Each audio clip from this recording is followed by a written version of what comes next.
And we are rolling. Right. So, welcome back everyone to another Rhyme of Goblins and Iron. With us, as always, we have our regular crew of little goblins, Clang, played by Spectre. Yes, I was here, and I was definitely trying to get uncursed. Gevorkov, played by Zender. Something tells me we're good. And Pins, who just got encrusted with a magical gem in his chest, always played by Lodrath. The bees in my chest. Oh, walk it off. So, guys, last session, you got to break into an ancient library. A library that was deep in the undercrafts of the gate. The gate, which is one of the three towers that are the city of Eredil, these massive constructs of buildings. So you guys did manage to make it there, where you had to fight foe after foe as the libraries were infested with all kinds of specters and ghosts. Yes. You bravely fought through them, being chased, screaming every now and then, but in the end you all made it, until eventually you came to the final gate, where you had to say a chant to go through a portal. But just as you were to enter, some eye opened and it refused you access. Instead, it transported you to the dungeons.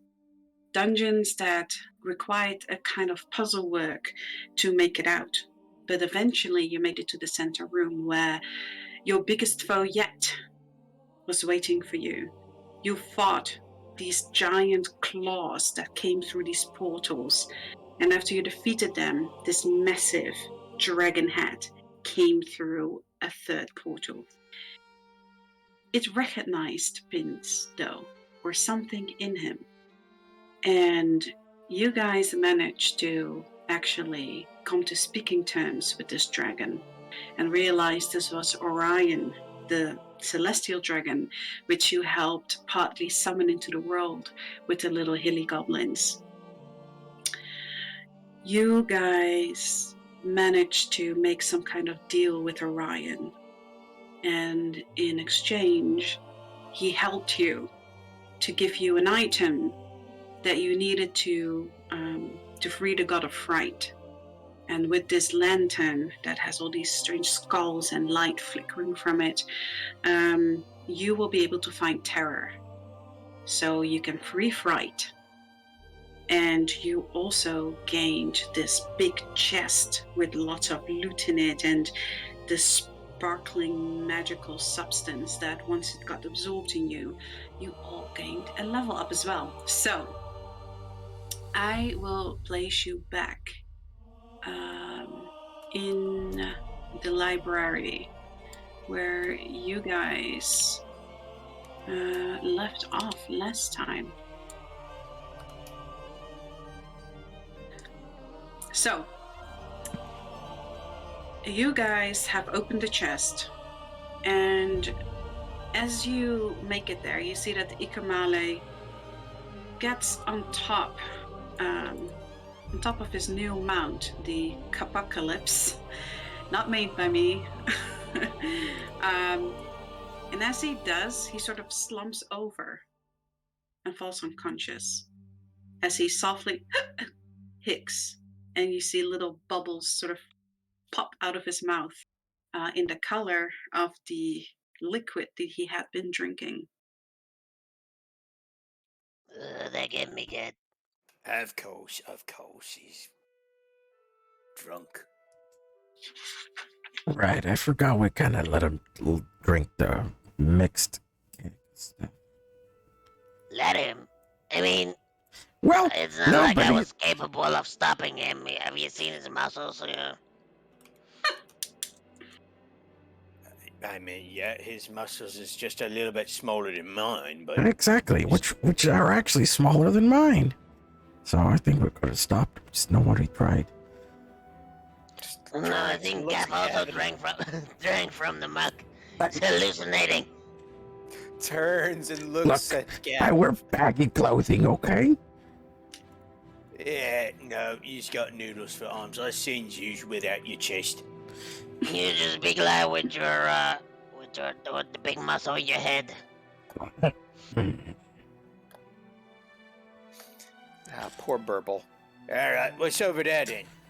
Pens? Are we sure that Icky is alright? Yeah, he'll be fine, he's drunk. He didn't take much damage. Gab is going to lean over Ikumale, and he's gonna pull out his book and flip towards the later end of it. And as he leans over him, he'll say, Okay, well, now's a good time to try this new thing I've been working on. We'll see how it goes. Don't worry, you'll live. and he begins to slowly cast a spell on top of him. Okay, what are you casting on him? Remove curse. Remove Right. curse. Okay, you are casting a spell on him, and you actually see this little glittering light that slowly sort of like comes through from his skin and floats up and disintegrates. Definitely something got hit, but it wasn't something that he could. It wasn't something to do with the alcohol. You can conclude since he is still sleeping, but you can tell from the power that went out of you that something did get the cursed.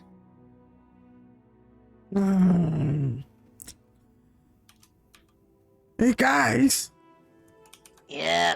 I was practicing a new spell on our unconscious friend, and You do, yeah. you know how we've been having bad luck recently. I think he might have been the reason. I'll be sure to tell him that you said that when he wakes up. Yeah, As so you are standing Yeah, next this to his thing. horse, What the there. hell is going on? It's just, of course, the moment Iki is unconscious, he's just blaming him for all the bad luck. Is he doing that behind your back too? Am I back? No. Of course, we both blame you for a lot of things here because you know. Oh yeah, that's alright. Yeah, So but wait a second, what? Well, I mean, come on. He's off running around doing all manner of things here, getting into mischief, all proper like, of course. You know, I did find a tree, but it didn't bite us in the ass. Yes, well, I'm not blaming you for that, except for when it tried to bite us in the ass. Well, yeah, and given that we're here and almost died to a dragon, but that's not my fault. No, it's not your fault here. It's mostly actually it is almost always your fault here. Oh yeah, I remember. Who got cursed again and told us that we have to go here? Oh yeah, it was you, wasn't it? Well, I was curious and I had to pick a card. As they are bickering, could roll me a perception. Okay. Thank you, Lod. Thank you. It's a whopping 8. Okay. So as you're standing quite low, and you see like one of his hands sort of slumps to the side, and you see that out of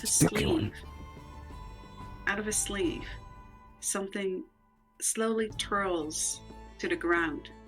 Looks like a card. Are the others watching him? Or are they still bickering No, to themselves? They are bickering with each other.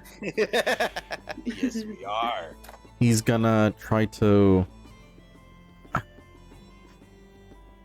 carefully and inconspicuously look at the card. Okay, do you pick it up or do you want to just like get to your haunches and look at it? He's just gonna get to his haunches and kind of like flip it while it's on the ground. Okay.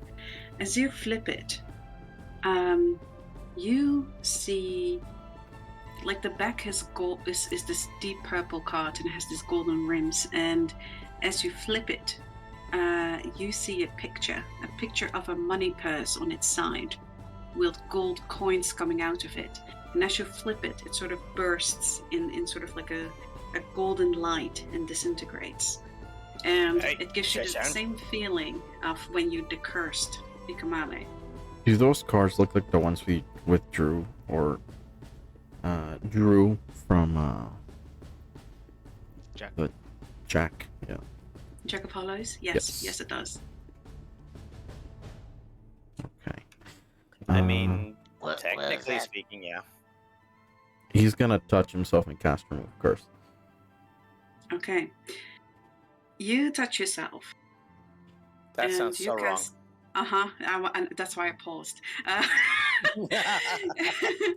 And you cast it on yourself. And as you do, also from your pocket, just as almost as if, it had fallen out, a card falls on the floor. What are you doing there, Gav? What was that? What's that sound over there? Well, I'm no use in worrying you guys about it now. I'll tell you tomorrow. And as you look over to the side, you see that it's face up. And you see the card that you drew of this angry fire elemental. Mhm. And that too, like a little poof of gold cloud, and just dissipates. Clingy's got gold clouds over there. He's withholding gold from you. Yeah, I ain't here no go. That's true, Kling doesn't hear gold. You can see it over there. It's powder. It's powder. Powder's not valuable. I'm practicing my use of spices. Don't worry about it.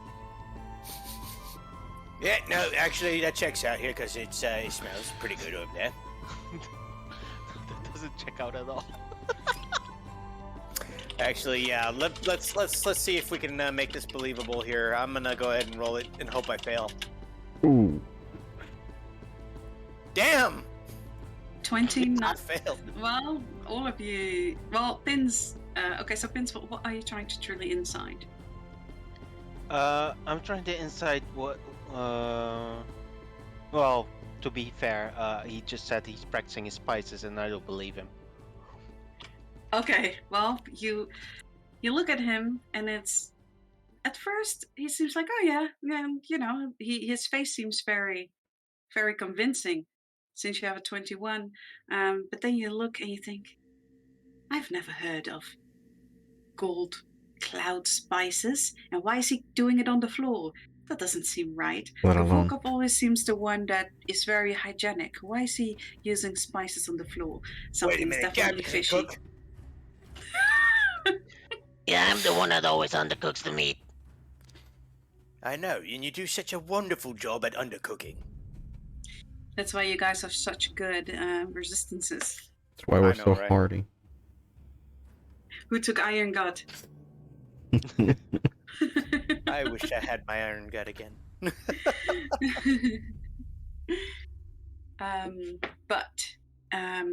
Yeah, it definitely seems suspicious what Volkov is doing. Hey, What are you guys looking at? Yeah. mate. I mean, you just talked about bad luck, and now you're having secrets from us again. Clang.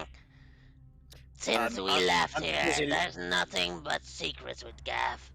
I'm too busy looking over here. Or Sorry. should I say, Gav? Don't you say it! You finish that sentence, and I'm sure you'll And as- regret it. As you What's the make that sentence? threat, Ikamale burps and farts at the same time. Oh my god, the legendary burp fart.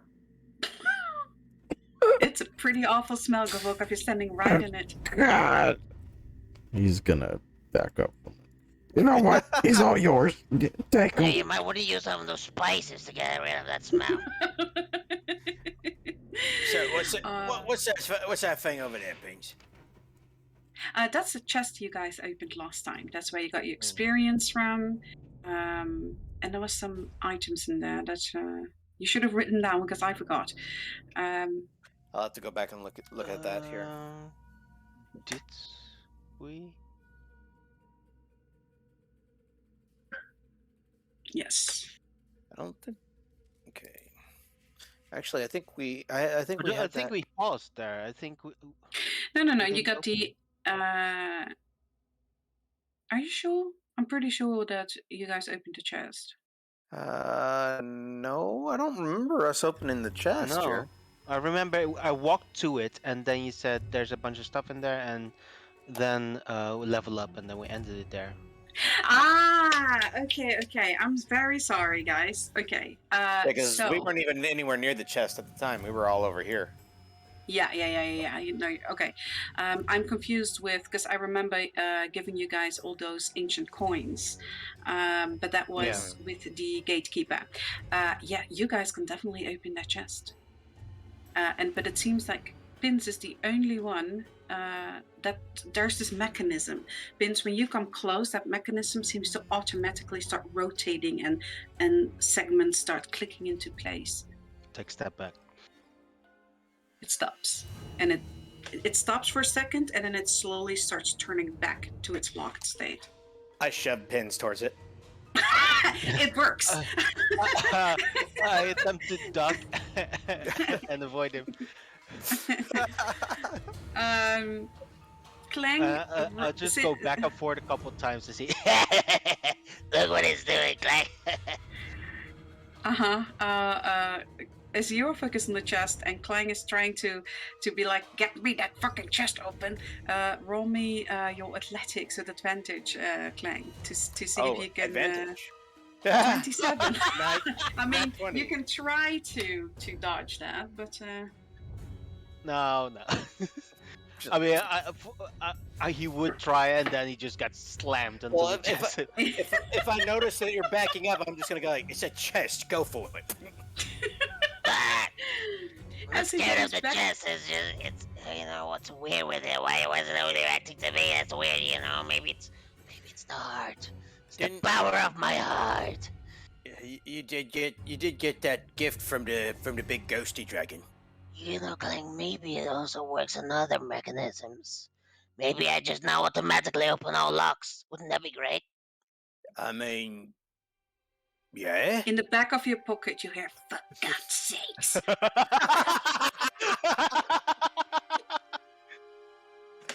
Well, maybe it only works in here now. Well, I guess I'll live here then.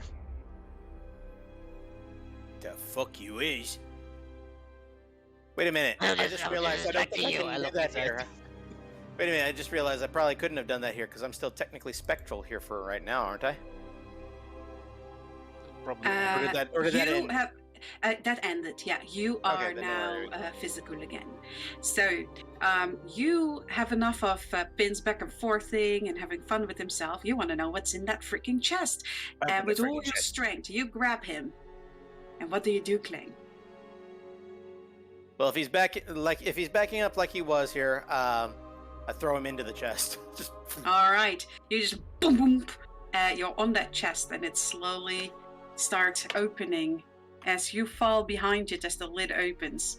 And Clang, you're actually the one in front of it. And as it opens, you see a light, bluish light, golden light come from it, and it opens. And there's also this reddish glow, and your eyes reflect all these beautiful coins. And you see that on top of these golden coins sit 3 flasks, 1 gold, 1 blue, 1 red, in this very intricate, crystalline, almost like they're naturally formed that way, hollowed out with these really nice glowing substances in it. You recognize the coins in this chest are soul coins. You recognize them as you also got them. You also got them from the gatekeeper. You also see some shards in there, shards that you have never seen before. You see one that is blue, and it also has purple in it. And it seems to have like this little electrical sparks. And you see one that is black and purple. almost like a void. It reminds you a little of the void-like crystal, which also has like this black and this golden light in it. This one is black with purple crackling. There's 2 of those shards. They seem of a very high quality. They're not very big, but they're extremely heavy and dense, which means that you can probably create a really good augment out of them. So the chest has 100 gold coins that are each have the number 20 on them. 100 soul coins. 100 soul coins with the number 20, so you know that they equal 20 normal gold pieces. And Okay. Pinch, you're behind this lid now, and you see sort of like as you look up to the side, you see all this reflection of gold and light and glow in Kling's eyes. Pains, we hit the jackpot. You know, be careful. You could have hit me into this statue. It could have come alive and... Oh, what's this? Yeah. Look at this. Look at it. Oh, yeah. See, we've got some chards here. These are pretty good ones here. Blues and purples. Blacks and purples. See that? Look at Yeah, that doesn't say anything to me. that. Well, you can make augments. Well, yeah, I understand that much. But And more determine what they specifically, look at the gold. Right there. That gold. Right there. are. Yeah, there's a bunch of more of those soul coins, right? Yeah. Did Well, someone that's- mention augments and gold? No, there's nothing here, Gav. We're just practicing our spices. Hey, that's my excuse, okay? Got your own. Hey, what do you think these... I'm practicing my spices. God. There were only 3 flasks, right? Gold, blue, and red. Yes, gold, blue, and Okay. red, Okay. and they there we are go. in this very much larger than the normal like basic healing potions. It's more the size of a greater healing potion. Like it actually, you can half close your hand, Clang, when you hold them, and they have all these sort of natural growth, like diamond-like crystal. That the shape of the flask is. I'm so sorry for all my stuttering. You're fine. You're but fine. Yeah. All right. Hey, well, Kev, make yourselves useful here. See if you can figure out what these is. He'll. Oh, now pull I'm up, useful, huh? Well, you was over there tending to Iki here, and he's full health. No, I just hand it here. Let me take a look. I'll hand him the 3 flasks. I was gonna go plop down against that pillar and start casting Identify on each of them. Okay. So, which potion would you like to start with? The gold Red, one. gold, the gold one. Okay. You cast it, and you feel that knowledge. You hear those whispers. You see those runes, and as you read them, and that knowledge seeps into your mind, you realize that this potion gives you a natural, almost like traveling through time and gaining experience that you didn't have before. When you drink this potion, you get 1 extra feat, and your highest stat Holy increases by shit. 1. What the fuck? Damn.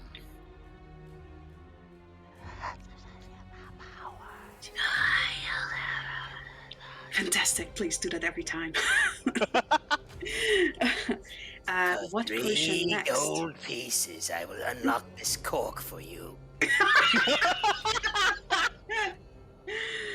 The blue one. When you do look it over, there is no cork. It's like it is the flask, and it looks like it has a stopper, but it's 1 whole piece. Damn. So, what color next? Blue. Blue. When you drink this potion, you recover a level slot of level 3 up to a level 3. So you can do either a level 3 slot, or 3 level 1 slots, or a level 2 slot and a level 1 slot.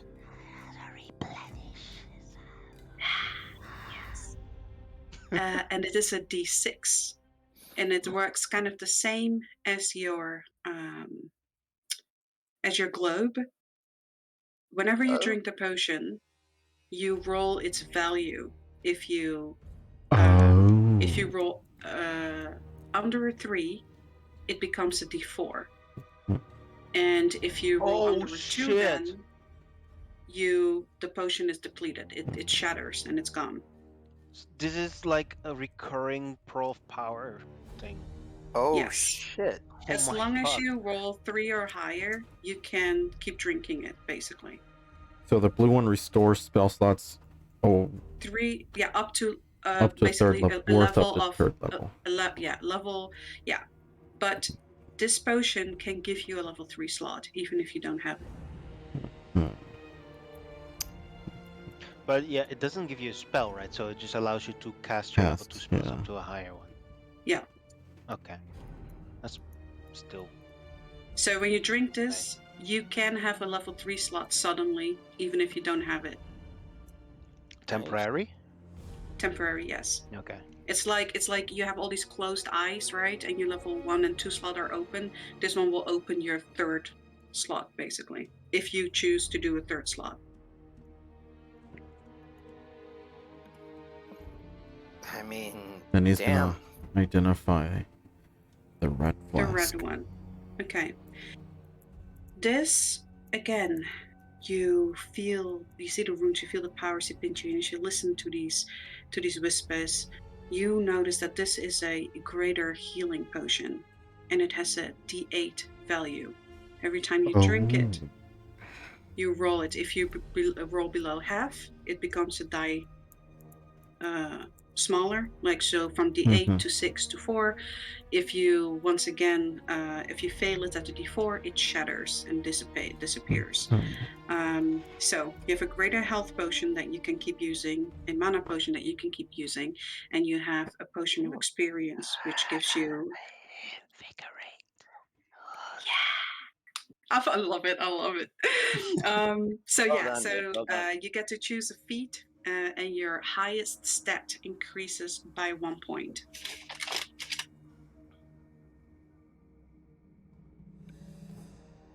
Not decreases, increases. I know, I sorry. understand. I understand. Okay. So I figured out what these 3 do. Oh, what's up? Yeah. So, this red one here is a healing potion. But it basically has unlimited uses if you're lucky.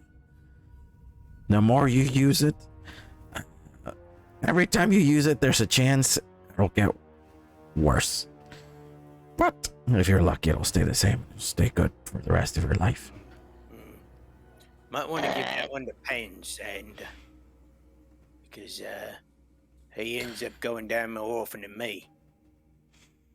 He's fast, but he's very brittle when you hits him. I'm pretty sure that Gav has been going down a whole lot. It's true too. You can just leave it with yourself here too. Depends on who wants it. Yeah, I mean, we can just leave it up there and then decide at the end who wants it. Because the blue one here, it's basically a mana potion. That has the same thing. You have a chance of perpetually keeping it, but the more you drink it, the higher the risk that it'll eventually get worse. While you're explaining that, Pence is leaning onto Clang. It's like, Clang, what's mana again? That's the thing what makes magic work. Alright. And then lastly, the gold one. It's colored water, really? Do we What? believe him? what do you say? It's Colored just water. colored water, really. Colored water. Right? You guys roll insight with advantage, and Volkov roll deception with disadvantage, because this is very unlikely. 10. Oh god. God. My, 21. oh my god! Oh my god! Why would they put Unbelievable. colored water in here? Well, That makes I make no think- sense. I think this just means that we can't see any creases in his face. I still don't believe him. You guys You find can choose not to believe him, but I'm me. I only have an intelligence modifier of 2. So Given that this was a gift of a celestial dragon, you can Prince do finds it that highly here. unlikely. He can't catch Gav exactly on where the lie is. Kling has no you reason find to it doubt suspicious. it. You I find it see. very strange. Does Spin Yeah. squint his eyes or anything? Or I is he don't know. stone I've faced? got flames for eyes. Well, you can see the flame sort of Yeah. squeezing. Yeah, As like the Lich King. Gav notices that. Okay, maybe I lied. It's really good apple juice, and it's my favorite.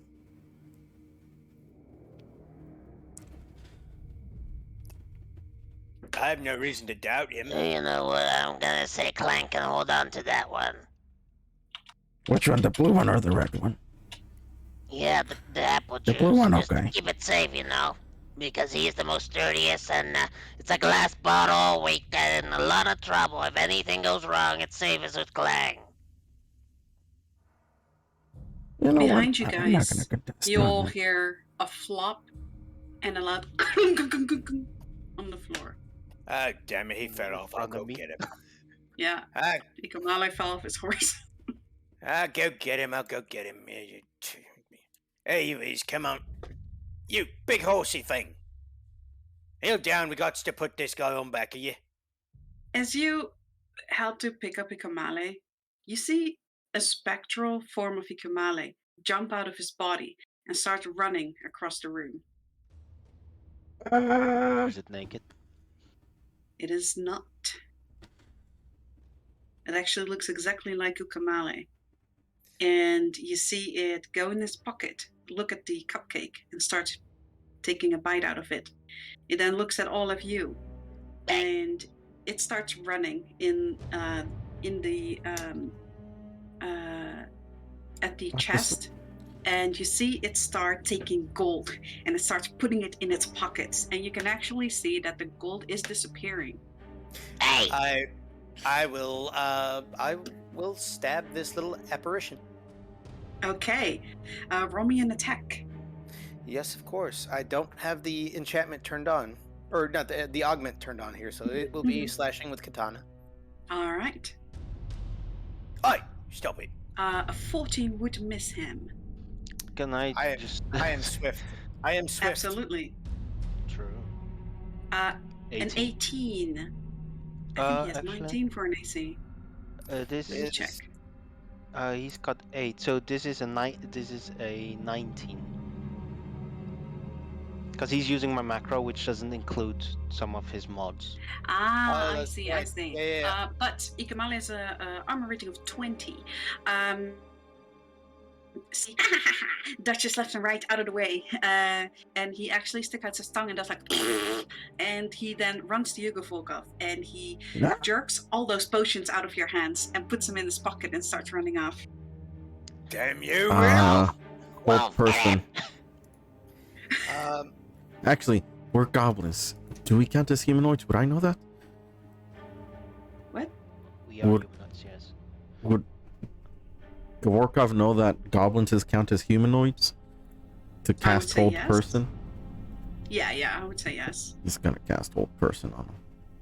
Okay, Like you beetle. cast whole person, and it fizzles. But you do see that Ikamale starts stiffening up. oh no, you don't. Okay.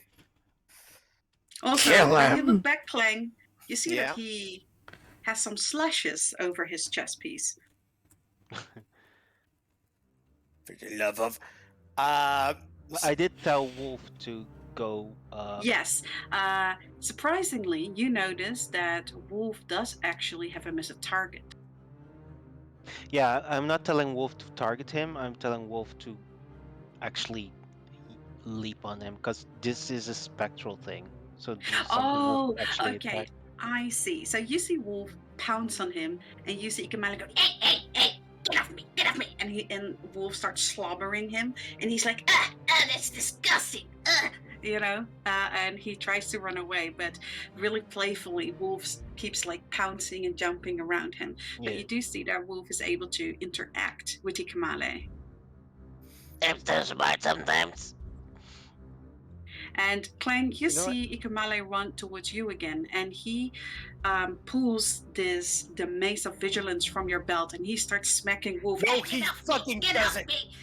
I reach out my hand, and anybody who's looking is going to be very fucking surprised here because I'm really not fucking gonna do this here. We're not doing this here. Toll the dead. Oh my god! Okay. Okay, let me roll for him. Wisdom. That should be a wisdom saving throw here against. Yeah, he rolls a 3. Okay, hang on, because I think that it's a little bit different here. He rolls a 3. Oh no, never mind. Fuck it. He's does not beat it. Okay, so as you do that and he gets hit, you see actually the spirit like, oh, I thought we were friends. And really dramatically puts his hands to his chest, and he sort of like in a like almost planking, like falls backwards and just poofs into little smoke. And after that, you see Ikomale sort of unstiffens, and we're like, oh, that was really weird. That was really weird. Yeah. Yeah. You should lay off the booze. The work of you us immediately guys- looking for the potions that were stolen. As you look, Clang, where you brutally attacked your party member, you pick up your mace. You see that there's a little puddle where this, almost like the plasma, only it is the color of the booze that Ikamale had been drinking. Yeah, we needs to empty that thing from him. We can't be having it. I mean, we can always sell it to the bartender. There's another challenge. We just anyone who fails, we get a bit of the profits.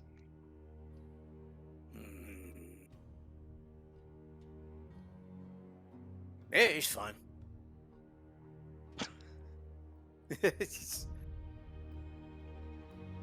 He's not gonna. He said, yeah, that's fine. That's fine. So. All right. Well, you guys can empty the rest of the chest. And as you dig and take the last coins out, who is going to empty the chest, or are you guys leaving it? Oh, we're. Yeah, no, we just leave it there. We don't need it. Are you? Okay. Don't you dare! Pins, as you start like pulling hands full of coins in your pockets in your sphere, as you get to the bottom of it and you start like getting, hitting the bottom with your fingers, you see that at the bottom there's another flask.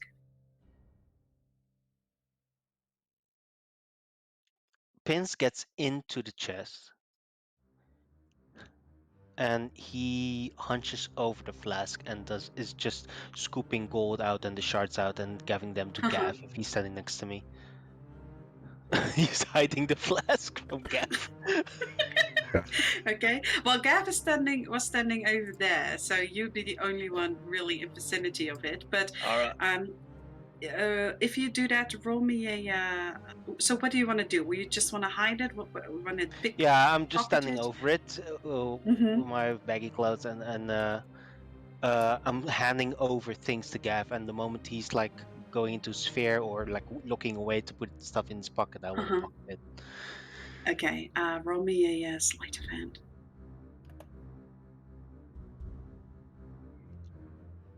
Ooh. Oh god. Okay, so Gavokov, you can roll me a perception with disadvantage because you will be. He is trying to do it while you're being distracted. Okay. 7. Okay, you don't see it. Pins, you see that this flask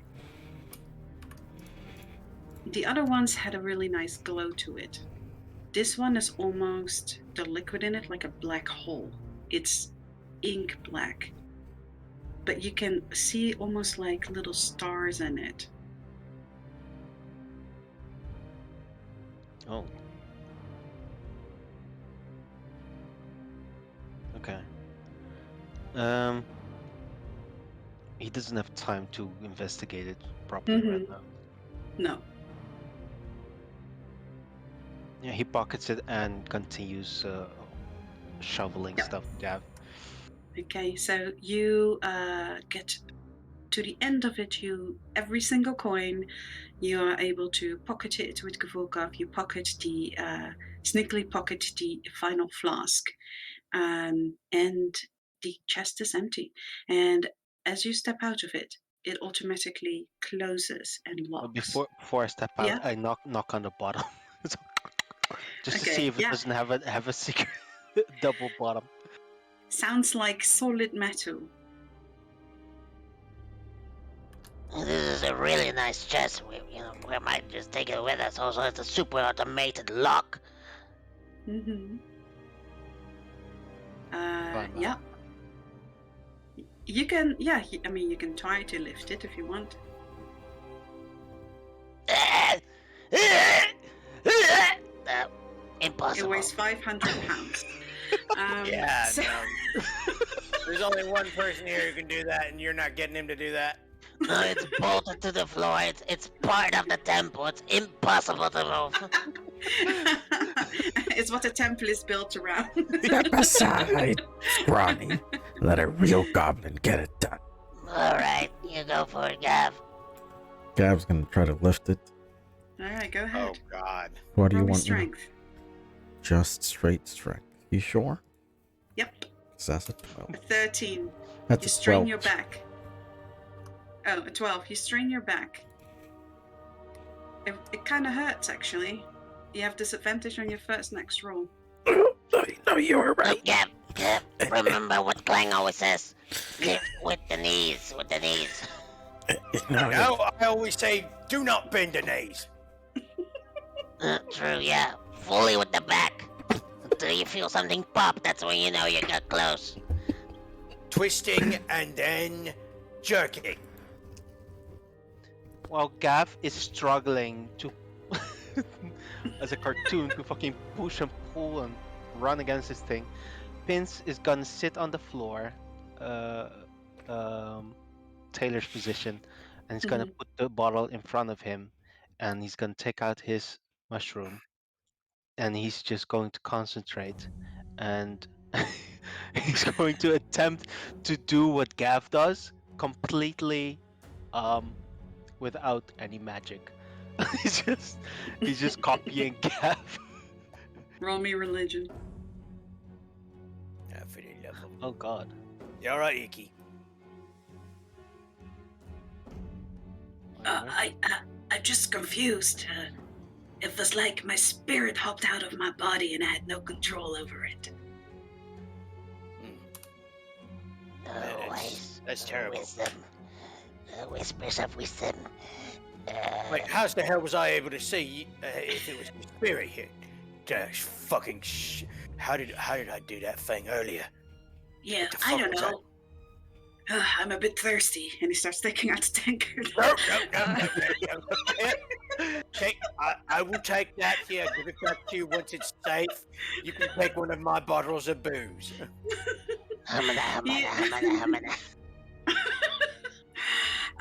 Pins. As you sit there, you talk to your mushroom, you lick it every now and then. It's like the corners of your edge start going dark and you start tunnel visioning on this potion. And you hear the voice of Morgana. Hello? Yes? Favorite? Yes, Is that you? it is me. Do I no Oh, longer praise have the a Lord, favorite position? Morgana. This has never happened before. This is And the power of Wait a minute. my faith Who's in talking you. to Morgana? it was like trying to get to a radio station, right? Like, or get to a certain wavelength, and then you heard Morgana for a moment, and then it like dissipates again. Wait a minute. Who was talking to Morgana? I heard her in me head. No, I didn't.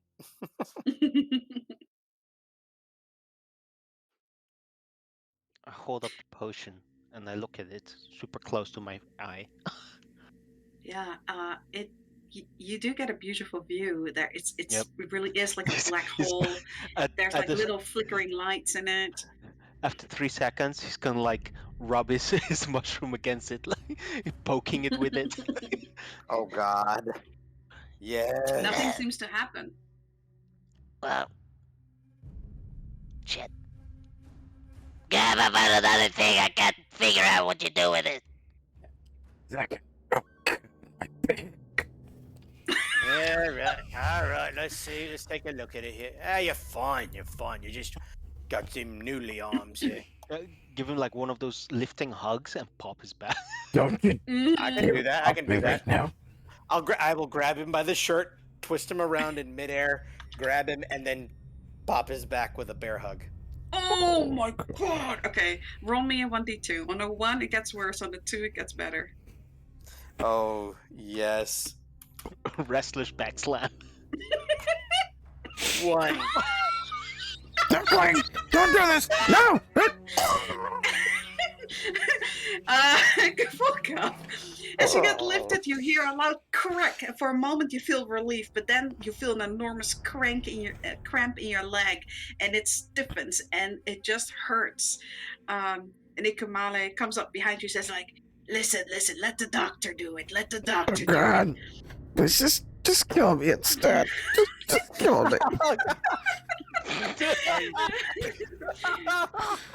You see Ikamale has like bottle of booze in one hand, like drinking it, and at the same time sort of tapping you on the shoulder, and you feel a warm wave of healing come over you, and you feel like your back and your like all the separate pieces like pop back into place, and the relief of pain leaving your body. Do you think Ikamali would be the reliable one here? God, I can hear those pops. That was satisfying sound. Can you do that again? No! Do not do Yeah, I that can do it again! again. No!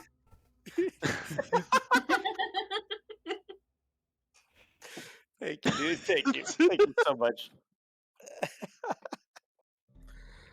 All right, you crybaby. You can touch me again, Clang. It's gonna half hobble his way towards Pins. What do you have? Look, this potion. It's like the Starry Night Sky bottled. Okay. Don't tell me it's prune juice. And he gives him. I was gonna say blueberry juice, but fine. He's gonna take it and he's gonna cast Identify. Roll me a wisdom save. Oh shit! That's a 9, and that's the one I'm good Okay. at. Roll me 2d20. Oh no! 17 and 20. Oof, you take 37 psychic damage. What? Actually, Yes. Yeah, I was gonna drop the bottle. I don't stand next to him. I attempt to catch it. You see, as Gav stands there and he looks at it, his eyes grow big and his teeth grit, and you hear a scream, not necessarily coming from him. It's almost like a spectral scream, and it feels like your head is splitting, Gavolkov, as you almost wobble and fall backwards from just reeling from the pain of that.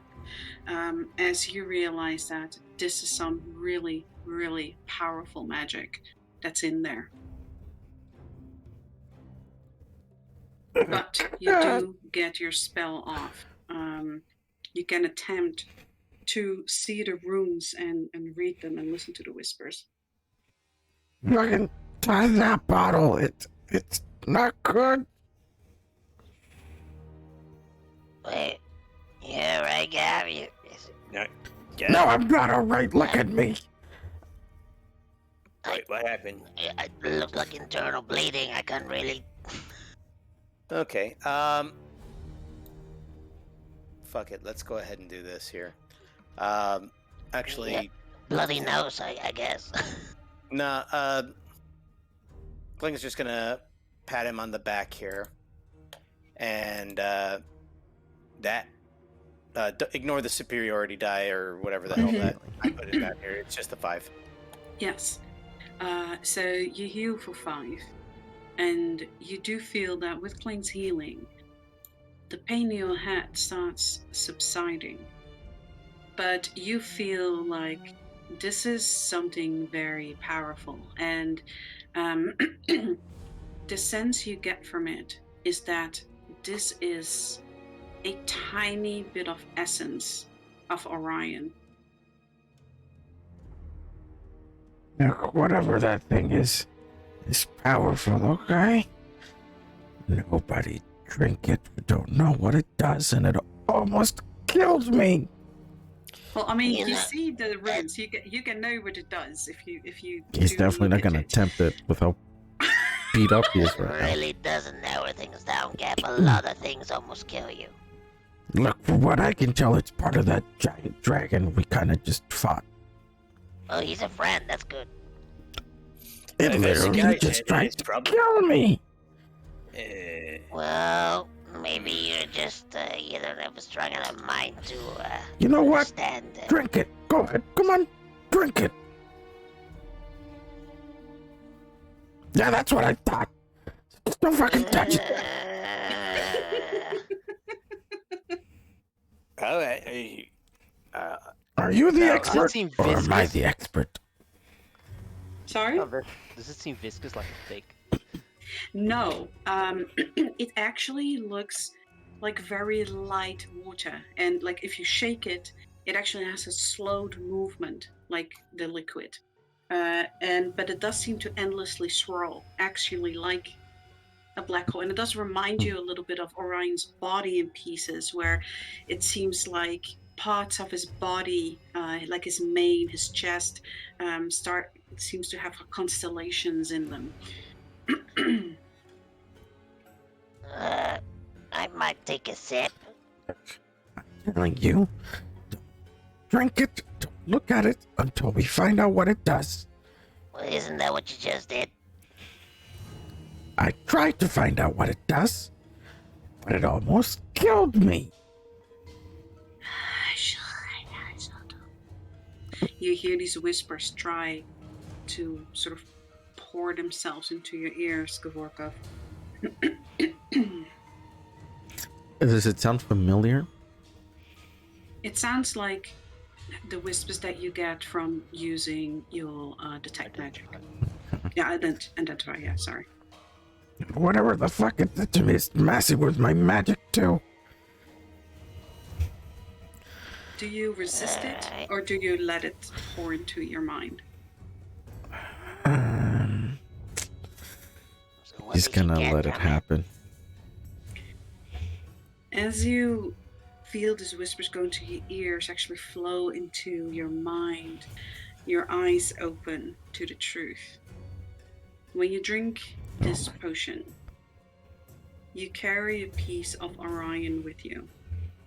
And for the duration, which is unbeknownst to you, once a day, you'll be able to cast Celestial Barrage, which is like a fireball in a sense, and it does 86 force damage.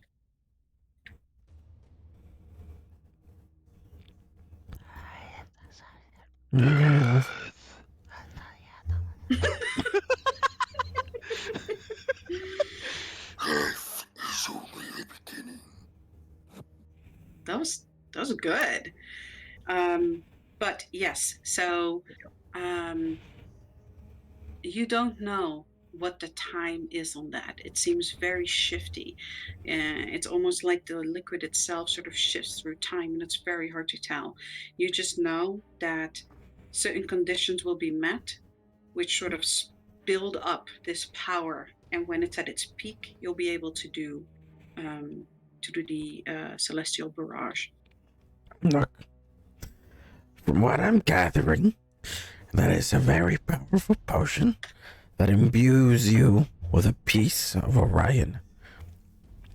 Now, I don't know for how long you're It's a imbued positive. or what the side effects are. You might just, take control of your mind and then you're gone forever. But apparently you can do like magic blasts. It's kind of cool, but you might lose your mind forever. I mean, him and me, we don't have no minds. I'm listening to what you're saying. What if you can't take over a body that has no mind? You Oh two my would be the god. best ones Pins to looks try at this Blurple. out. You look at what? I look at Blurple. Purple. Yeah. Which Blorba or Blorba? Blurble? Blorba. Yeah, he's just his tongue is he's licking the floor, looking at all the sparkles. He definitely doesn't have a mind. Okay, look, there's something known as too much of an idiot. We're not gonna try to make it. Alright. Too much aloneness, alright? Yes, No, there I has to know be it's okay. something there. But that's what I'm gathering from it. Now again, we don't know for how long this lasts. But you basically get to summon some of Orion's powers. Hey, pretty neat. Yeah. In your mind, you think back of Orion's hand, and you see all those stars forming as these silver stars shoot out of his hand and obliterate you guys. And that is what that is. Hmm. So if any of you wants to drink it, go ahead, but I won't, be gone forever. Sounds good. Actually, Wait, what? Pins looks down at his hand and he rubs a intricate ring. Hey, that And reminds he's me.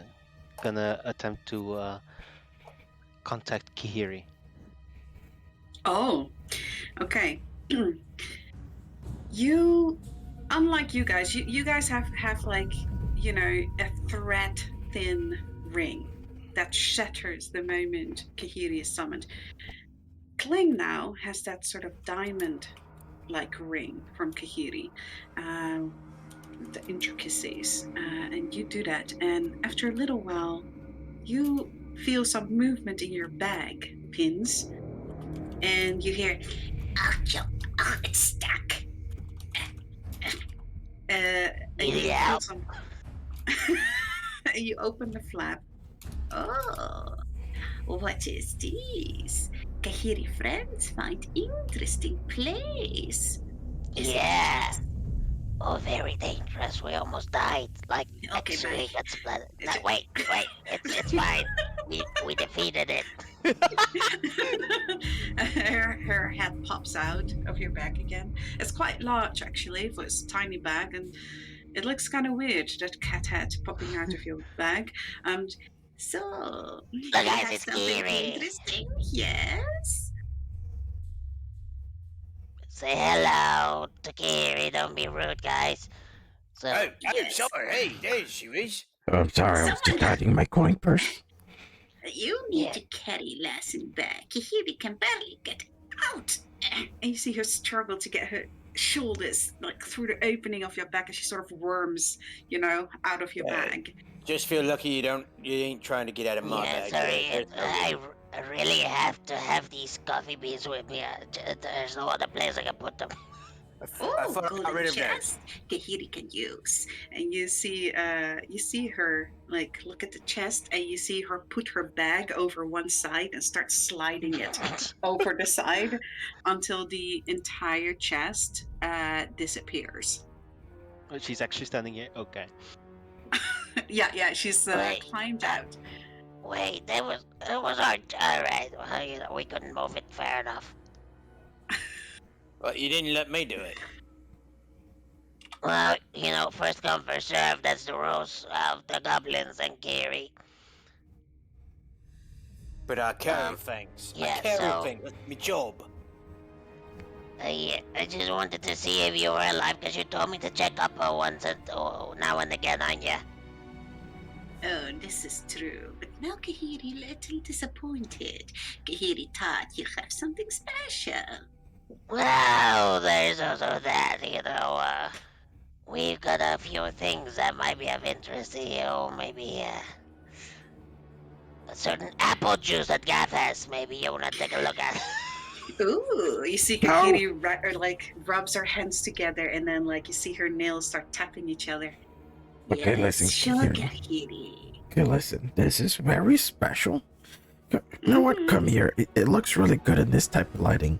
And he's gonna try to take her Okay. aside from the other two. But it just looks like pain. Vince follows Kiri. Yes, yes.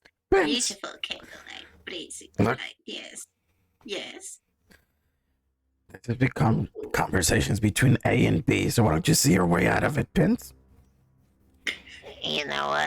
I summoned her. Yeah, Kahiri belonged to no man. And she does so you this belong little to head me? twist. Exactly. you go, girl, all right? But listen, Vince. Well, Skedaddle. maybe Clang. All right. You know what? Fine. Oh my. So, He's gonna take out the golden flask. Mhm. this isn't really apple juice. And he's gonna stare at Pins. This is a very potion, Kahiri, and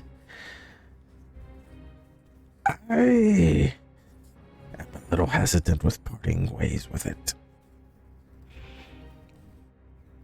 Oh, but you know Kahiri can be trusted. You say that, but then again, all the potions you have, little something in common. What do you mean? Nothing, Kahiri don't understand.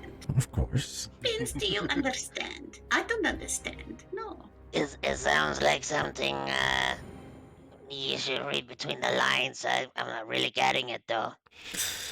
No. Vince and Kahiri do not get it. How Yeah. about you are specific? Listen, I'm just trying to say that with a potion this powerful, that it comes from the gods. And he motions towards the sky that it's everywhere in here. Mm-hmm. I'm hoping you can make it worth our while to hand over. Okay. She holds up her paw, her hand. He's gonna place it in her paw. You see Kahiri start trembling and she starts screaming, "Oh no, Kahiri melting! Oh!" It's just gold potion. Okay. Kahiri will sell for 5,000 gold pieces. Wait, Does he know how? Well, 5,000 gold. She's gonna sell it back to us. Mm-hmm. look, I'm sure you've never had Yes. anything like this in your collection. And I'm sure with that in your collection, more people will want to have you around. Of course. Why not? Kahiri make many sales. 4,000 gold pieces. But Kahiri is certain she can find some rich aristocrat, sell it to aristocrat. Of course, but you can't sell it if we don't give it to you. But you already give it to me. And she drops it in her bag. Yeah, but- Hey.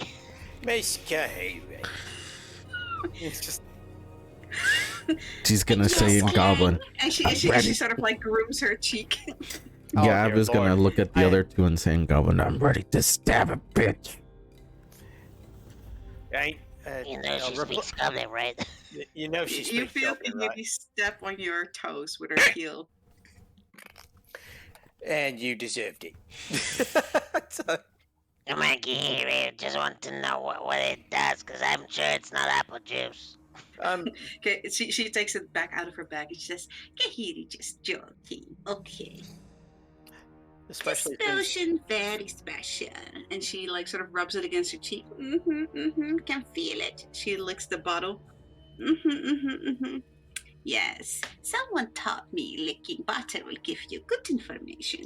Mm, yes, when you take this potion, it's like getting experience you would have had in the future.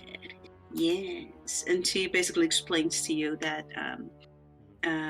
you know, Gives your feet. in that way. So it gives you a feat and, you know, your +1 to your highest stat.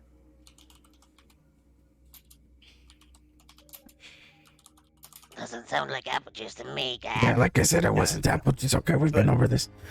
No, tell Kahiri. you what, since we want to know here too, and then Kling is gonna be doing the slide thing here. He's gonna actually hand over 2 platinum, and Okay. just say, can you tell us what it is at the very least for 2? She literally just told us what it is, Clay. She already told you. Yeah. Oh no, sorry. Can I get it back at least for that? We'll Clay, say you're not good you at honestly- bribing, are you? I'm the sweet talker after all. you keep your yeah. She says, okay, but Kahiri confused. Do you want Kahiri to put in bag or do you want to keep? We preferably you put it in the bag, but we get a good deal for it, is basically what I'm saying. Wait, you don't want to keep it? This Don't seems wanna like keep it? something we want to keep. Of course we want to keep it, but if we give it to Kahiri, she can replicate it. But she can only sell one, right? Yeah, she can always sell one One at at a time. So we and you use know it, that it it's goes a back to random inventory. chance. Mhm. Yeah. And yeah, it has a random chance of occurring. So you're not certain if you want it, whether it will occur or whether she sells it to another person. It just becomes like 1 in like 50 to occur. Yeah. So some things are more have a higher chance because they're more common. This is a very, very rare potion. So the chances that you draw it again they are small, and it would Yeah. basically be a lot of money spent in randomizing getting it back. Yeah, so, I think it's better to someone just uses it, to be fair. so what you got for sale for the meantime, then? Oh, Wait. yeah. I do have this.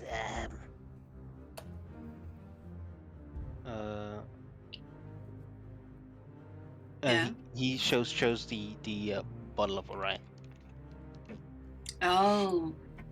Ooh. I think that Gav got some information on it, but he couldn't have exact particulars.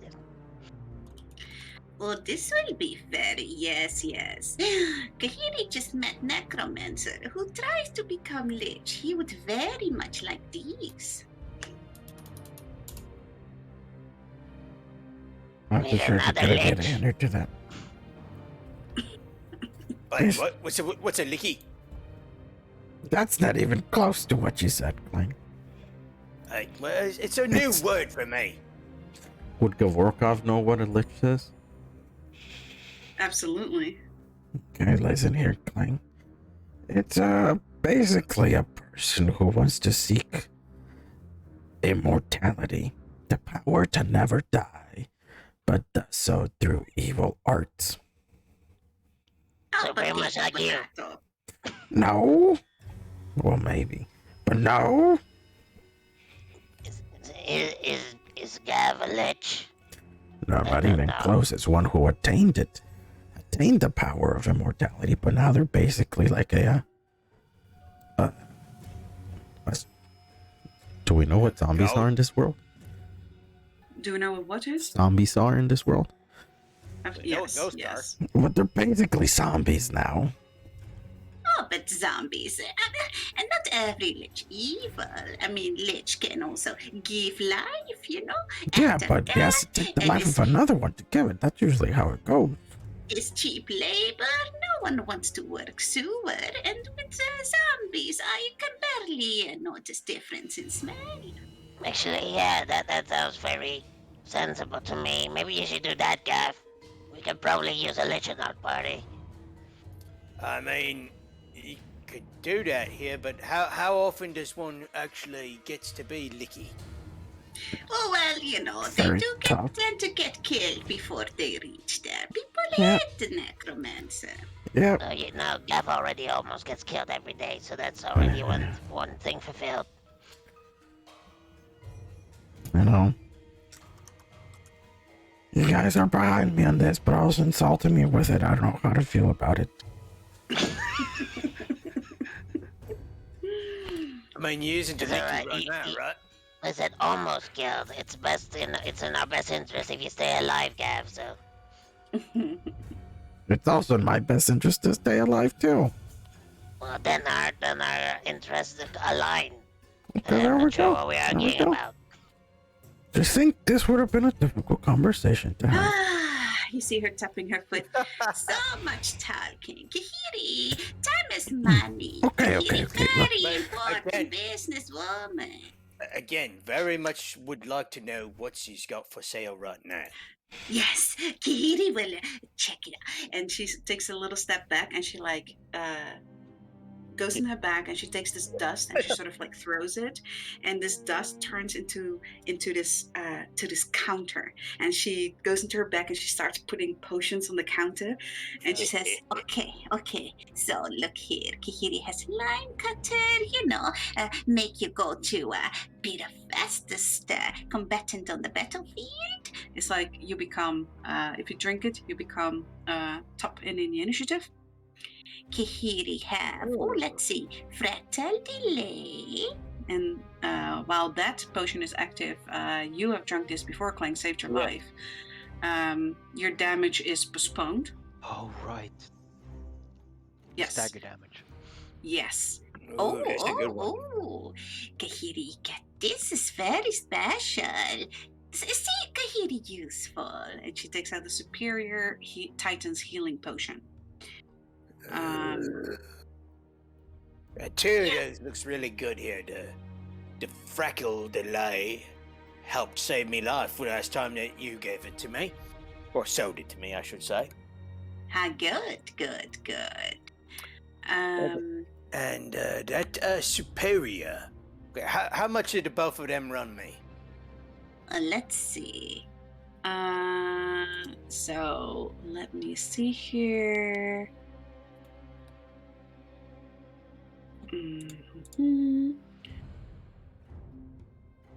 Let me calculate, because you guys get We a have 50. Because we're returning 50. customers. 20. Yeah. I mean, yes, 50. Will Did you just- cost you Argue us out of a discount? 450 gold pieces. And she winks Or- at you, Clang. And this is actually a tiny bit of a bigger discount than it usually would be. Oh dear Lord, do I have? I don't think I'm comfortable with all that fur. 450, you said. Okay, just let me make Yes. the calculations here. Okay, doggone it. Never mind. Okay, So that's the superior Titans. okay. So Superior Titans got. I already have that in my list here, but I'll add another one to it. Yes, and Fractal. Do I still have that in here, or did I get rid of it? Yeah, I got You drank that one, so that one is no longer there. What I meant is, You did mean I you have it deleted still? the information? Yeah. Okay. Yeah. Well, thankfully, I can go back in and in one of these things here and get it later. But Yeah. Oh, that's even better. Okay. Wait.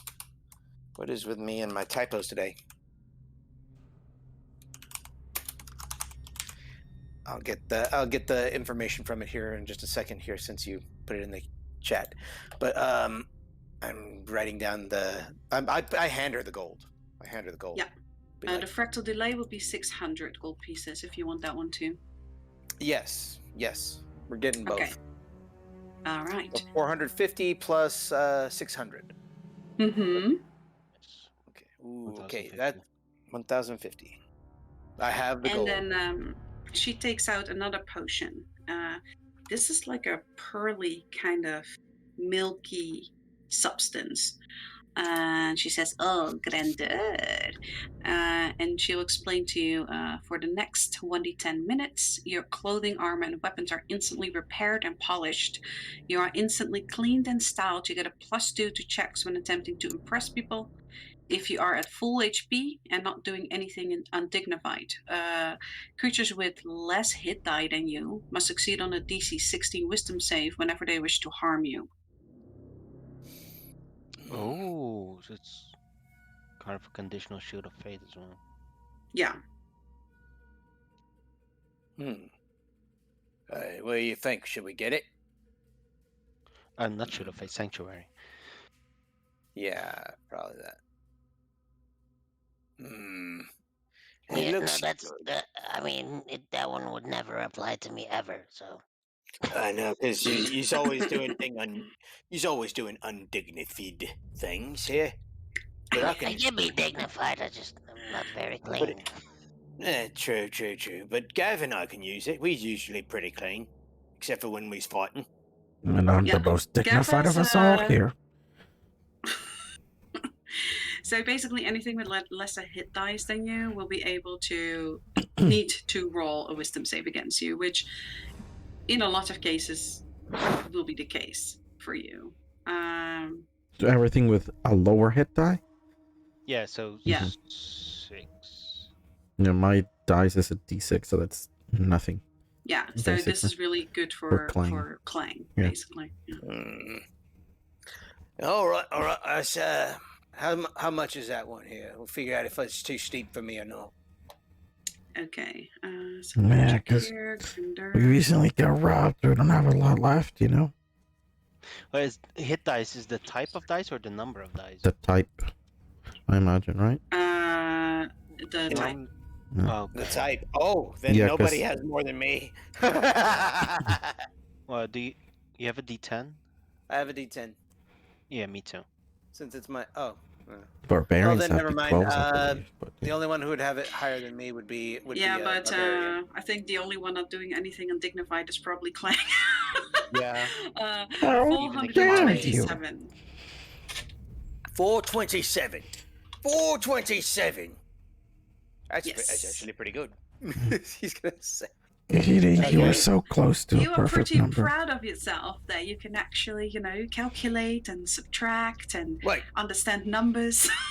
I don't like the fact that I can understand numbers now, but it helps. It helps. Yeah. Ignorance is bliss. The more you know, the less happy you become.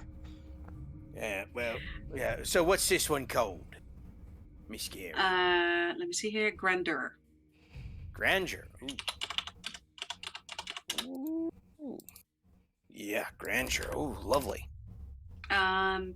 So the line cutter is there still as well, and she takes out one last potion and puts it on the table. She says, "Oh, you know this one."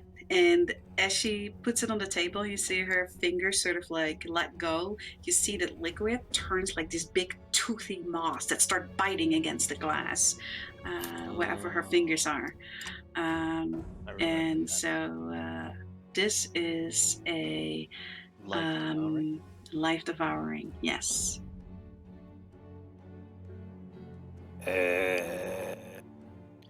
That's yeah. Is that the one that makes everything that you hit blood? It's stunned and extra damage whenever you hit them while they're stunned. Yeah, it's really strong. Very, very strong. Yeah, as long as they Okay. fail their saves. So, yeah, that's pretty strong actually. So, do we want it? Looks at the guys. I mean, I've used it. It seemed very potent. Unfortunately, whatever we were fighting was very resistant to it. Well, you did use it on someone who was immune to necrotic damage and poisons. Yup. Didn't know before that. Oh yeah, that that was stupid. I mean, I also have these. Can I recycle these? He takes out the Gambler Dried and Scoundrel empty bottles. Oh, yes, yes, please. And she drops it in. And she says, Kitty will give you one free draw if you want. Oh yeah, definitely. Okay. Do you want to try and include the list for the possessions? Yeah, this is what he's after. Okay. So roll me 3d12. 3d8. Sorry.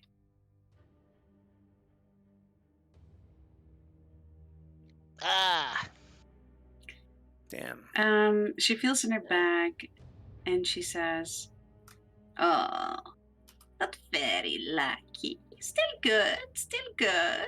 And she takes out a potion. That is this really aggressively pulsing deep red. And it's called an Unbridled Rage. You instantly become enraged, as in the barbarian ability, for the next 1d10 minutes. Each word you speak is shouted in anger. You have a -2 penalty on wisdom checks for the duration. Wow. Yeah. That one sounds like it sucks. I mean, But you get rage rage at the very least. has a lot of benefits. Yeah, rage is really strong. I meant because you tend to have us do a lot of wisdom checks here when it comes to some of these enemies. So that's why I'm trying to weigh the balance with the benefits here. And that's why I'm saying, especially for someone like me who's stupid. Generally, it's really good because rage basically gives you like half damage. I think you take half damage. Yeah. You have, yeah. But yeah, so that's there. And she looks at you, Pins, and she says, Kihiri can do more draw for 50 gold pieces. Where does that sound familiar from?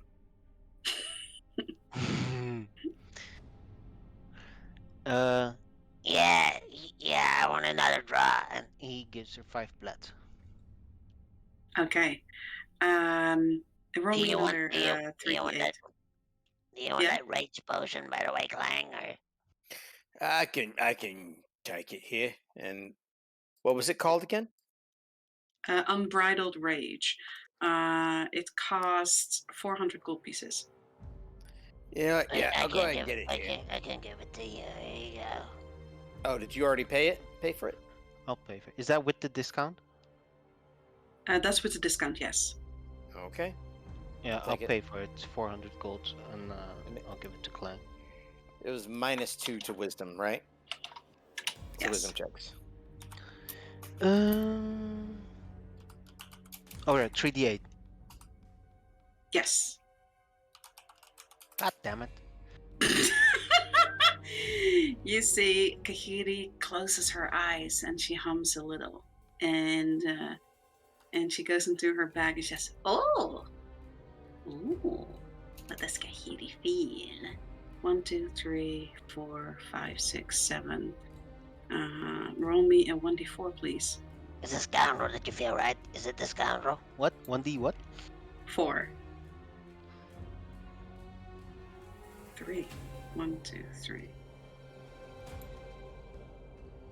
Oh my god. Okay. Oh, and she takes it out, and you look at the liquid. It's this bright green with yellow swirls. Looks a little sickly.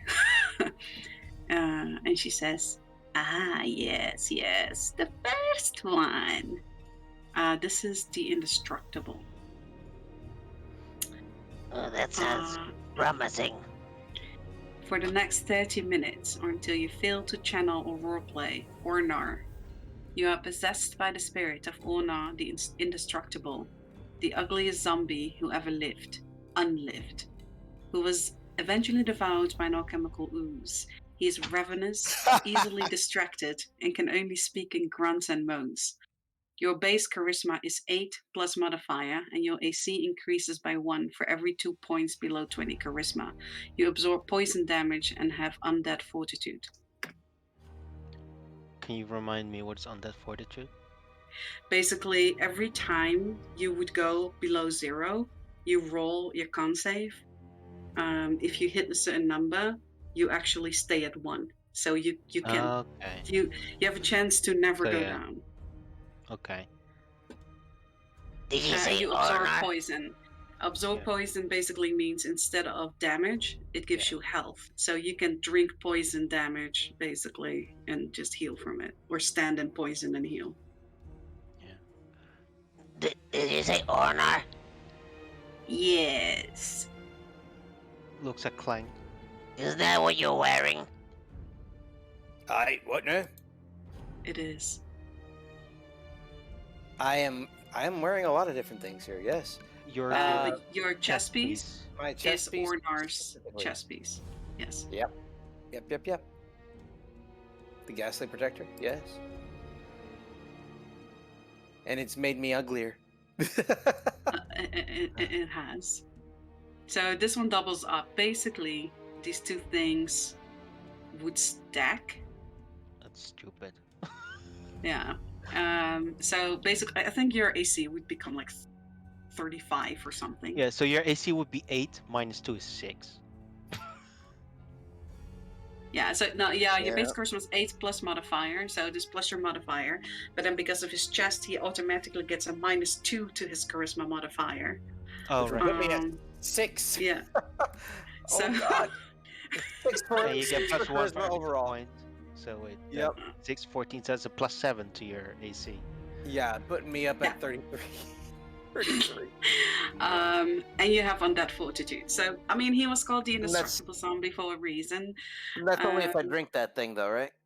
Yeah, that's why Yeah. you drink it. Yeah. What you got there? Oh.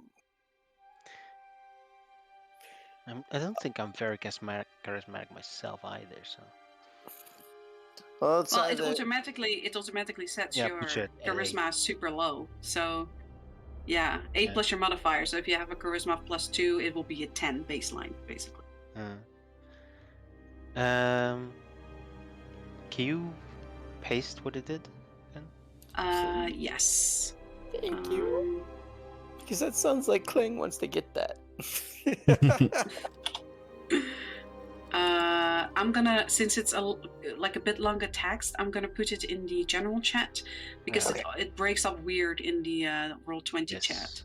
That's fine. Indestructible. Here we go. General. Here we go. Singular. Or the ugliest. I mean, yeah. I mean, come on. Kling isn't much to look at. Because I'm going to buy that.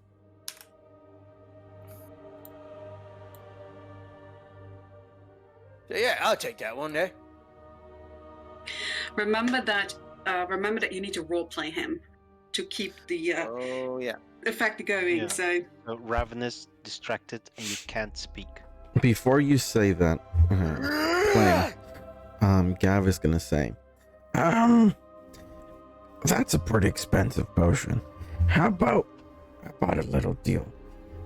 I give you this one, and he takes out the blue flask. We found a mana potion, and you take this one and maybe lower the price a little bit on that one.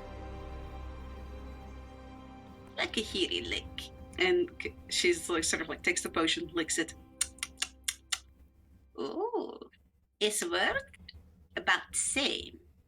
Yes, Kahiri will trade this potion for the other one. Ooh, trade. That's even better. I'll take that. The mana potion is really good. It's Yeah. so Yeah, it's a pearl it pound, costs about the same. So she will trade it to you for the indestructible. Oh, wow. Yeah. While they're all doing that exchange, Pins is Mhm. going to sort of to his side, gonna lick the Orion potion. Lick the Orion potion. The bottle. The bottle. Okay. As you do that, you feel Wolf breathing your neck, and he also licks it. And he looks at you, and you hear him growl. But in the growl, you hear the word power.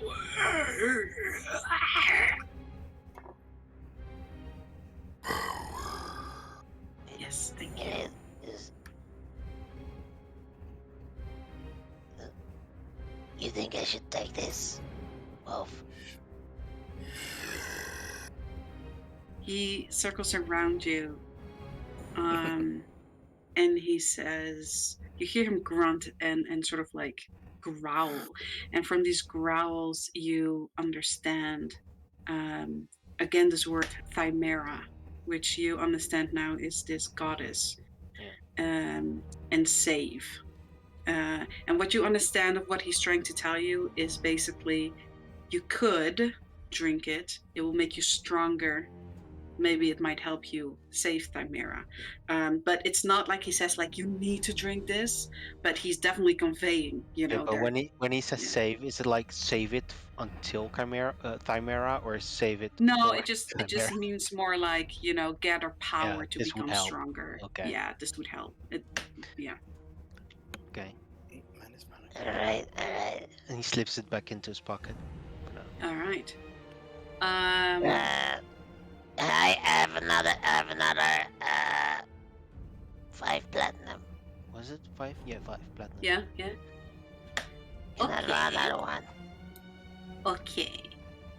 She takes the 5 platinum from you, and she says, okay. So Karia closes her hand, goes in there, and she says, okay, concentrate. Roll me the 3d8. Roll out! Ooh, okay. Roll me a 1. Let me see here. 1, 2, 3, 4, 5, 6, 7, 8. Roll me a 1d3. Oh, Get the best one. One we haven't had yet. that is Invincible. the scoundrel. Yeah!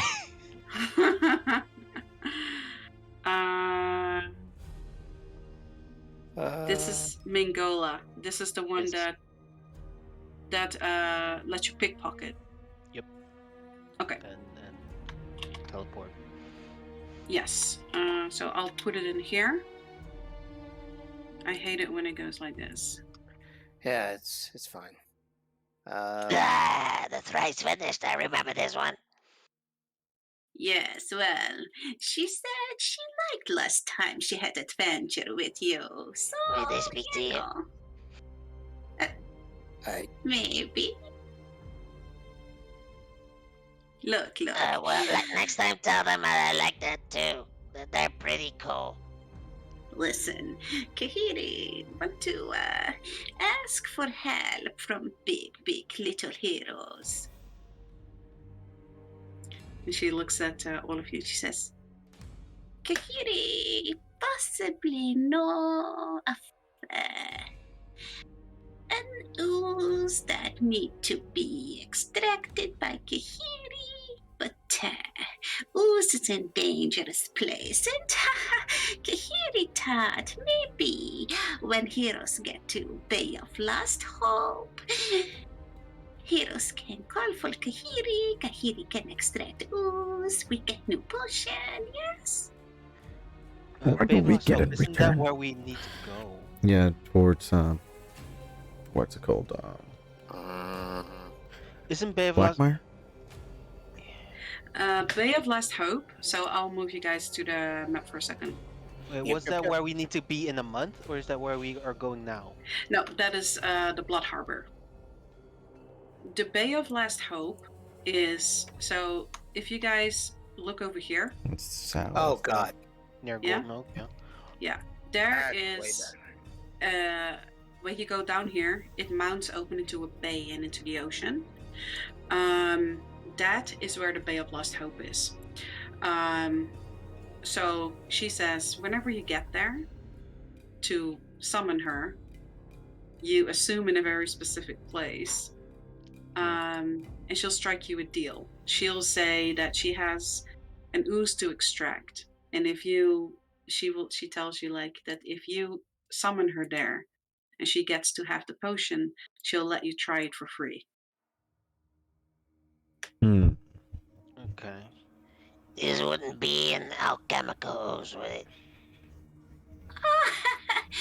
Maybe. Yes. Is that how the others turn into potions too, trying to do this quest for you?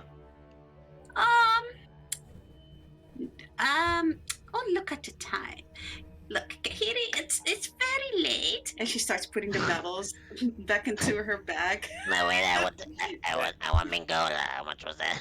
I mean, Oh, it's actually, honestly, very goblin-y of you to do that. Honestly, Oh no, yeah, I can definitely appreciate the respect the hustle. It's just I want to know what I'm getting myself into. That yes, way, of if course. if we die, at the very least, we knows we to a good place. Do You're you right. accept? Do you accept these? And he also have one thick ass Soul of Coins, Sea of Souls coin. You see her pupils grow wide. You know when cats have that when they grow super wide and they're about to pounce? Oh, yes, Kahiri, take. Yes. Oh, does you now? Can I do an insight check?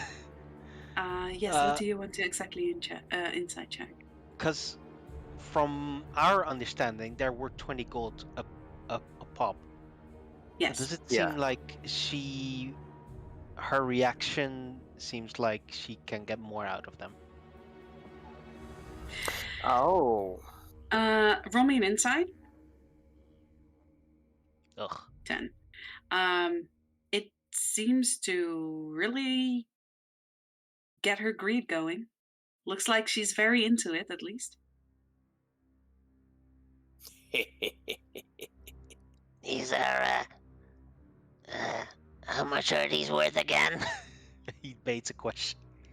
Well, look, it says 20 gold pieces. But she sounds almost like a Khajiit on Skooma. Oh God.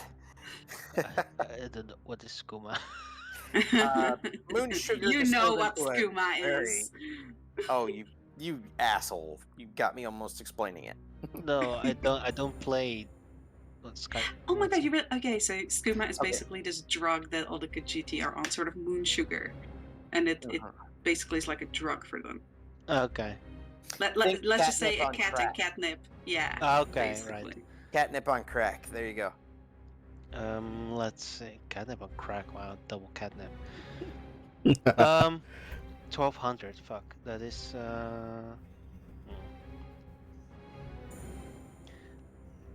I will give her a bunch. Let me do the calculations. Yes. Calculation. Did anyone? She also sells like normal healing potions without gambles, right? Yes, she does. Yeah, because I have like no healing potions. Yeah. You should just ask. She will say, What healing potion do you want? Kahiri have a special potion from France, but also just let's see, Kahiri. Let's see. and she goes into the bag and she takes some out. She plops out 2 normals, 1 greater, 1 superior. Okay. And 1 greater titans. Oh Jesus! All right. How much for all of them? Oh, okay. So let me see Can here. I- The can I normal get the ones are. bundle discount. So let me calculate here for a reason. Normally the normals are 50. You get 10 off, so that would be 40. So that'll be 80 for those 2. I get 20 off. Yeah, but that's Yeah, that's because 10% off is 5, 2 times is 10. Oh, right. So 50 to 40. So that would be 80 for those two. Then the greater is usually 75. So mine's 15, 60. And let me see here. The greater titans is usually 270. So that is 27 times 2. So, okay. I'm sorry. Yeah, times 0.8. Times 0.8. Yeah, so 114.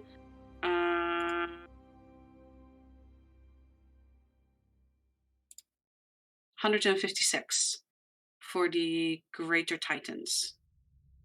And then she has one superior, which I need to check here. Is 150. So minus 30, 120. Yeah.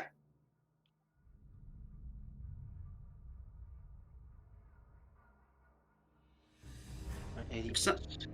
Yeah. If you didn't write it down, you can calculate it again yourself. Yes, it's 4. No, I did write it down. So that's 416. I'll buy all of them for 416.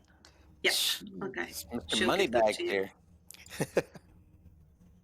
Health potions are live. Indeed, indeed. Right. Let me see. There was 2 normal, 1 greater, 1 superior, and 1 titan. Which titan? Greater titans. Let me put it in the thing here.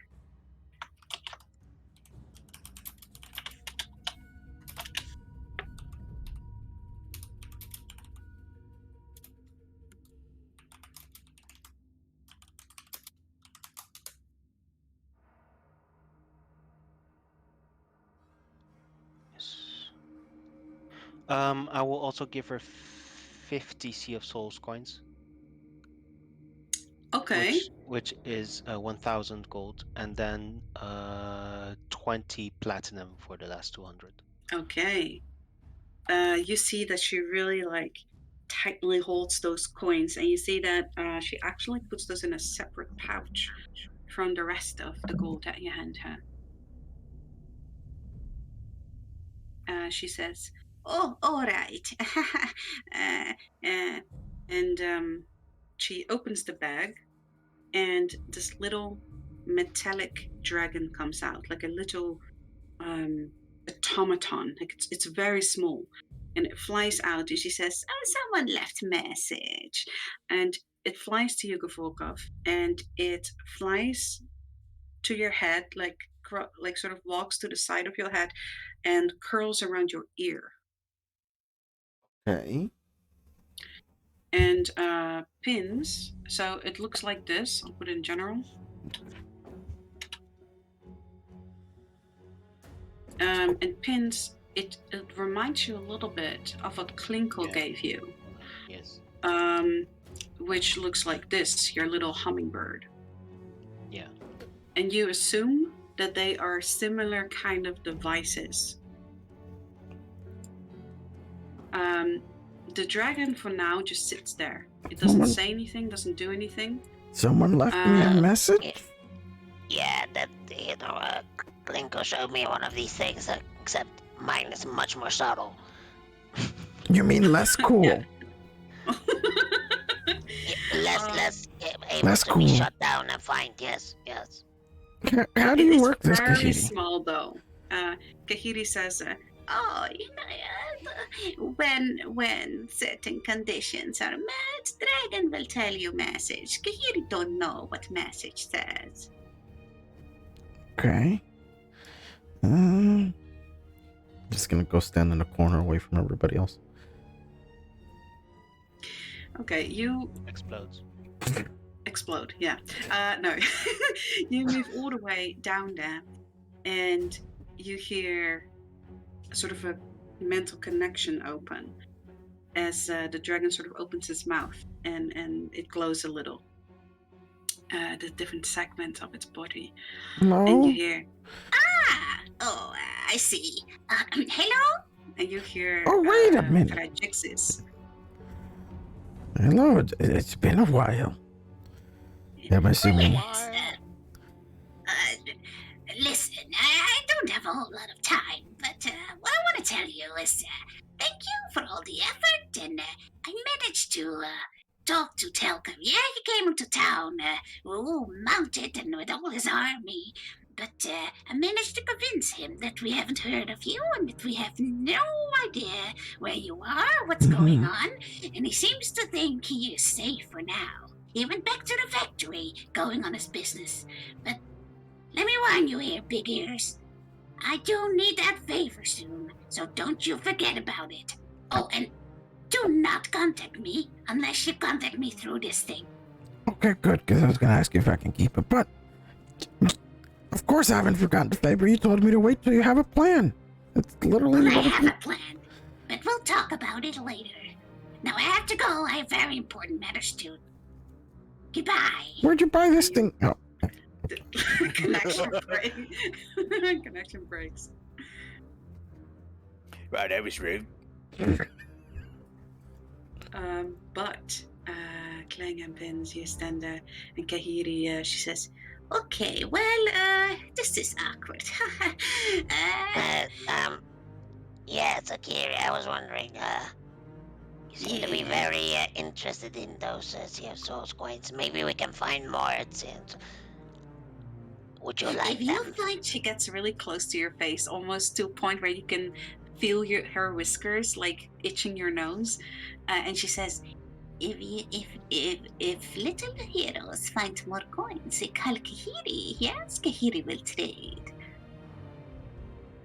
Hey, sounds fine. Yeah. Alright, it seems they're particularly valuable to you. Is there something we can do with these? No, just coins. But Kahiri need. Yes. Okay, look at the time. Kahiri sees again. So late. Kahiri needs to Yeah, go. and so she sort of like slips her fingers, and this table poofs back into powder. Oh, need to work on that. She puts her Alright, back on well, I'll the see you next time, Gary. He pats her on the head. Oh Don't do no. that. It's patronizing. Next time I will take hand. Oh, and If I was you, I'd take your hand right now. I mean, my head will go on a journey with Gary. It's... so she sort of walks into her back, almost as if she's going down a staircase, and you see, like, as her head disappears, the opening sort of fold inwards until it completely disappears.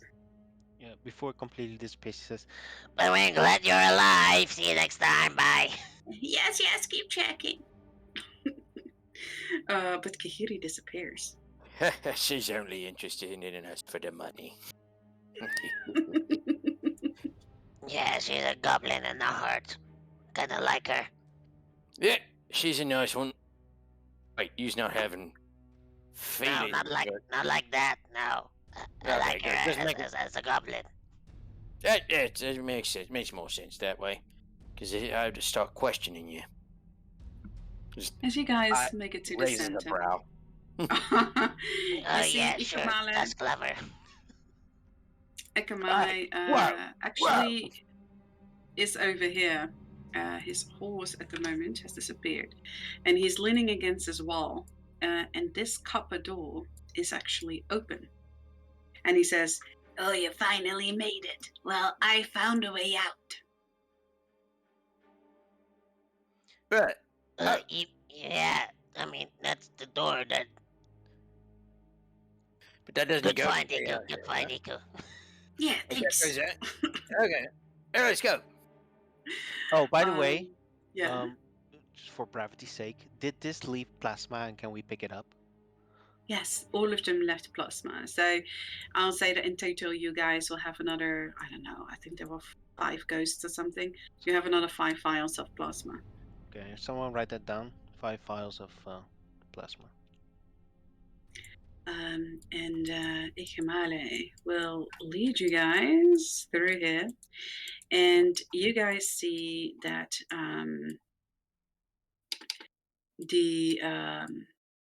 the portal over here now seems active. Oi. Dave, where's your head? He's talking to his unobscure dragon. Wait, but You there? Yes, I Chris? am. Yeah, Okay. he's red. he's writing. Oh, I'm sorry. No, we're fine. Nope. Hey, oh, damn it, you're too small. Hey, I am the appropriate size for my species, okay? Wow. Well, hey. What's that make us? Freaks.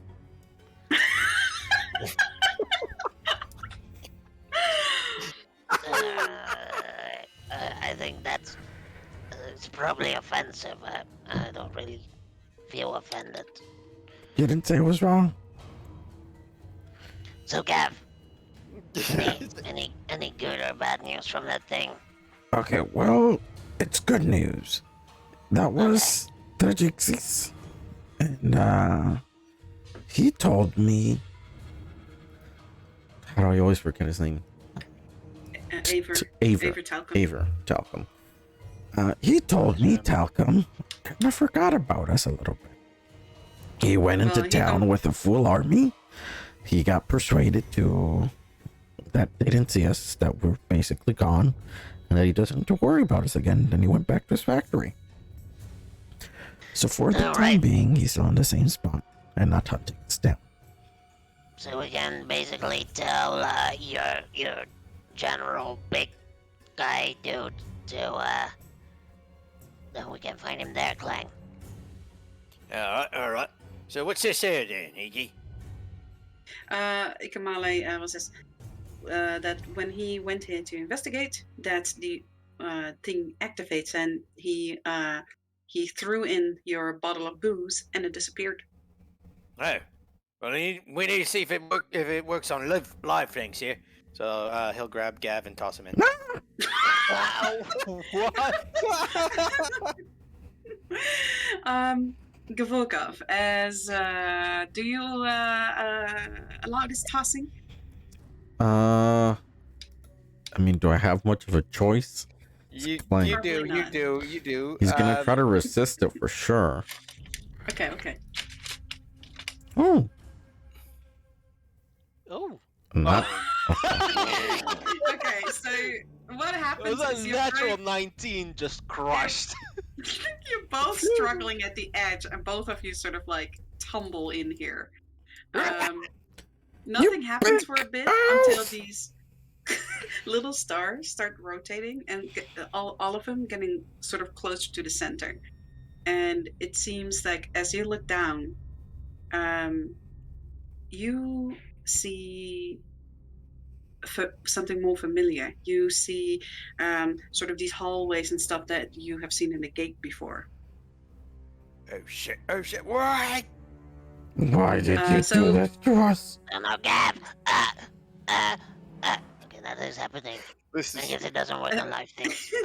And Ikamali jumps in too as these stars slowly start getting closer to the center. I thought it would be Is funny. it the party? Is it the party? Alright, I'll just get in there too. I guess I'm the activating source as always. It all comes down to me. And as you get in, these orbs start hitting the center, and you feel sort of like a pulling, and you get placed. You sort of like get tumble out where Imran was waiting for you.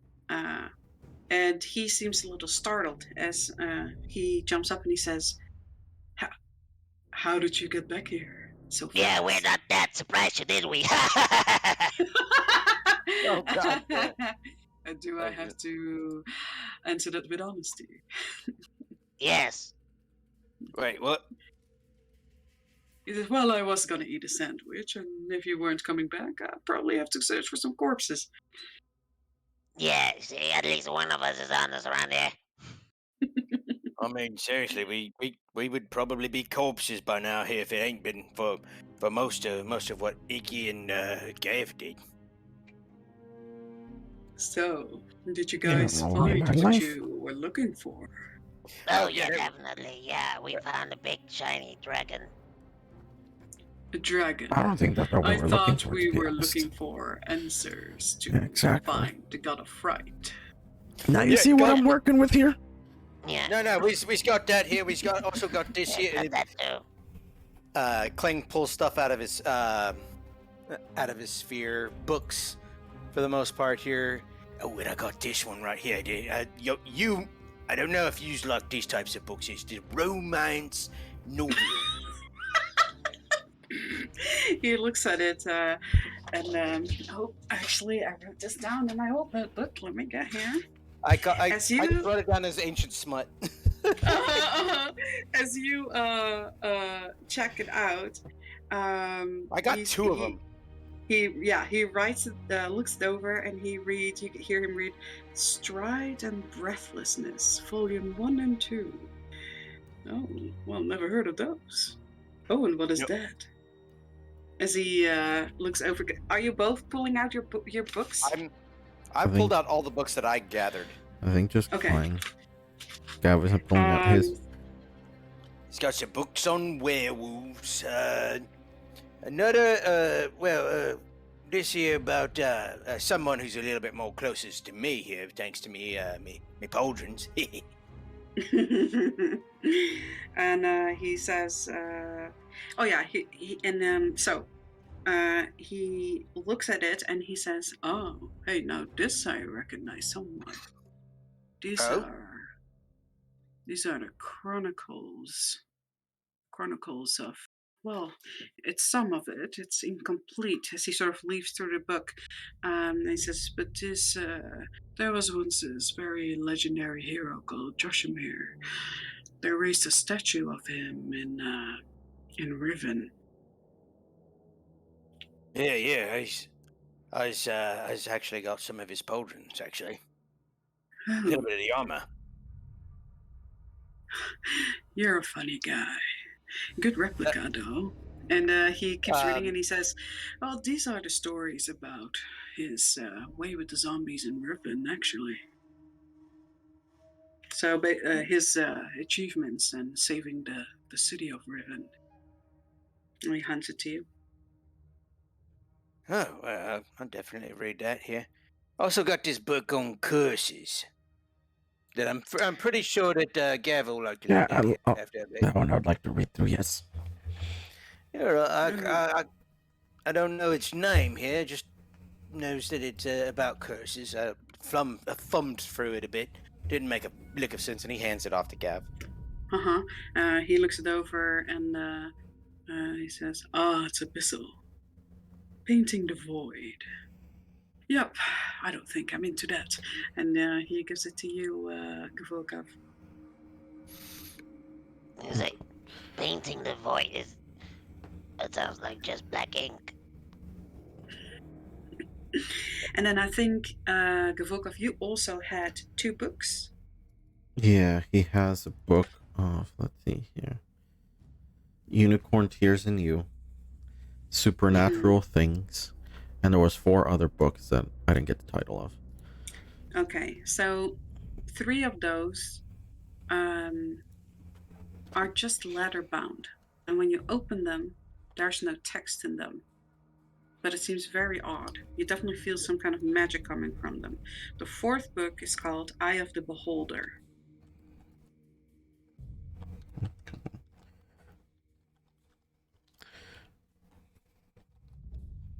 Where's the beholder? Shall we find a place to sit safely? Yeah, Let's are go back we to the in boat. plain sight here?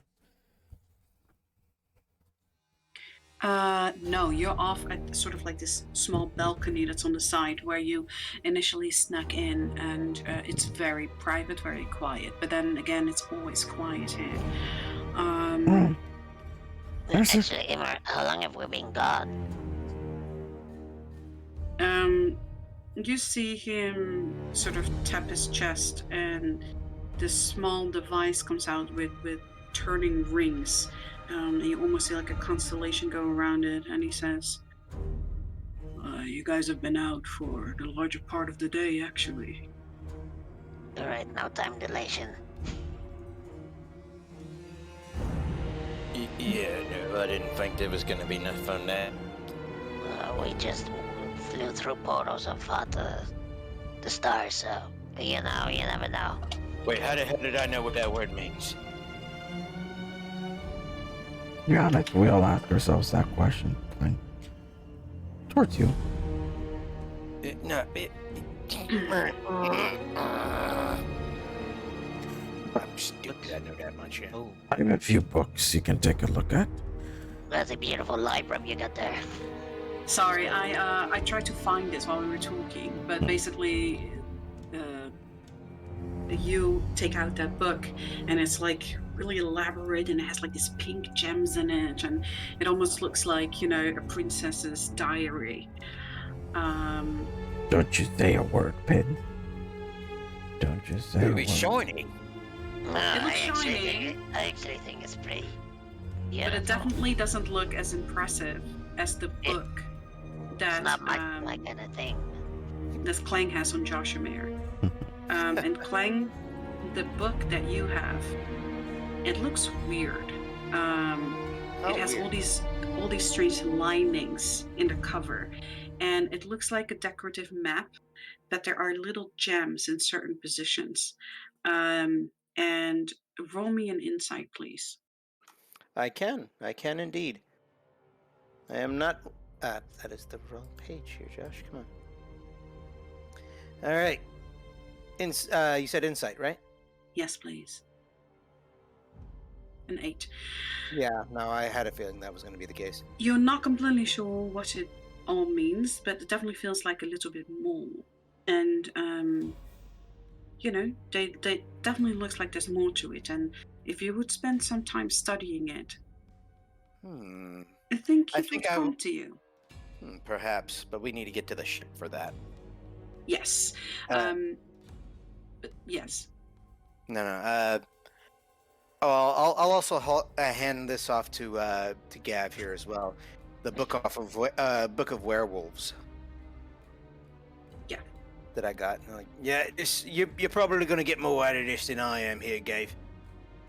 Can I see the unicorn one? No! Hold on a Why? minute. Either Gav is gonna get more out of this, or Pinsies. No, I think it's pretty. I just want to hold it and touch it. Oh, I'm talking about the werewolf one. No, you can have that. Actually, Okay. I do need to read that later. Okay, yeah. Hey, Gabe, you take this here. We's going back to the ship here. I'm tired. I needs to sleep and figure out where the fuck this magic came from. Wait, Imran, Yes. you think you just stood here for half a day? Well, my charge was to make sure you guys come back and to make sure that nothing comes through here. Okay, you really need to teach me what you do not to get bored out of your mind, because sometimes when I'm on watch, it drives me crazy. I just start counting stars and, it's too much. Oh, well, you know, mostly what I do is I split my body in separate pieces and I do some interesting stuff with my other bodies. That's Never a little mind. too much information, I, yeah? I Thanks regret for the asking. nightmares. Yep. You know, I can't help it that your mind is in the gutter. It's your phrasing. You have to work on your phrasing. No, it's pretty much you. No. Also, it is the fact that I can't split myself up unless you can teach me that too. I'm afraid that is something that your little body probably isn't made for. Although I Yeah. sense some of that in you, and he looks at you, Clang. I won't now. Yes, I definitely. It's sense very something. true. And he sniffs again. It's just like, I can smell the acid in the air around you. I think he can smell your Yeah. musk, Clang. That's just Clang. He always smells of acid. No, that's just my normal smell. If I you know say it. so. And he gives. He looks like gives a look of interest at Clang, but he says, well, if we're done here, we might want to go back to the ship so we can discuss further what we will do. Vince looks at Imran and the Clang and back at Imran and says, In God, Clang, first Kihiri, now Imran. Ever stop with you? I will say this much right now. I don't know what was in that drink. Heads me my religious experience. But I don't know what it all means yet. I think it might have been a love potion, just saying. But blurb, I will throw you in there next time we get home. You can certainly try. Based on what Which of you is holding the Lantern of Fright that Orion gave to you? That'd probably be Pins, I think. he gave us the Lantern of Fright? Yes, that's while he was talking to you. Before he gave you the heart, he gave you the Lantern of Fright. Yeah, so this is the lantern, but he gave it to you, but I don't know if you're actually the one holding it. If it has color, is it those colors like wolf? I would have probably held on to it. Yes, it's. Can you not see it? Did it not pop up I for you can. guys? Oh, okay. Yeah, I can. Yeah, it has that blue and that purple. Ooh. That actually is very nice. It's a very good color. And it seems like the bottom is actually floating from the top, and it has these big, chunky blue and purple crystals in it. And you have these ghostly arms that they are like fire, but they're clearly not fire. Some weird kind of ghost shit going on. Same as that what you have with Wolf. I would have probably in the treasure room asked Vorkov to check out what this thing is. Okay, so we'll continue on the ship or at any place, because we did in the other room what we did. But Imran will say, you found a very creepy thing there. You might want to hide that a little, perhaps. I don't know. Hide it. I mean, have you seen this place? Vince, roll me a perception, since your passive perception is so high.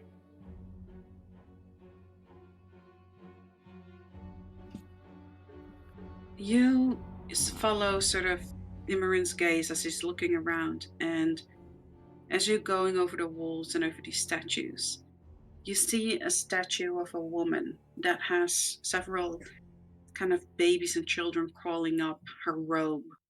And you see that all the heads are turned towards you, and all the eyes are open wide, looking at you.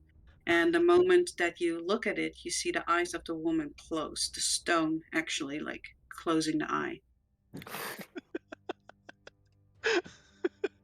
This place is creeping me the fuck out. Let's leave. That was the best description I had so far. Oh my god. Yeah. I'll try to push like the bottom of the lantern up to see if that's like a closing mechanism. Okay, so you push the bottom of this lantern, and you hear like a like angry voices, and you see that actually the mouths of these sort of like move, and it's like words come out, and in that like strange smoky fire, it's almost like words are forming. You can't read it, it's just, you know, breath coming out. It seems not angry. The voices don't sound angry, it just seems to have a response. Can I say in this primestial like, Can you close for a moment? The thing doesn't seem to respond. It just, to you, it just keeps whispering a certain thing. It seems to whisper one specific thing over and over. And if you all look at it, you see that the eyes and the mouth, the glow that comes from that is much stronger on one side than on the other side, the other skulls. So one of the skull is shining brighter than the only other ones. Does the skull keep looking? Does the brightness? Does the brightness remain even if I rotate The lantern. When you rotate it, the brightness turns to a skull that was facing the direction of the original skull. Yeah. Okay. So it keeps It's pointing basically. Yes. Yes. All right, this thing is clearly pointing at someone. You guys want to go on a trip? Another trip? You know, the last one was pretty exciting. Just saying. I will also say I'm pretty beat up. I'm gonna kill you if you decide to take how it are on you a trip beat right up? now. How are you beat up? Well, because I stared into black abyss that almost destroyed my mind. Yeah, yeah, Everyone's like, No, oh yeah, that's true. yeah, that's yeah. Good point. You know, come here, come here. Hold on to the mushroom. Hold on to it. All right. He grabs it. I put a finger to his temple.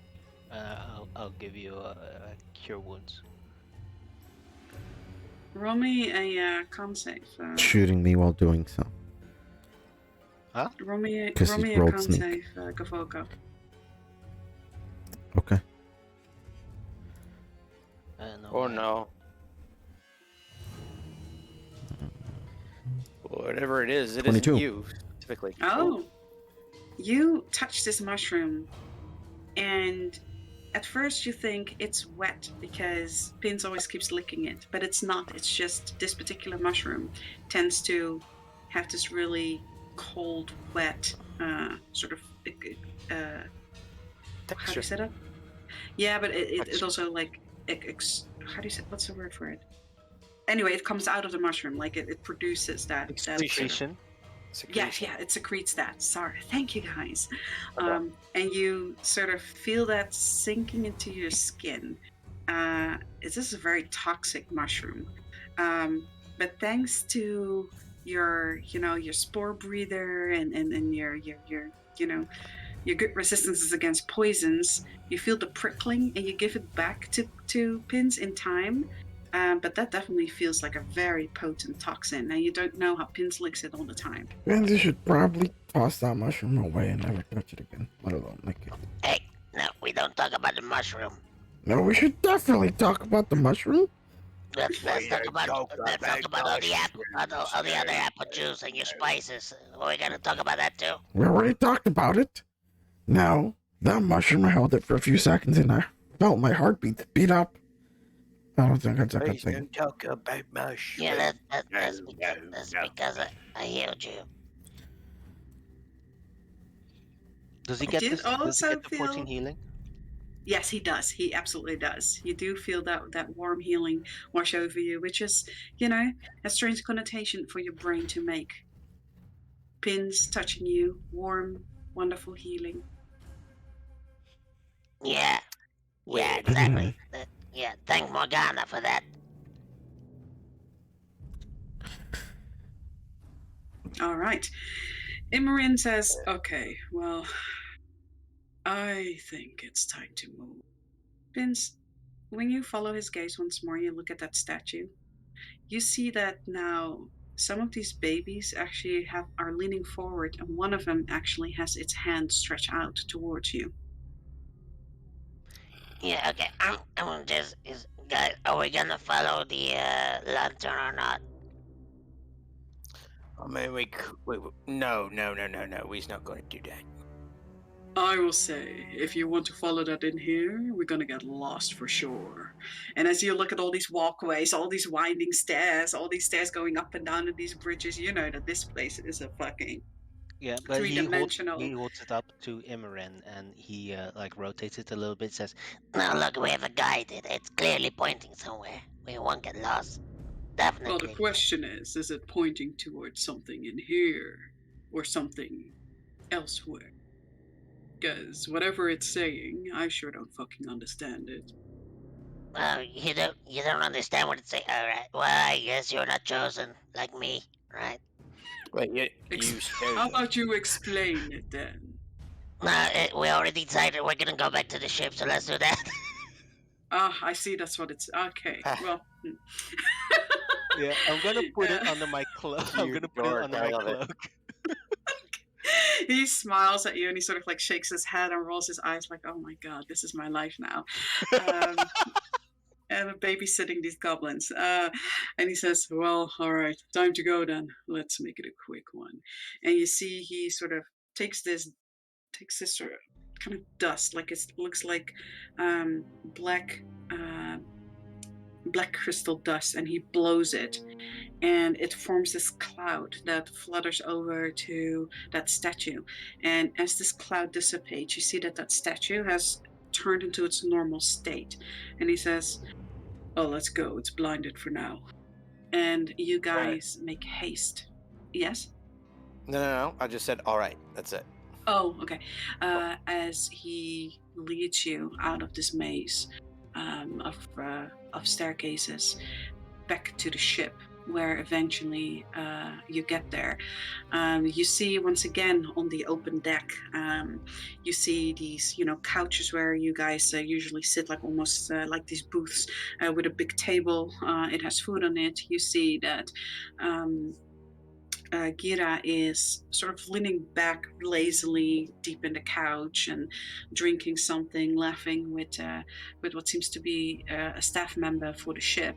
And when she sees you guys, she jumps up and she says, "Well, you sure all took your time." Not by choice. Yeah. You should have seen it. It was amazing. We fought like specters and ghosts and dragons and the stars. She looks at Imogen and she He's not says, lying. she says in a, she's who speaks Undercommon? Yes. Not me. Whoever speaks Undercommon can hear her say, "We were supposed to keep them safe. Why did you take them to the Undercrofts, where the Crawleys and the Spectres are?" And he responds to her, "I did not take him to the Swarm, if that's what you think. Wherever they went, the hallways that I know they're not supposed to go into the depths. If their stories are true, some kind of magic took them there." You see her think for a moment. She looks over you guys and she says, "Well, you better let me know what we're doing from now on. I'm sure everyone's hungry. And you guys look awful. You should probably take a rest." And you see, like, basically, when you look behind you, you see Ikamali basically flat on his face on the deck, as he is just Right out next, cold right drunk next to him is again. Clang. Yeah. 'Cause I have Um, drinking from that. I've drunken from that flask here too. After he, after he, They're I just am that drunk. far gone. Actually, we're doing pretty well. They're just drunk. she says in Undercover, "God save us." um, Too late but for that. she prepares the food for you, though, and she says, "Well, please let me know. Time is ticking after all." It is. So you guys It was get a just growing. chance to have a short or long rest and to investigate the lantern, do anything you want to do, really. And if we can take a little 5 minute, because, Yep, my we can God. definitely do that. I will put us on Okay. BRB screen here in just a second. I need to where the hell did everything get off to here? I can't find a thing. But I'll go um, ahead and mark down where we're at here time wise, yes. and we'll go ahead and go from there. But we'll be right back.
and we're back, I think. Yep. All right. So thank you and sorry for the break. You guys find yourself on the ship. The table is set, and Gira is sitting there. You guys get to take your time and do what you want.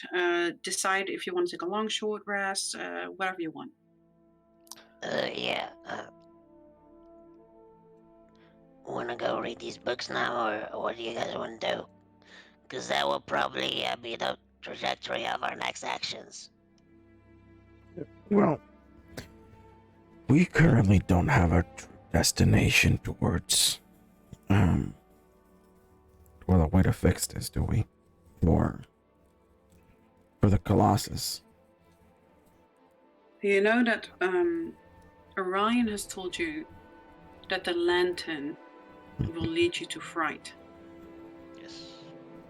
What we can do I is... mean to terror. Sorry. Yeah, Would we it can be have a it go. trip with the ship or a trip through the streets? Well, you would have to check the lantern, or you Yeah. will have to do some kind of investigation because Or at talk this to the moment, lantern. yeah, you don't exactly know what it's doing. Mhm. My question is, because we could rest up while we take the ship. Are we just chartering so that basically paying trip to get taken to another place, or is this their ship, Gira's and Imran's? I think You're this not is the sure. local ship. Yeah, you know that they talked about chartering, so it seems that they have rented this one, and that this is a ship from Aradale. Because we could rest up while we used to ship to sail in the direction the lamp is taking us. Unless the Or lantern. lantern. That is a possibility. Because as long as we're moving, we're not necessarily wasting time, and we could rest Yeah, as that's long true. as possible. What direction is the lantern pointing from this world map? Okay. You guys are currently in this tower over here, Yes. Yeah. and it's pointing that way. Okay. So south, east.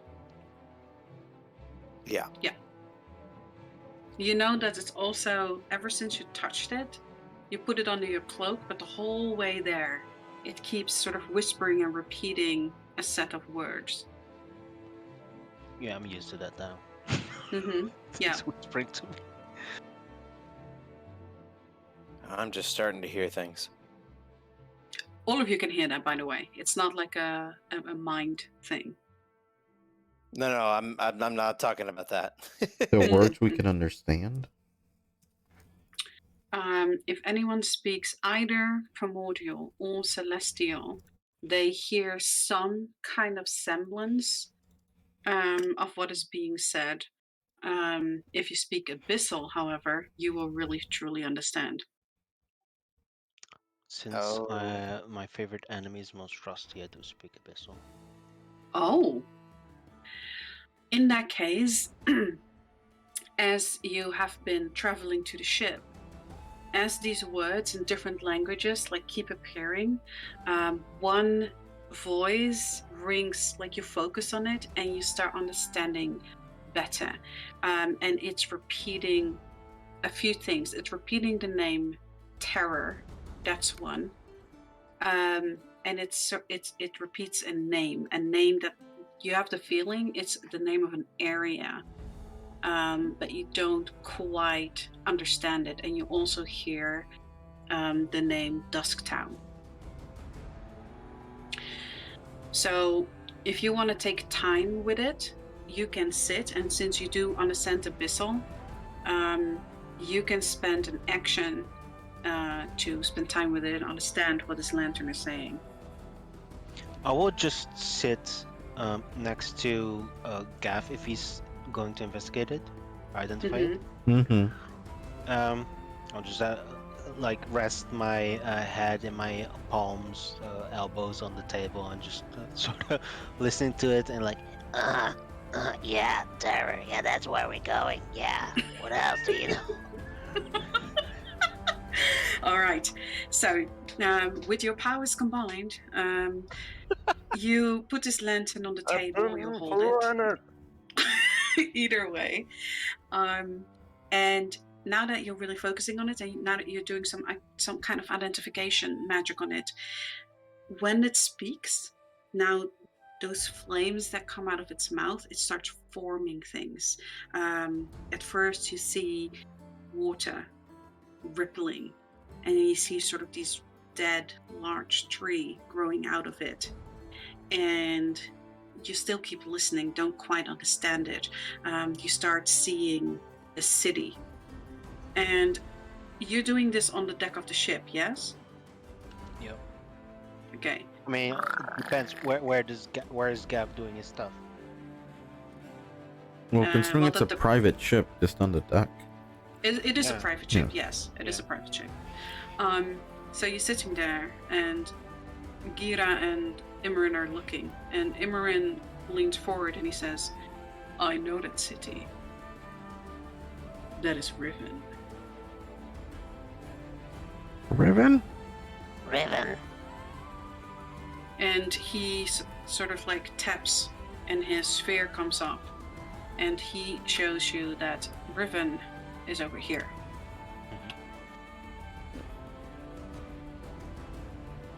And he says to you, Riven has a portal mage. But you see that the lantern keeps speaking, and it more seems to show you Riven because you don't seem to recognize the other things. But it keeps going back to that swampy kind of area with the dead trees, and you see little flames and masks popping up every now and then. Flames and masks? Yeah. Like, so you see that little area that is creating in the fire, right? Like the water and the dead trees around it, and you see little sort of masks floating in the air and flames. And you see then a very large creature. It looks like a gigantic wolf.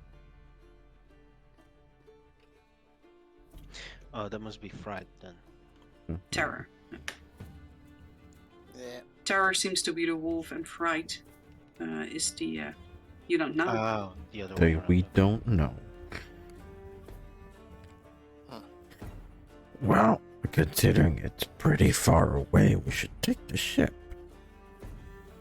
Yeah. Imran, you did hear Imran say just now that Riven has a portal mage.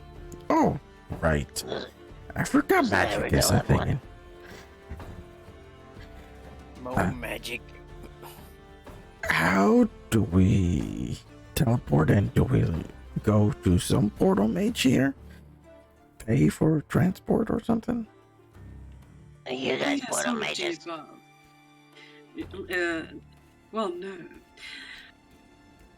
That wouldn't quite pay for my lifestyle, says Gira, and she leans back and she says, there is, of course, a portal mage in each of the towers here in Aradil, but you guys don't hold any aristocratic titles or own land, so in that case, we'll have to sneak you in. And she looks at Imran.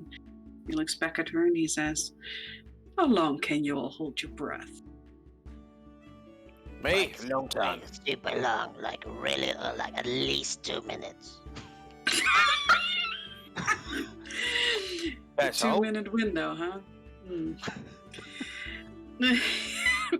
He looks at her and he says, I don't know if we can do all that bureaucracy in 2 minutes. And then Gira looks at him and he says, oh, well, if he dies, we maybe just can bring him to a priest to revive him. How long can everyone else hold their I breath? don't want to go to the blurb. No, I'm very good at hiding too. It's an honor to go to the blurb and you know it. As speak of the blurb is happening, you feel a warmth come over you, Clang, and you hear sort of those blurby sounds in your mind. And for the first Just time beat now, himself.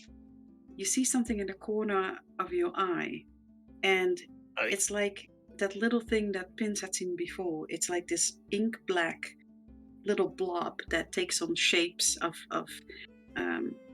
humanoidish, like a really fat kind of creature with tiny legs, as it runs and jumps around you and sort of floats around your shoulder pads, like going from your left to your right. And you feel the presence of the blurb. And there we go. Something sort of like that, though. Yes, but it's But it's it's black? ink black. Yeah, yeah, and it's not see-through at all. Actually, it's very like oily, like sort of like light, kind of reflecting a little in it, refracting in it.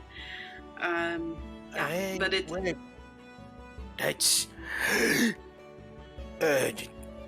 touched it. And Clang will walk off towards it. Okay, so it's It's on your shoulder pad. yeah, it's on your shoulder pad. Oh, So it's on my it's shoulder. Oh. constantly sort of floating around your area, like it dancing on your in your shoulder pad, and then like it goes flat as a pancake, and then it seems to also respond a little bit to your emotions and what you're saying. If you're talking about certain things like a horse, that it will take the shape of a little horse, and it seems to be very responsive part of you. Oh, hello there, friend. And they'll just kind of poke it slightly. When you poke it, it ripples like water. Oh, that is cool. What? Is you is part of the blurb? It seems to make a motion of acknowledgement, but it doesn't seem to have a voice. It's Did you all right. Did you steal a bit of the blurb? No. It found me. Should we contact and warn Morgana that the blurb is on the loose? What? No. The blurb has always been all over us. It's deep below the grounds in the caves. The caves that span all the place. How did I know that? Now, did you know that? All of you are wondering how Clang knows this. Yeah. Clang, you know that Probably reading this- too many of those novels. you know that this little oozling is a part of you, and you see that it, now that you've touched it, it sort of makes a tiny little hand and touches your finger, like just not with fingers, but just a little, a pokey arm touches your finger, and you see that its ooziness sort of like oozes like over all the little crevices of your skin, actually like grows all over your skin, and you feel empowered. And this is your first primordial oozling. You are now empowered with it. Well. That looked dirty. But it feels so clean. It does actually not feel dirty at all. If anything, it seems like, like oozes do, like how the first thing, like there's no fucking cubes, like everything is spotty clean. You actually never felt so clean before. It's really a weird feeling. It's like constantly being underwater and bathing.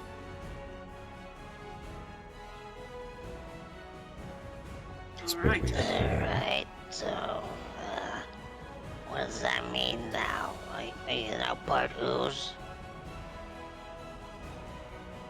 I don't know. I may be part of the blurb. I don't know. That seems unlikely. And yet, here's the blue. Here's the little blurby. I'm calling you Blurby. So we've got a burble, a blurb, and a blurby. Ever since Clang had that near-death experience, he's been talking about the Great Blurb, and some strange changes have occurred. Mhm. Yeah, actually, all of you also heard that giant gong in the middle of the treasure room in the end there. I was wondering how that happened. I don't know, you were doing some weird shit with your hands, and there was a giant gong sound. Also, since when do you heal things? Wait a minute, that is a good question. I didn't even realize. You normally, I thought you were like giving him your ring, but you were just touching him.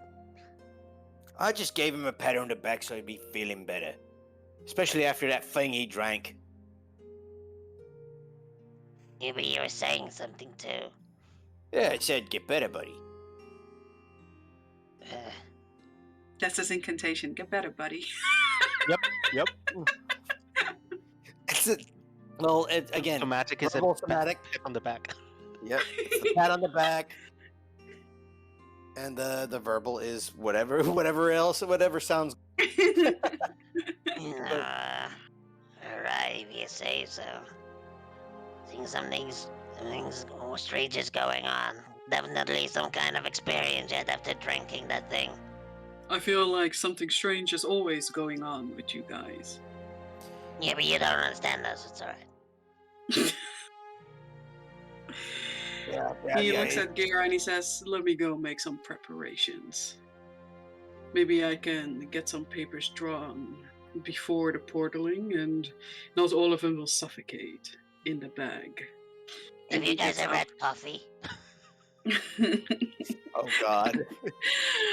Imran starts walking up the ship, and Gira says, now, I know it's not very refined, but I'll have to stuff you all in a bag of holding, so no magic can pick you up, and smuggle you through the portal, because there is no way that they are going to allow, some peasant to take use of their portal magic. She rolls her eyes. For as much as we're progressive, all this racism and status is very stunting, in my opinion. He's not gentry, that's true, but we still technically proper knights. Wait, do you think Klinko can help us out? Klinko, well, she is more the underground type. If we want to use a portal mage, we're gonna have to go up high up the tower, and you can't go there unless you have, lands and titles. So we're going to this portal mage to make our way to Riven then? Unless you want to spend days traveling there. Alright, now just... And I tap my sphere also and look at the map. So guys, that means that we'll go from here all the way to here. Hold on. Oh, wait, I already have it up. Yeah, go ahead. That means that we end up here in Riven. So... we're not going to Ava or anything, right? Well, we don't have enough, honestly, I don't think we has enough to take him on. Also, to be honest, we're kind of trying to save a whole city from being destroyed during a siege that is going to be coming sometime soon. That reminds me, you just got to read that book. Yeah. No, that's a good point. As you remember, Gypsies did tell you that he basically lied and convinced him that no one has come here and said any weird things. Yeah, No. bought us some time. So Aver has gone back to the factory and sort of continue his business, thinking that you guys may have died somewhere in the woods. We did finish this honeysuckle quest, right? Because we Yes. handed in with Yeah, we're done. Okay. Yes, absolutely. We didn't hand in Humber Oak yet. Not yet, but you know that if you go to Clear Anytime. Lake or to any kind of guild, you can basically contact him, Okay. especially Clang, since he's part of the Elite Guild. Right. I've got That's a good question. Oh, sorry. Go ahead. Yeah. Oh, go on. I was gonna say, in this town, would I know, or would the twins know if there's a Elite Guild place here? Okay. or Yeah, you outside? can.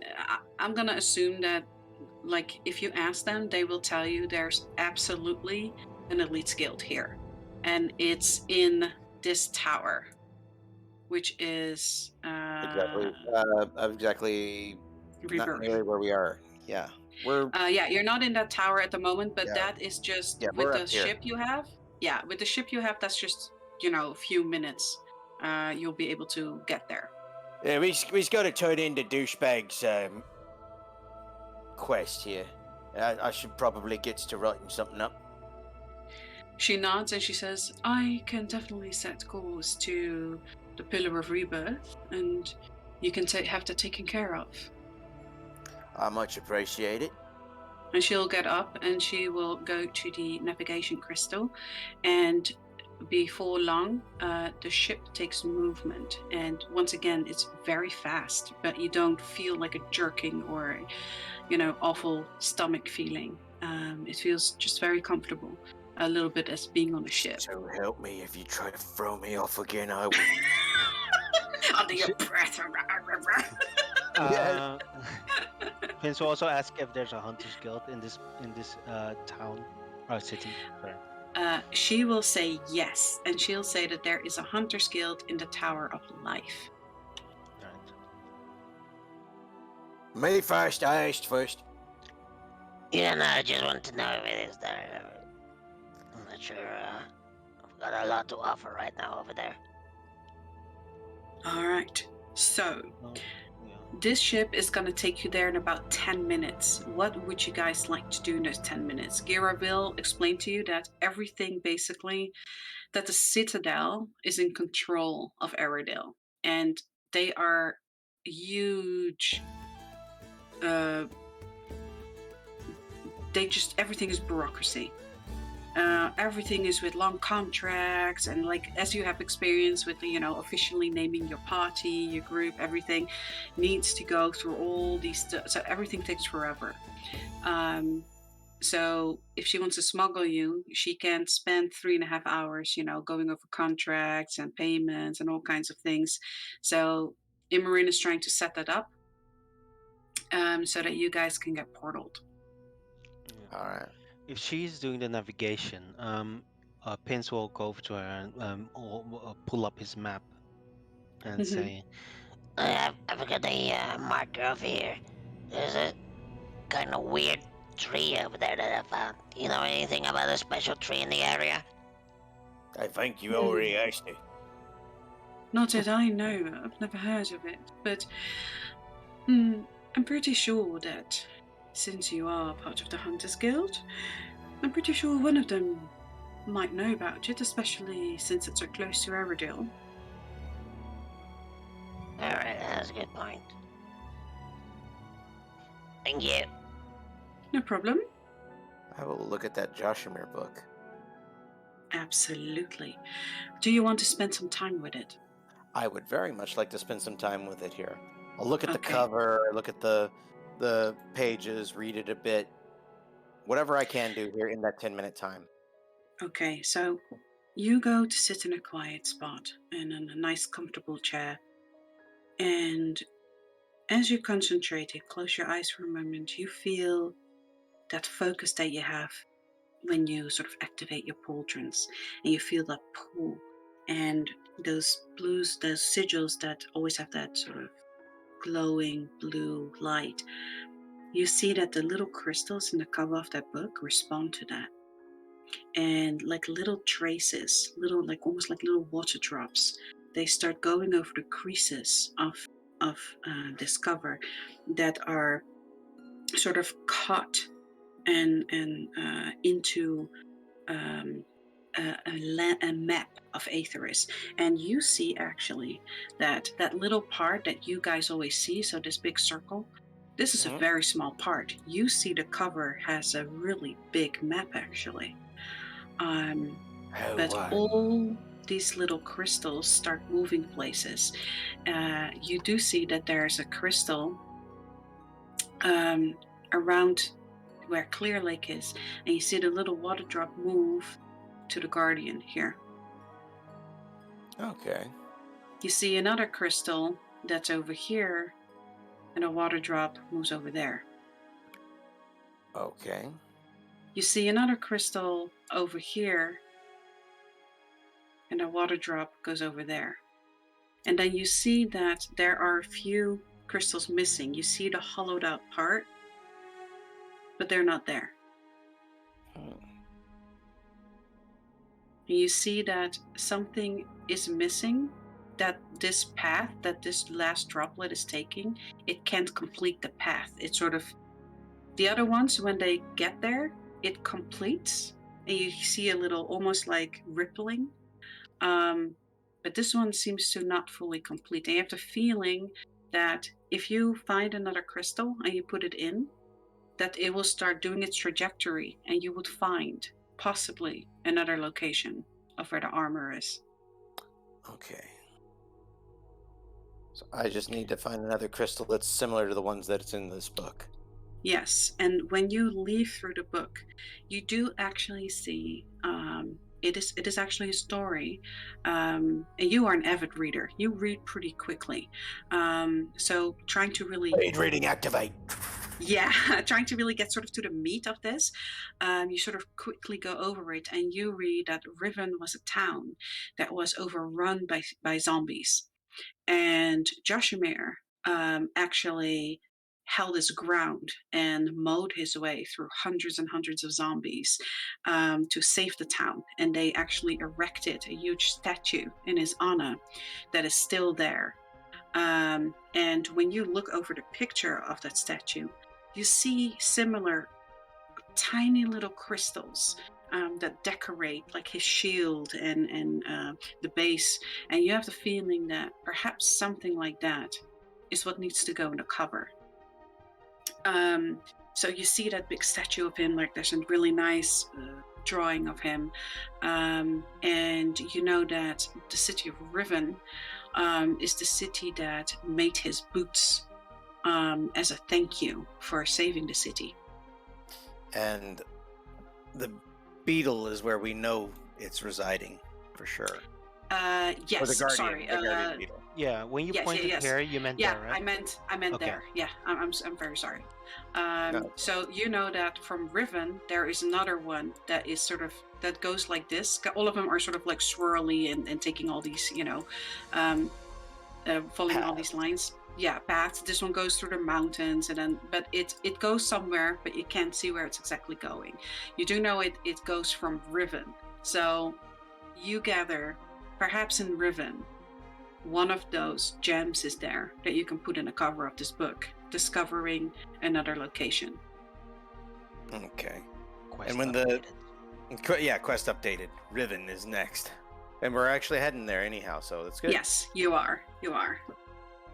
But what you can read from the story is that, because this is old, this is also a very old book, and you know that this is from very long ago.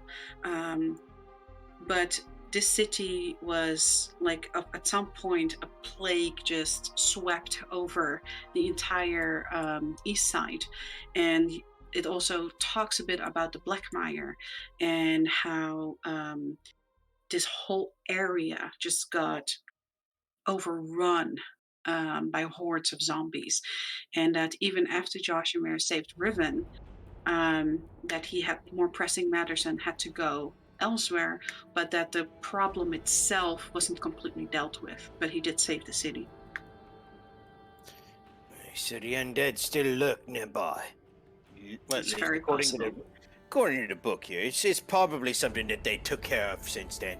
After all, he lived many years ago, so maybe Mhm. he was an old folk. I thought he was human. Just making wild speculations at this point. But yeah, so you learn about Joshimir, that he was a champion of light, very brave, and that he is widely known around all of Aetheris. So that is what Kling's doing. Pins and Gvorkov, I know you guys also might, I know Pins, you have books as well. Is there something you guys are doing in this time that you are moving to the other pillar?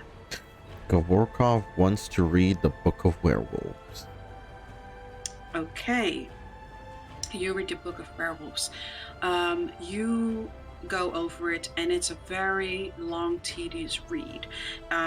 It's written by a scholar, and it drills off a lot and all kind of little details and a lot about anatomy and how he's comparing hairs of some werewolves to other werewolves, and it's just a lot of information that you don't really care about.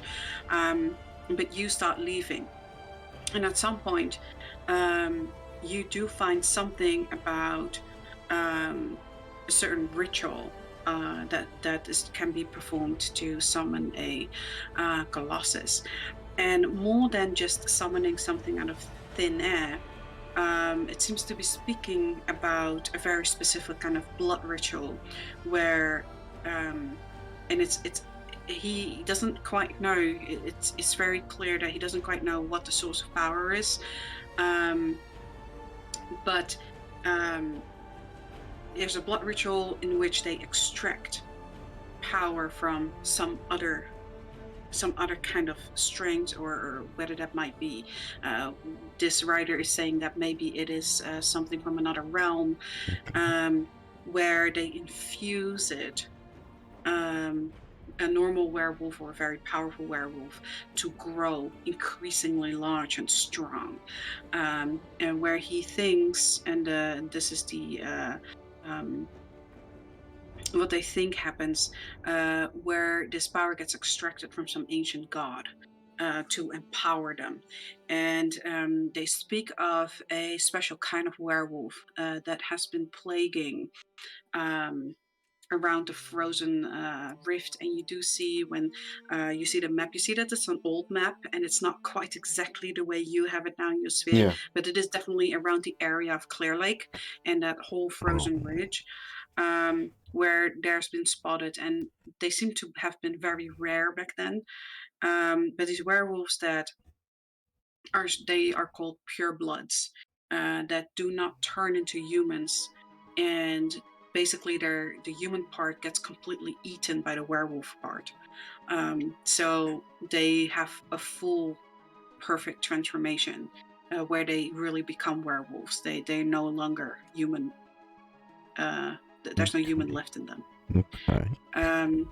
And there seems to be, again, it's guesswork, in a sense, where they discover that, that when these werewolves bite, all the others are sired under them, and when you kill that werewolf, basically the bond sets them free, and they turn into normal werewolves again. So these white ones, they are very dangerous because they can control all the ones that they've bitten that are basically under them. Yeah, that's a lot of what you hear, and that they have not found a cure, but that there is a long line, and you actually see the Gray family that has been experimenting for generations to find a way to reverse it. Okay.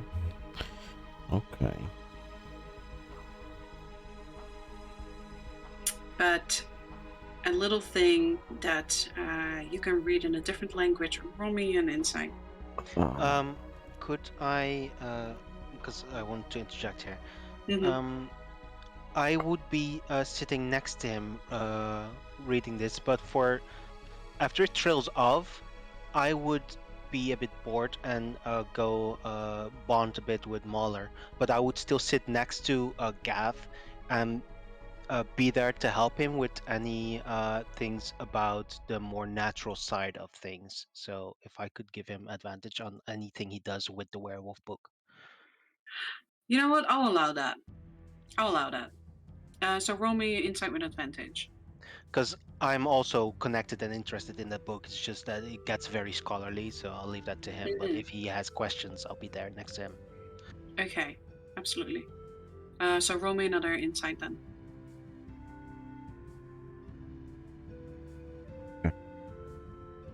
for a cuff? Yeah, I'm trying to find insight here. Oh, Oh, that's so okay, much 7. better. 7 is enough that you can read it. So you have very much trouble reading this language. You are learned in it, but it seems to be, like English and then Old English is hard to read. That's kind of what this primordial is like. So you're reading it, and basically it seems like the person wrote this sort of as a side note, because this seems to be not necessarily a published book. This seems to be a personal tome. And it talks about how the Gray family, the reason they've been experimenting for so many generations is because they've been afflicted with this curse. Oh, and every now right. and then, every now and then, one of their bloodline, when a child is born, sometimes they are afflicted with it. And the reason they want to reverse it is because they are sired to this ancient werewolf. And that can actually maintain control over them. So there is a bloodline that caused it that can have control over the Greys if one of them is afflicted with the curse. And so with Aliana, with which you can guess, she is afflicted with this curse. And this is extremely dangerous. And you actually look at notes and you see that once again, a name that has been popping up a bit all over the place. You see the name Dusktown. And somehow there is a relation there that this ancient bloodline of werewolves also has some kind of root there, or has something to do with it.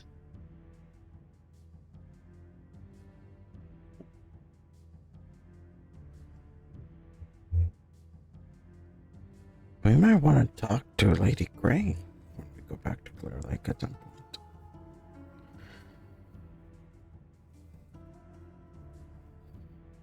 So that is basically what you discover. You discover the cure for normal werewolves, which does need a whole combination of removing a curse with a very specific alchemical properties, but it's definitely possible.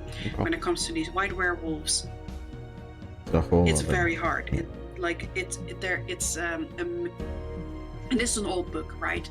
So they know that the Greys were working on a suppression method, and from Aliana that they do have some kind of with the dust rose, right? Something that suppresses it greatly, but they haven't had a cure yet. But you definitely know that there's something to stop the process or halt it to a certain point. Are we saying that the little lady was infected with the white one? I think it's kind of bloodline.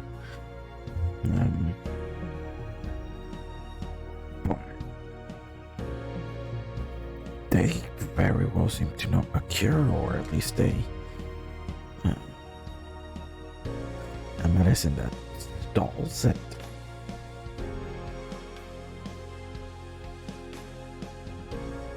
Alright.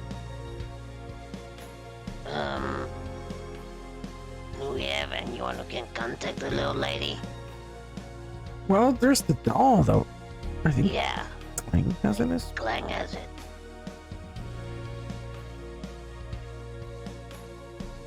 He does indeed. Get him to pull out the doll and try to talk to it.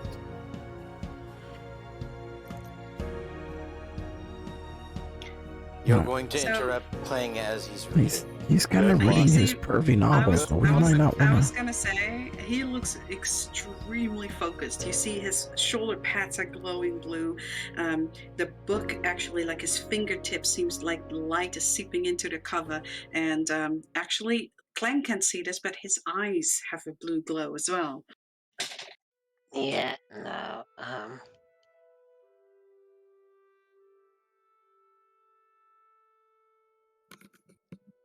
He's wearing his spectacles. I think it's serious. Clang, case in point, Clang is not actually wearing spectacles. He's just wearing. He's just that's that blue glow. Yeah. I think, let's bother him later. Before he Yeah. actually throws someone else overboard. Yeah. It's possible. Entirely possible. As you guys are contemplating this, you see Gira, you hear her heels hitting the wooden deck as she moves up to you guys and she says, well, I hope you all are ready to deck. We're going to be here now about a minute or so. Keep your papers ready, you know how they are. And she gets to the side of the ship, and before long the ship actually starts moving and docking and the gangplank rolls out, and Do we indeed have you papers? see yes, you guys have signed papers as well, and you go. She goes out of the gangplank, and you see this official standing there in kind of like a really high-collared suit with papers, and she basically activates her spear, and he checks her ID and everything, and she has to sign papers, you know, that they've docked there, blah blah blah blah blah, all these things, and she moves along. He asks her about cargo, and you know, you guys are also asked to vacate the ship and identify yourself. And so you do, or I think. Oh boy. Well, since we are all ready to go, Mhm. When you guys move over the gangplank, you see that his nose wrinkles a little when he sees you guys. Clearly oh not great. fond of goblins. And as you show your papers, you see him for a moment stop, like almost like something shocked him. And he looks at you, and his demeanor really changes. He says, "Oh, uh, sir, Black Clang, here are your papers, and I see that you have already signed for your group name as well. Oh, that is perfect. Yeah." And you see that he's sweating a little. Indeed, indeed. Well then, thank you very much for being very diligent in yours work. Yes, of course, sir.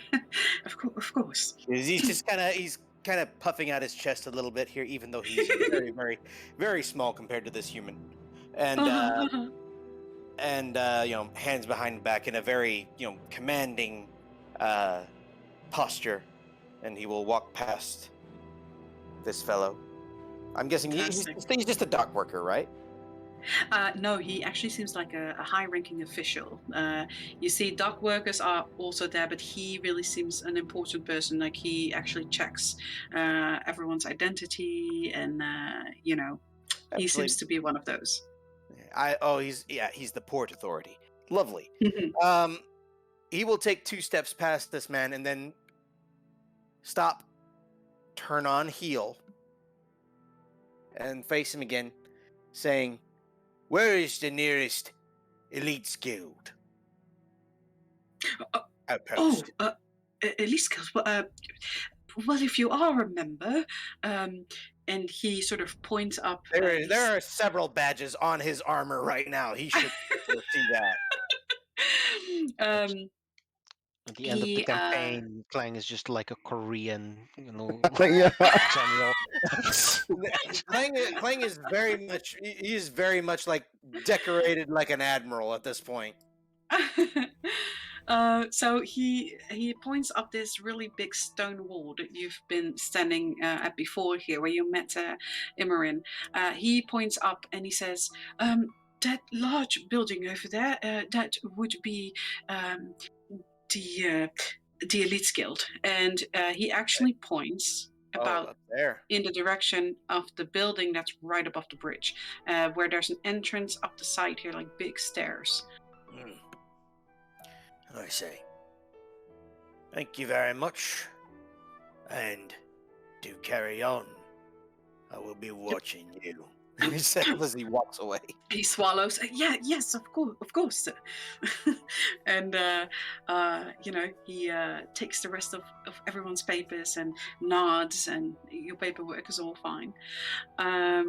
So It had you better be. guys, yeah, you guys make it to the docker area downstairs. It will take you like a few minutes or so to make your way up to the Elites Guild, and if you do. There is a man standing in front of the door. You have the usual guards that are there. Then there seems to be a man dressed in like really, expensive finery, and he's standing next to kind of a large quest board, and he's looking at you, and he's sitting behind the desk, and he says, "Sir, are you taking up or turning in?" Turning in, actually. Of course. Your contract, please. And he will pull out the black contract. Oh, a black one. I see. And he takes it really discreetly, rolls it open. Oh, I see it is fulfilled as well. Indeed, and He will go ahead and state, this, unfortunately, there was, well, he wanted to, just tell him there was nothing out of the ordinary. Of course. He gives It's what you he wanted to know. It's what he gives wanted you to know, after all. gives you a golden coin that looks exactly like the sigil on the paper, and he says, I'm sure he will contact you. And he sort of like puts a big stamp on this contract, and it disintegrates. Then he opens his drawer, and he takes out a big leather-bound folder that in gold lettering actually says Clang on it. And he opens it, and he starts scribing in it. Basically, you see he puts in numbers. You see that things about satisfaction, whether the contract has been fulfilled, etc. All these things. And you see that the ink on the top, that you see like a little picture of yourself in the corner with your name and all your details, and there's a number right Oh, next crap's to it. sake, they don't know that I'm a goblin at the main Fuck. And the ink actually swirls and changes, and it changes from 1 to 2. And he closes it, and he says, "Well, you're well on your way. Very impressive for someone who has only just joined." And he puts the folder in the desk, and he says, "Thank you. Are you picking something up, or was that it, sir? Can I help you with anything else?" For the time being, this is, well, Yes? he's gonna say, wait, what's up on the roster? Maybe I will pick something up if it strikes me fancy. He looks and he says, well, of course, there is, let's see here. We have some bounties that definitely need some helping. If you want to take those, you see, he says, there's a 2,000 and a 1,500 bounty. One is a murderer. Oh. One is a murderer, and one is a fugitive. Are they wanted dead or alive? Or both? Dead or alive, but alive will pay you more, because then we can extract information. True. Information is always good. So, one for 2,000, one for 1,500. If you bring them back alive, there is a 500 bounty bonus. All right. What's the one that's the murderer? He's the 2,000 one, right? Absolutely. And he sort of takes the bounty off, and he hands it to you. Looks like a pretty rough fella. Has like an eye patch, or like a gruff beard. Has a really mean look to it. He says, the reason the bounty is so high is because it's hard to get. Squirty fella, eh? Well, not just that. He is in Brackenwall. That's where he's last been seen, and since Breckenwall is the only nation that's, well, basically on its own, we actually don't have authority there. So it's going to be very difficult extracting him. Of course. Legally. So it would be one of those things where we could definitely go ahead and get him dead here if we had a bag of holding, but if not, getting him out alive is going to be a fucking pain in the ass. Well, yeah, that's why the bounty is what it is. But if you do your job as well as I see that Mr. Wolfric has been saying you've been doing it, then I have my full trust that you'll be able to manage. True enough. We've got ways. We can try something. All right. What about this here? This here fugitive? Yeah. Where's he last been standing from? Well, I can understand from the picture, and he he hands it to you. I'm sorry. I has a hard time with human faces sometimes. She's been on the run. Well, she is a very cunning thief, and she has taken something from the Senate, and they want her back, and they definitely want to discover who she was paid by and how she has done it. So, they definitely want alive. Absolutely alive. Okay. Where's her last known places? Well, that is the problem. Aradale was her last known place, and she's definitely fled it. But one of her capabilities is actually to shift, so no one has really had an eye on her so far.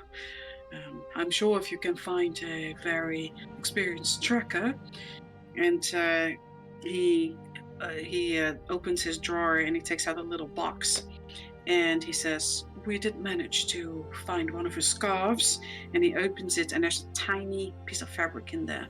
We've cut it up in pieces, and well, whoever finds her finds her. But if you have an experienced tracker, this might be of help to you. And he closes the box and hands it to you. She sounds like a much more, well, no, I don't want to say easy because shifting and all that. But yeah, it might be more worthwhile to get this one since we're going to be close for a bit. All right. I'll take this one here, the fugitive. Plus, I got myself a pretty good tracker with me. And he says, "Well, take them both. You never know." Oh, there you go. Yeah. And you see that the poster just reappears on the quest board.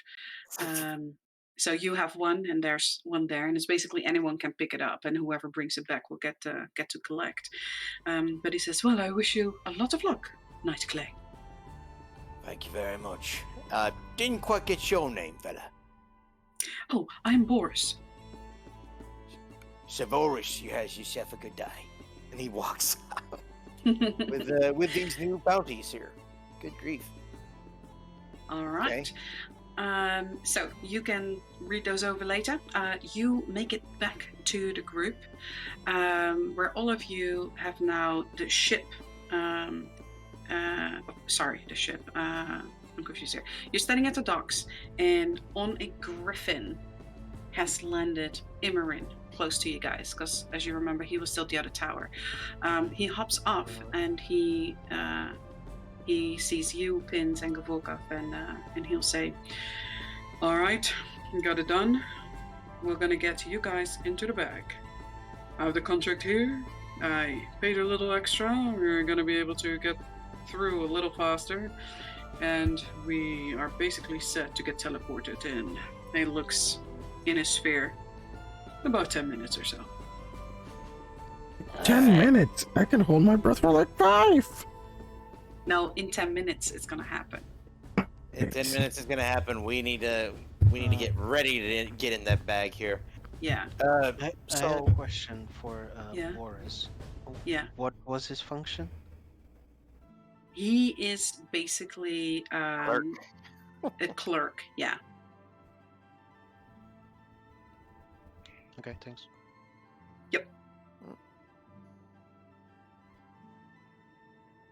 All right. So there's a bit of above game. I do remember there's a bit of air that's in there, but it will get drunk up pretty quickly. Mhm. So we have some breathable air in there, but we have to hold our breath at some point. Yes. And if you guys are ready, Yep. the twins will take you up. You guys go up about the level where the Elite Guild is, and when you get into sort of like a little side, how do you say that? A little side road. An alley. Yeah, an alley. Thank you. Both of them prepare you guys to get into these bags of holdings, and you can actually feel how they are running very swiftly. It even feels sometimes like they're jumping, but for a very long time. It feels very strange, almost like they're leaping and floating for a very long time. And at some point, you feel a strange, sickening feeling in your stomach. And very closely after, you almost get blinded by this bright light as you fall down in the grass, and you find yourself all the way down in Riven. Yeah. So you guys fall on the floor. It was a weird, like, time was very strange. You just kind of felt yourself being hoisted and jumping, and you know, you are laying in the grass.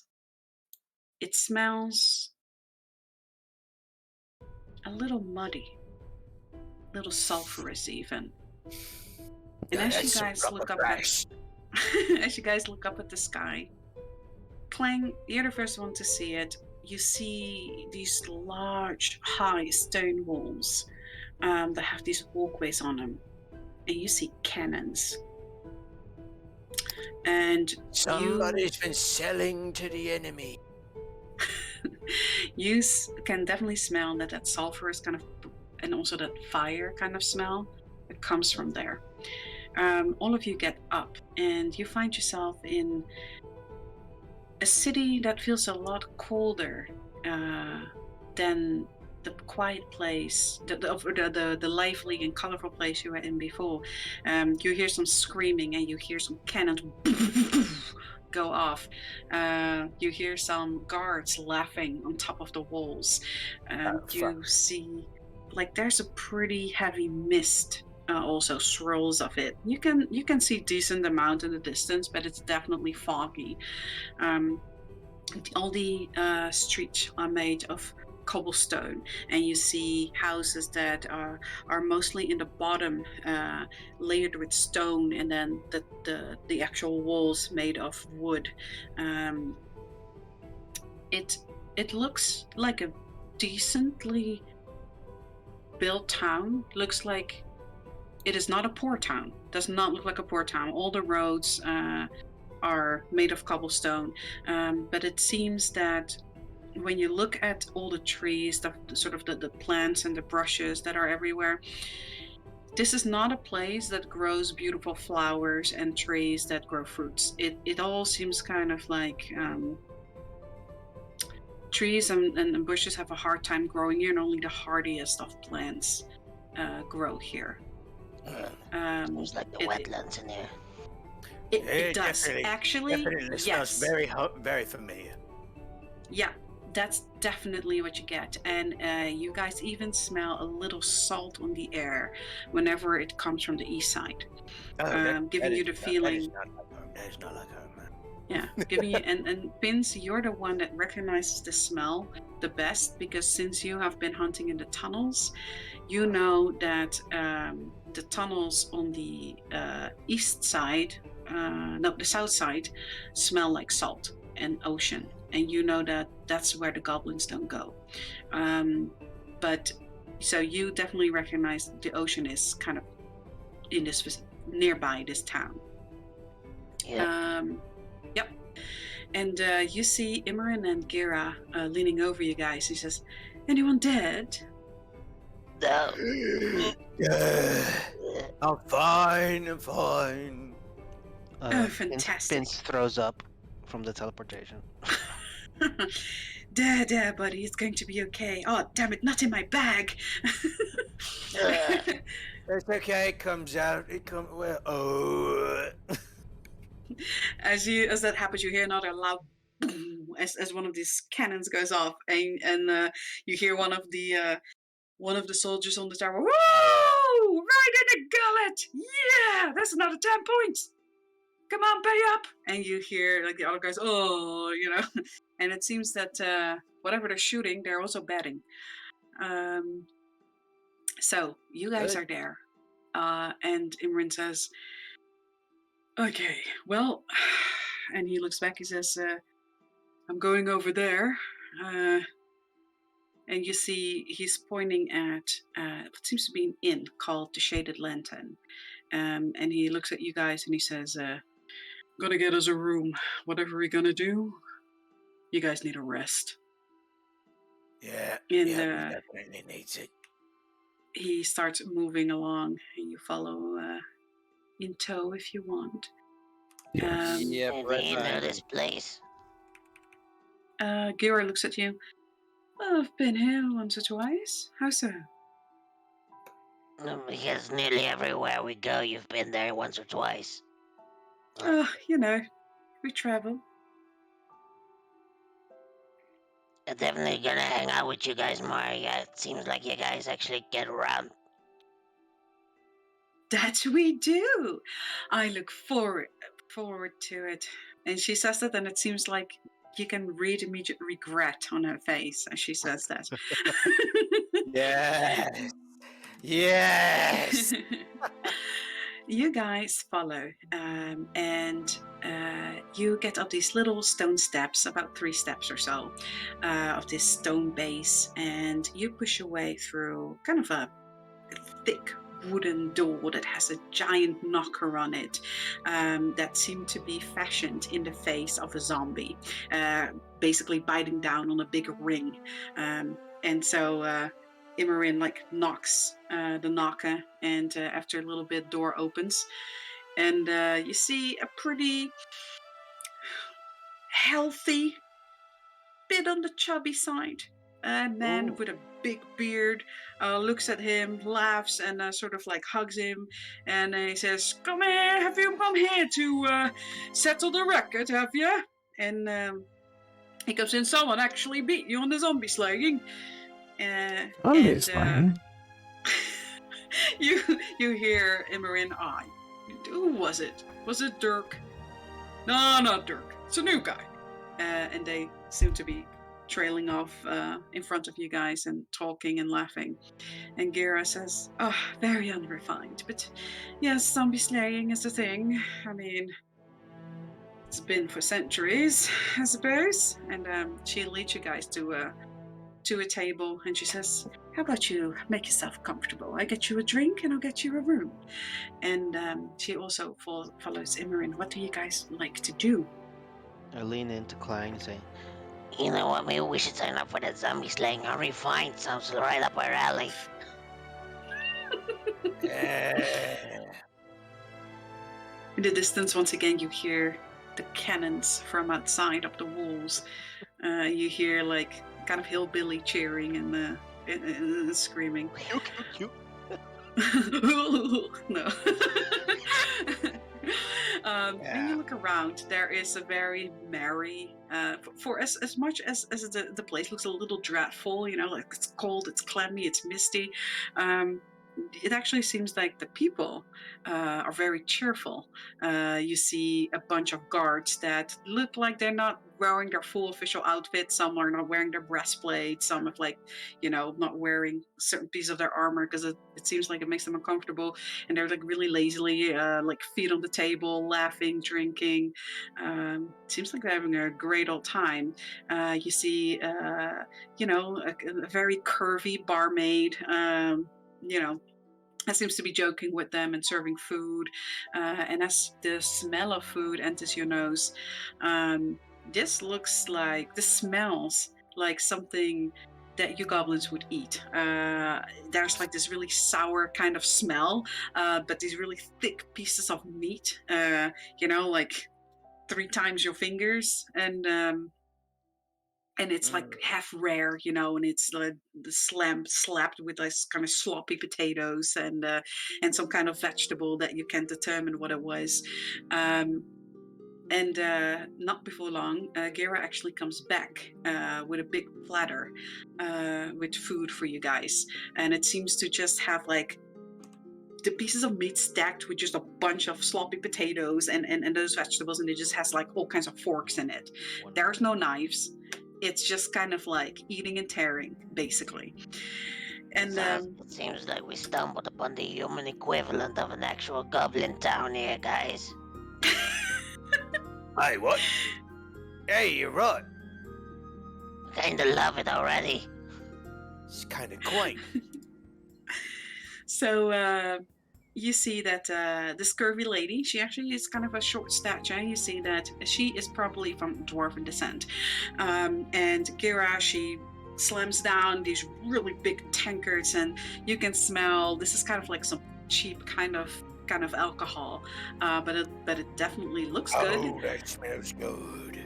You see Ikamale immediately taking one of those cups and slamming it back and like wiping the froth from his mouth as he's nodding. He even and, drinks uh, some. You see Imran like leaning over the bar, laughing with the bartender, and you see that they're pointing and looking at some kind of scoreboard that's behind the bar, and you see Imran's name has sunk to the 2nd place, which he's not happy about.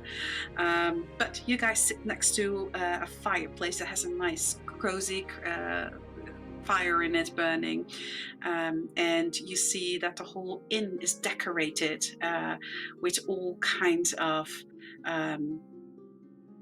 sort of zombie faces. So it looks like someone took molds of faces and they sort of like hang them all as decorations, like almost like how you have a deer head against the wall. That's kind of what they have with zombie faces. So they have these plaques that these heads are attached to, and some of them have antlers, and you see that they're just decorated and stuff. Seems to be also little gold placards on it that have the names of zombies, and a lot of them have names like the Terror, or the One-Eyed, or the Limp. And it also says like who slayed it and how many points that zombie was worth. That is that inn. Like the chairs are wobbly, the pillows are so flat it might as well not have a pillow on the seats. But other than that, the food is warm, the food is hearty, the drinks are nice, and you guys get a room.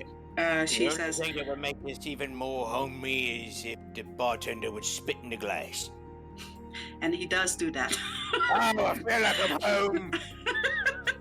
And Gira says to you guys, well, I'm afraid we're gonna have to share. Only 2 rooms. There are bunk beds, but you guys are very small. I'm sure you'll make it work. And she slides an iron key towards you guys. And even when you take the iron key, you see that little grooves are carved in this key, and it has like the basically that circle where you usually hang a key on a ring, has little teeth carved in the iron, like a zombie mouth. And she says, yes, I know, tacky perhaps, but they really take their zombie killing very serious here. And you see her too like slam back a beer. That hits the spot, and she burps loudly. I will follow suit. Same. Okay. And one of them, what you see, one table that's close to you starts clapping, and he says, "That's a big one for a little guy." And he sort of like raises his cup and cheers to you as he continues. What is with all this short slander here?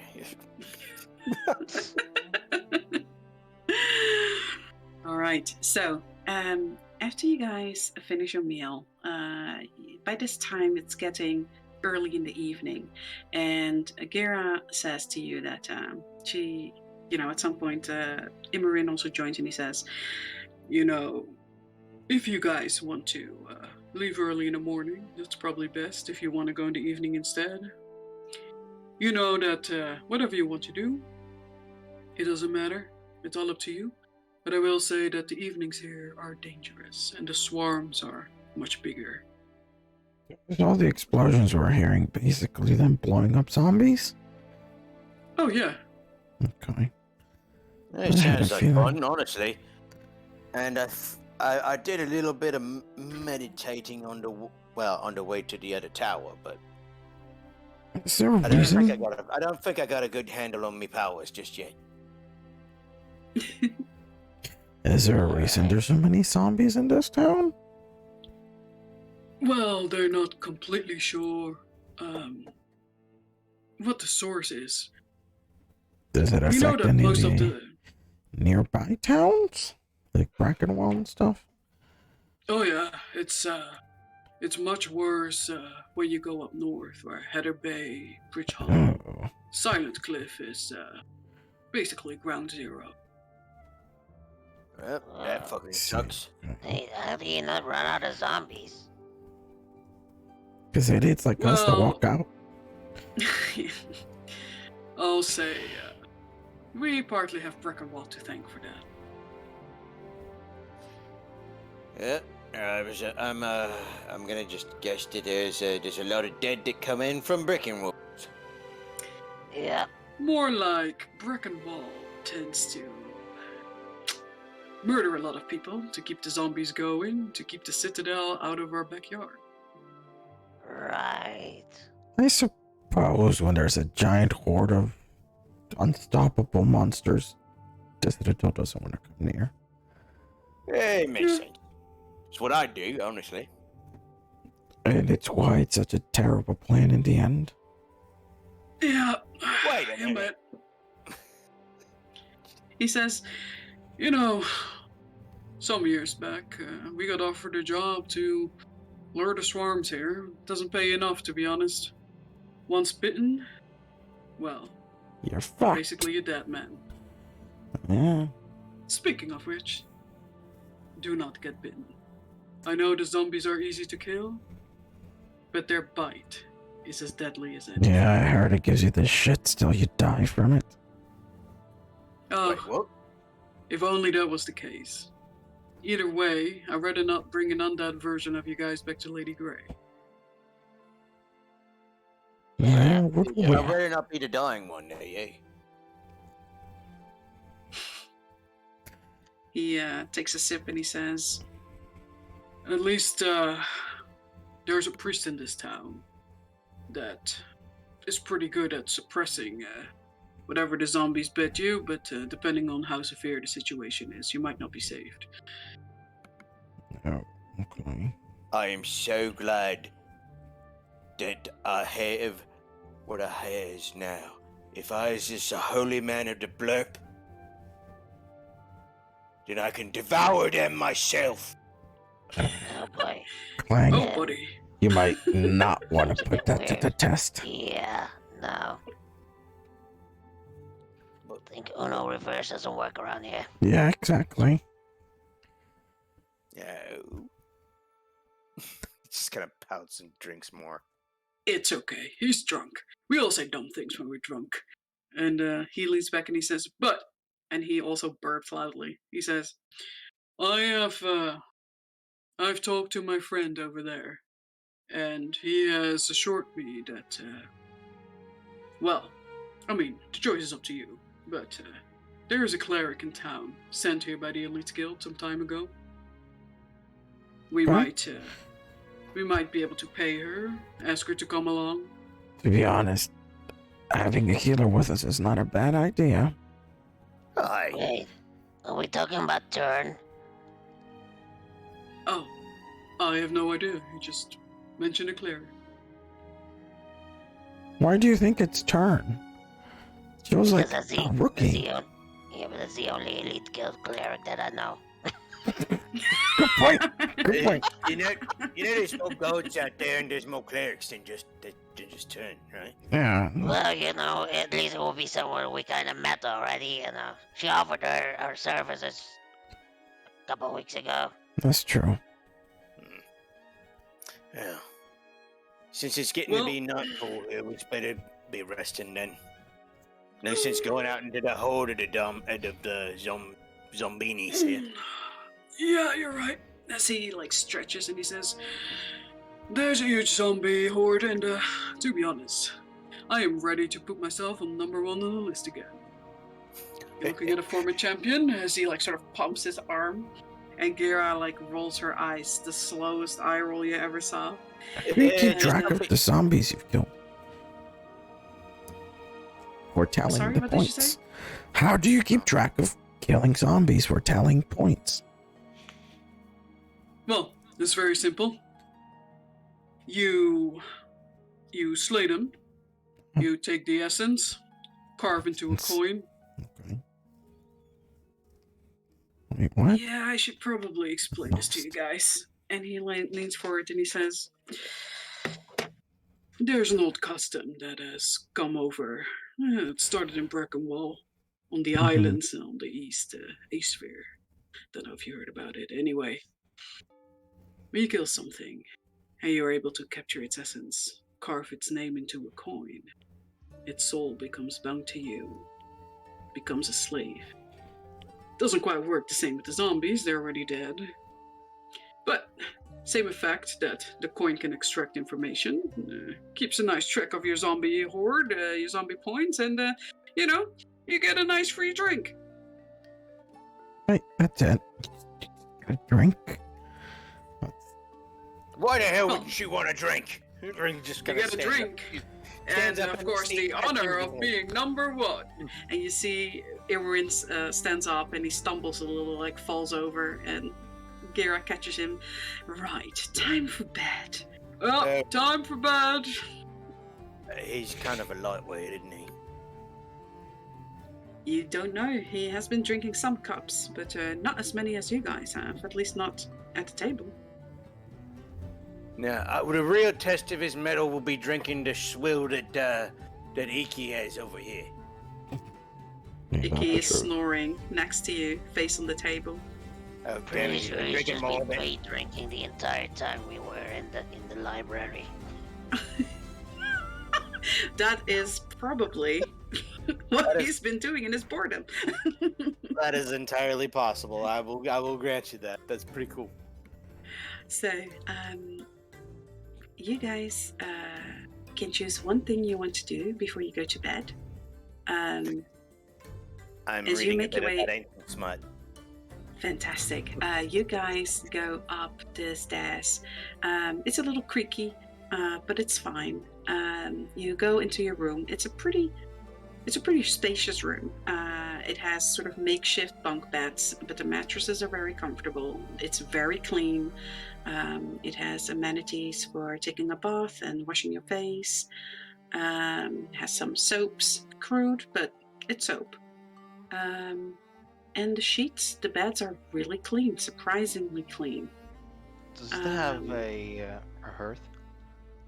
It does not have a full hearth into the room. It has this little barrel-shaped. Do you remember grandparents had yes. those little sort of metal kind of burners? Yeah. Yeah, that's kind of what it has in the room. So it's not freezing. It's a nice temperature, and there's some wood as well if you want to keep it going. The Pins is going to pull out what's Pop? White Death's pelt, puts it on the floor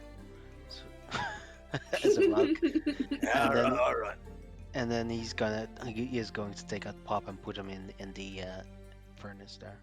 Okay, so this fire immediately turns blue, and it actually keeps going. You're not going to have to put any fire of wood in because it burns twice as slow, basically.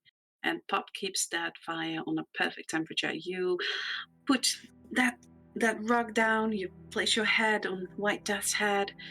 Find a nice little indent where you can put the back of your skull, and you, Kling, you start reading some smut. Yeah. It's actually kind of a slow burn. It's about this boy and this girl that fall in love with each other, but the man is very arrogant and the woman is very stubborn, and it goes back and forth like that a while. The woman is clumsy, trips upon their first meeting. Oh no, she's not clumsy. Oh god, no. That's None that of trope that stuff. hasn't been invented yet. It hadn't even been invented yet. Pins and Gavokov, is there something, Gavokov, you have two books. You have Mhm. the Candy King's book, of course, that you can try and lick, and you have the Unicorn book. Pins, do you also, what do you two guys do? Mine might be a little bit elaborate, so Pence can go first. Okay. Do we get our animals with us in the teleportation? That's a good question. Yes, you do. Your mounts are actually there as well. Actually, you know what? That you guys don't know that above game. You just know that the pets were there. They were taken in on the sign to the stables of the inn. You haven't asked how they got there, but they are there. Your kitten is outside. You haven't summoned it, but it's there. And whenever it gets the chance, it actually teleports and tries to pounce on Gavo. And Gavo keeps flying away and calling and pleading with you to dispel it. He's gonna let Gabo rest and action dismiss. Okay, you dismiss it. And you do notice that after a while, he just teleports back into existence. No, Correct. not the kitten, but Gabo. Oh, Gavo! Gavo takes a nice rest. He Let's says, say both "Thank you, happen. master." Turns. But your kitten, at some point, will start getting a little more settled in, and when you go lay down, he will lay down on your chest. I pull out some paper and scribble down the behavior of the kitten. Seems to be either playful or predatory, but too young to know. Yes. You know what? Roll me a perception. 22. Very good. You get another page, pretty detailed, about its looks, about how it seems to use its body to pounce and jump on prey, and more of its its muscles, and you try kind of a crude drawing to do its anatomy. That doesn't work that well, but you get another page of pretty detailed descriptions. All right. All right.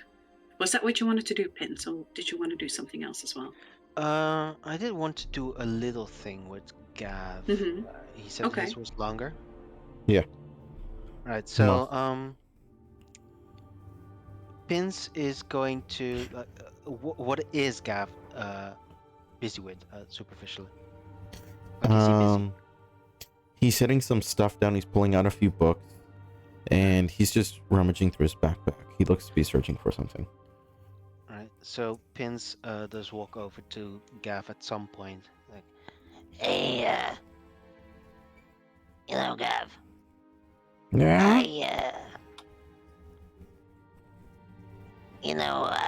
I do appreciate you and the things you do, right? Oh, do you now? What is it you want? No, there's nothing I want. Mm-hmm. I think we often kinda pull your leg and prank on you, but you're a valued member, and actually I have something for you.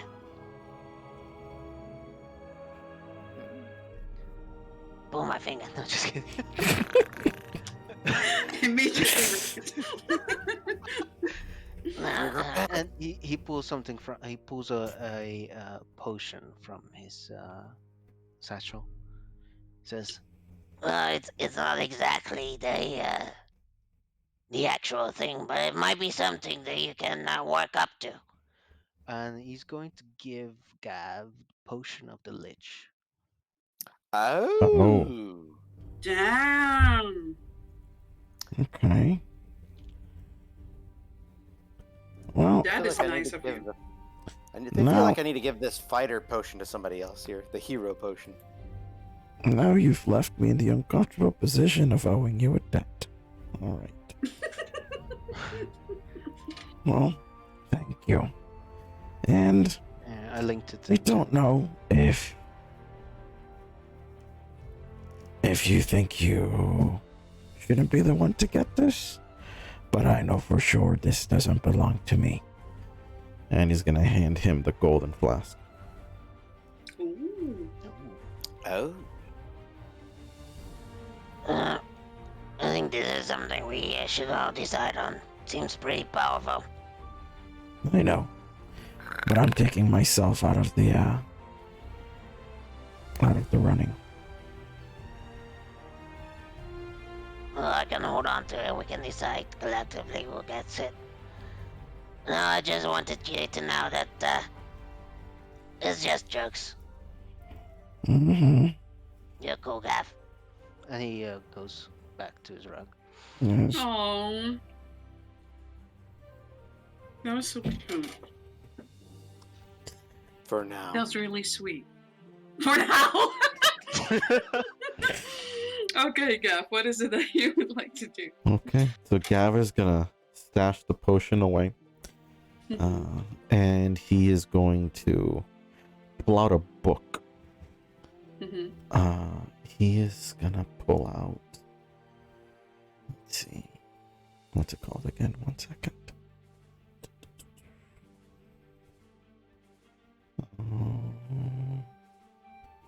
Sorry. He's gonna plot similarities in the uncommon areas of habitation of the troll and the dragon. Mm-hmm. Okay. And he's going to exit the room and go towards Kira's room. Okay. Her room is right across from yours. Okay. Knock on He'll the door. just knock on the door. Mm-hmm.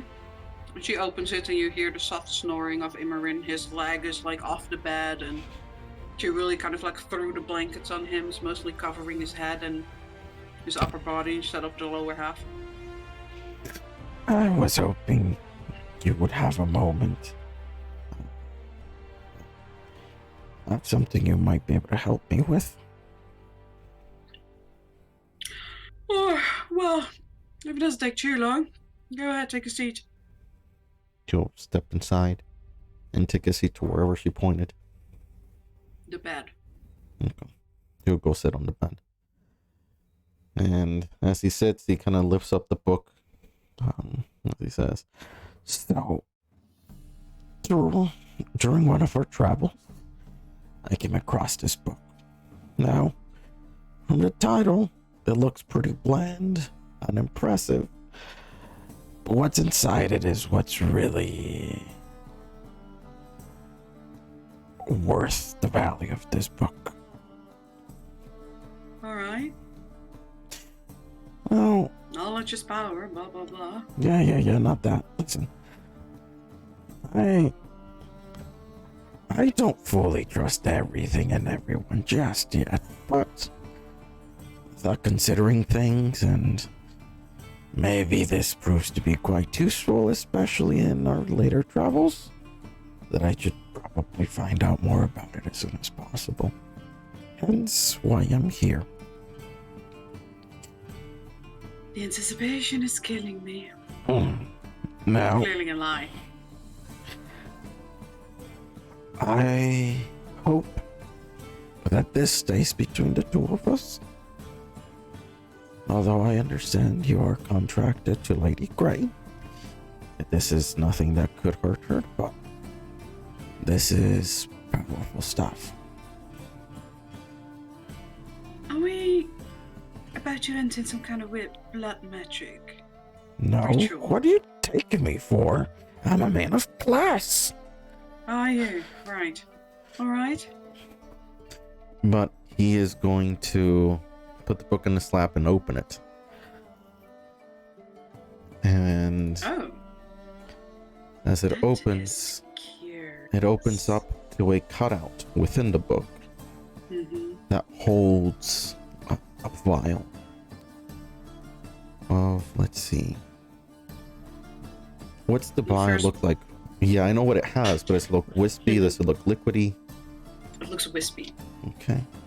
It's a glass vial with some sort of wispy looking smoke within. Mm-hmm. So I don't know if you recognize this straight off the bat, but this is the first breath of a newborn unicorn. And just from that, I'm pretty sure it's something powerful and likely rare. Can I look it over? And then he hands the book to her. She takes out the vial. Oh yeah, it says right here. She reads the silver that holds the cap. Interesting. She sniffs it. Yeah. I would definitely keep it. That's my plan. But I thought perhaps it could be used for something. Oh, your question is, what is it for? Yes. I can explain. And she takes it and she shows you the silver, and she says, basically, what this is the reason I'm sniffing it is I just want to know if it's, bottled by a hag, which it is. Smell the sulfur, and you smell this really faint sulfurous smell. And she says, usually when you're cursed by a hag, and I mean, not the regular wishy-washy curses, I mean the curses that turn you into horrific monsters. Like the one that Clang has, You need very specific items to get rid of that curse. You can't just use a spell. They are particularly resistant. Usually you need a whole slew of things, like a hair of the lost but not found, or a backwards running clock or something. But this thing, when you breathe it in, you'll be cured of your curse. You don't have to go to someone to break the curse and to bring all those really special items that, in all honesty, cost about a fortune of gold pieces. This thing will ensure that you are cured of your curse and you build some kind of a resistance to it. Okay. So this itself could break the bank if it's sold. Or It is. get me killed if found I have it. Well, yes. I mean, it's worth a lot of money. So if you flaunt it around, be sure that highwaymen or other nasty bitties alike will try and take it from you. Yeah. I appreciate the honesty and the information. Of course. Well, that's what I wanted to talk about in case you had any idea as to what this was. And now you know. Now I know. I'm going to make sure to keep it close. He's going to extend his hand for the book. She quickly puts her hand on your wrist and she says, you know that Kling is cursed, right? I think it has to do with our visit to the carnival, or is it something else? It doesn't matter where it came from. It's definitely a curse, and if I've been looking at him, I think it's a curse of damned aging, and if that doesn't get taken care of, he might find himself hunted by zombie-hungry murderers. I'm just saying, if it ever comes to that, if he does transform, that bottle you have might be the only thing to save him. I understand. My hopes is to come tomorrow morning, patch up the other two. I think I patched myself up in Ikumale. No pins and clanger left. However, if come tomorrow when you see us and you realize, nah, he's still affected, let me know. Well, the difference between you and him is that his is triggered. Yours didn't seem to be triggered. Okay. Well, that's not good. To think I'd have to spend this powerful potion so early. Well, there are cheaper options. Like I said, Oh, I don't want to kill him. one of the easiest items to get is an empty bag with something in it. So we should talk to the priest tomorrow. Okay. Yeah. I appreciate you letting me know, because, to be honest, we've all been kind of blind to whatever curse was affecting him. Well, let's hope he's going to be okay. You might need to take an afternoon nap every now and then, but that's just the least of his worries. At least it doesn't seem like the curse has triggered any further, but whatever the curse has for trigger things, at any time he might get to the next part of it. Usually there's only 4, 5, sometimes 3. Let's just hope that he's going to be okay for now. As long as we get to that priest tomorrow, I think he'll be just fine. All right, well...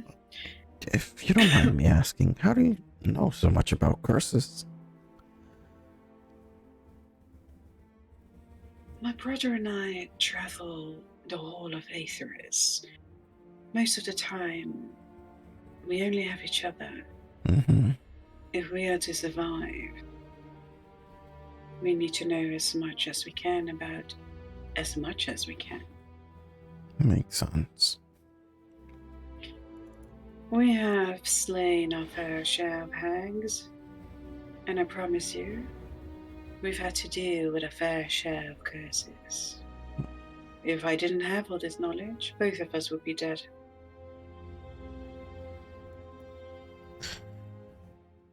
I understand. Well, I'm happy that our paths crossed, because you're definitely been very helpful. She nods and she says, well, you have definitely not been the worst people we had to bodyguard. Well, I appreciate that. That means a lot. Considering the others, you know. Well, you know.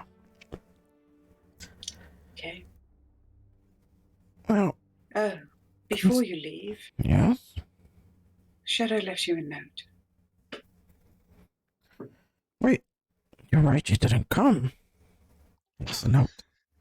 Never give Gav a pet.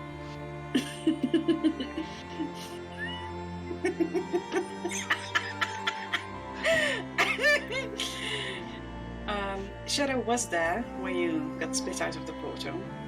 Yeah, but she didn't come. She isn't. She isn't in the inn. She says, "Well, off you go. I'm tired, and tomorrow I have 3 little bodies to protect. 4. But the other one is mostly drunk."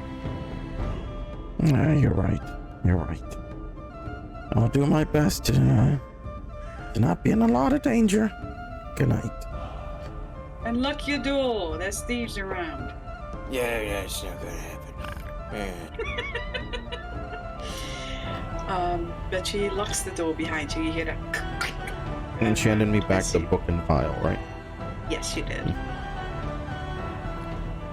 So he'll make his way back inside the room, lock it.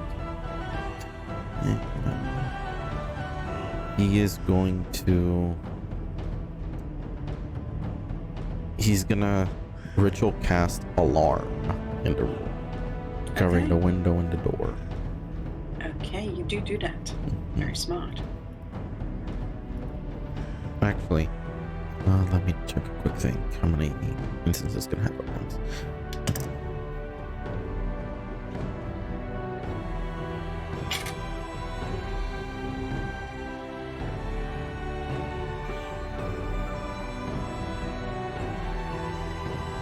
It doesn't say. So I can have infinite, basically. Okay. Because it's not concentration. So before he left the room, he would have asked Gira if he could set an alarm, a magical alarm, in case anything happens at night in their room. If she She'll says tell you. yes, he'll do it. If she says no, then it's fine. She'll tell you, if it makes you feel better, go ahead. He'll just say, well, we're both in it together. If you're protecting us, but we're gonna gotta do the same for you guys. It's All only right. fair. So you, Set yeah, cast so you alarm say- on the window, cast alarm on the door. It's the same for our room. Lock the door, lock the window. all right. Okay, so Comes you back into guys, the room. yeah. He'll see Pins has taken out Angus, Mm-hmm. or summoned Angus, and is seeing if Angus wants to hang out with Pop, and if if he can become like a hot coffee elemental. Yeah. So, well, he is hot coffee, basically. He's always hot. Yeah. Didn't you see how smoking hot he was? Uh-huh. But he and Pop do actually seem to enjoy each other's company. All right. You take out the lantern of terror. Mm-hmm. Fight. I mean, and it says to Pop, But what do you think about being in this thing? Is that too scary for you? It sinks in the fire immediately. And you see Yeah, that's only what like I a little bit of his head popping up with two eyes, you know. Yeah, that's what I thought. All right. It's a weird thing, right? anyway, he's just freaking mumbling to his thingies as Gav comes back until he falls asleep. All right. Gav, you make it back. You know, you see that Pins is very tired. Kling is snoring.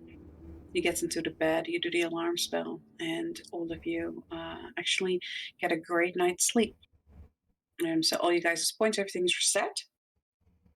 You wake up, and man, it does smell a little in this tiny room as you like really lock those windows and put alarm spells. It's a very musky smell in this room. But He'll just there press is a through the air little, around him. yeah, there is a little side room that has like a bathtub in it and some like hot water and stuff. Vince is probably up first and already gone. He's went outside. Okay. Oh, great and powerful blood. Why is my head hurt? You just hear like. Oh wait, yeah.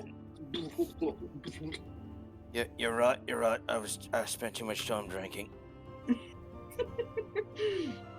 Wait, that doesn't sound like me. So, Clang, you wake up with a almost cotton-filled head. But other than that, you feel pretty good. You feel pretty, you know, your muscles are nice and soft. You had a good sleep. The mattress was not too hard, not too soft. And you guys can put on your gear, your armor. And when you open the door, which Pinch would have known, you see that the room across from you, the door is open. The room is, the beds are made and it's empty, as if no one has even slept there. And when you get downstairs, you guys see Gira and Imran sitting at a table. Pins, it's up to you whether you're also there. But they do have a breakfast there. Just looks like really, again, like that really thick pieces of bacon, you know, to a nice crispy kind of sear. There is some undeterminable kind of blob of food. Might be some kind of stirred eggs. Seems to have some vegetables and some stuff in there. It seems like a pretty hearty breakfast once again. Oh, And looks there's really these, delicious. there's I these did big not cups. work my way to the top of the food chain to eat plants. Wait a minute. We top of the food chain, right? Uh-huh. Once again, it's just this big platter that just has one side has like stacked pieces of bacon, the other side has like eggs and whatever's in there, and once again forks. And when you look around, you see that actually, even though it's pretty early to a point where you can see that the sun is just peeking through the windows, that the gods are already in here eating and drinking. It seems very early in the day, and there's heavy drinking and laughter already. All right, somebody done got better at the levels here. As we're moving down, the Mm-hmm. Gav will go up to Pins and Clang and will say, Okay. So, yesterday, do you guys remember the spices I was using? Yeah, Not really. you Yeah, was talking about spices. I remember that the much. golden puff that you thought was Oh, gold. right, yeah. Yeah, so it all turns out we're cursed. And I'm slowly trying to fix it. Oh, Oh, then you'll That's want it. this book Yeah. on curses then. Wait a minute, I gave you that book on curses. if you're fixing curses, why did you keep it a secret? Because there was no use panicking you yesterday when I couldn't do anything about it. But I can fix it today. I never panic about things I can't change. That's why you are where you are. And that's why we love you, Peds. Yeah, just go with the flow. Whatever life throws at you, just make apple juice. I don't think that's okay. Anyway,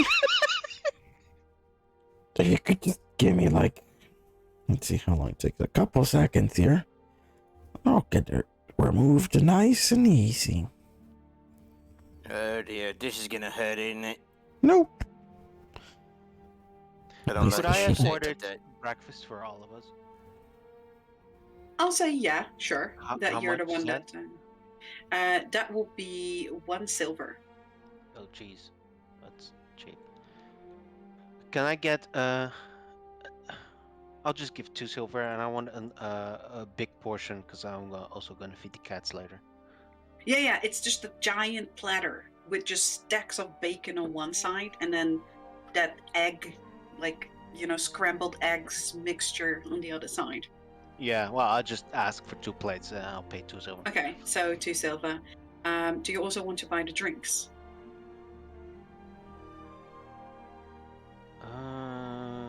Seems a bit early for drinks, right? They have coffee.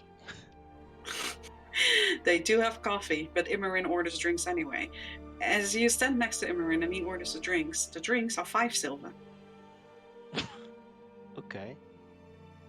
There That is so seems much drinking in cheap. this town. That's where the money is. So the food is kind of cheap. It's like the side dish. Yep. It's drinks that are expensive. So, but yeah, he has a drink tankard for everyone. But you also get your coffee. Yeah.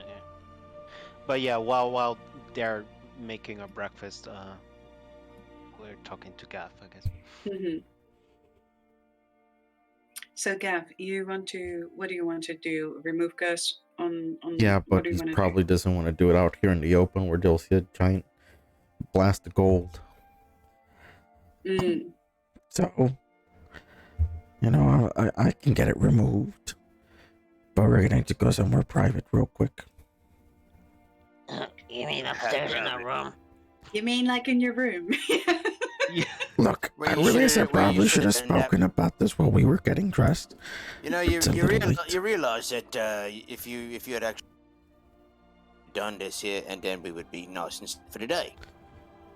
Look, I realize my mistakes, and I am learning from them, okay? Oh, you do. Oh, you. Yes, I Yeah, am. I'm pretty sure you are. I'm pretty sure you are. Okay. So what about those golden puffs yesterday? Is that evidence that it worked? Or like, I think so. I mean, the cards disappeared in those golden pools. The cards? Do you remember the ones we drew from the Jack of Hollows?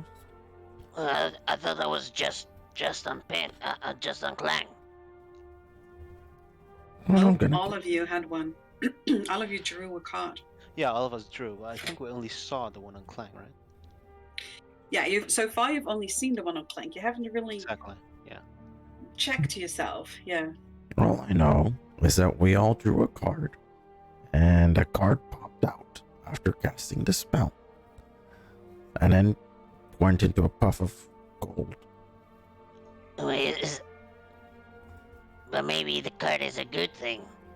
Look, if you cast Remove Curse and that thing vanishes, I don't think so. Oh, remove curse. Yeah. That's what I named it, yes. Pretty straightforward. I can't. Actually, that is pretty good naming. It's very easy to remember what it does. Yeah, I know. I came up with it all by myself. So That's why listen. you're the brains. Exactly. Yeah, well, that's exactly why he's the brains. So we can either go up to our room and get it done there, or we go to the bathroom that's maybe nearby. If there even is one in a place like this. No, that's going to be really weird in the bathroom. I'd rather just go upstairs. Look, if all of us was girls right now, they would understand, but we's all boys. We can't do that. You know, if Clang and you go into the bathroom, there's a loud poof, and then suddenly Clang comes out all relaxed. Let's just go upstairs. You have a point. I didn't think of it like that. Okay. Guess it's just some extra exercise for the morning. It's like 4 steps. Look, I don't do much walking, okay? Alright, yeah. Do you have enough juice to do like both of us, or just Clang? Well, I have enough to just do 2 people. That's why I only did myself and Ikomale last night. Alright. So you go upstairs to the room, where you quickly close the door. You wait till some people, in the hallway walk by, and it's all quiet. When you remove these things, do you know what you removed? I have no idea. I just know that it's so gone. much confidence right now. Listen, it's a work in progress. I literally just finished the formula for it last night. I was experimenting on Ikumali and it kind of seemed to work. So I tried it on myself. I'm still alive today, so it's working. I don't appreciate you trying it on yourself. Well, I kind of tried it on Iku Have to first. try Yes, it on you're Iku welcome. first, but yeah. He did try it on Iki first, I guess. He seems alright. Should be pretty easy. Takes a couple seconds for each of you. Not too bad. All right. So who's first? Unless he kind of rubs his hands together. Well, I was the one that's looking like he's not too well, right? True. You're looking like you start to have wrinkles, like your your temples are graying. Yeah, I'm getting really tired of dragging this grandpa around, so start with Clang. All right. Good enough with me. And he's gonna rub his hands together. And he's gonna pull one hand back, Stay still. and smack him across the face with Remove Curse. Oh my god. Damn it. Fine, it works. Does So it work? you see, from the pieces of his armor, the scar twirls on the floor, and you definitely see your magic and sort of that shimmery of that gold. And as it poofs, the card remains, and almost like there's a wind in the room, it gets swept up and twirls and gets back onto Clank's person. Hold on, I think you need to round 2. Hey, whoop. He's gonna pull back and smack him a second time. Oh, right, okay. The same thing seems to happen, and you start getting the feeling that your spell definitely feels like there's some kind of curse and trying to lift it, but it seems that your spell is not powerful enough to deal with what has been triggered on Kling. I think you need to rename your spell to something like remove minor curse or something, or remove inactive curse. Probably removes curse.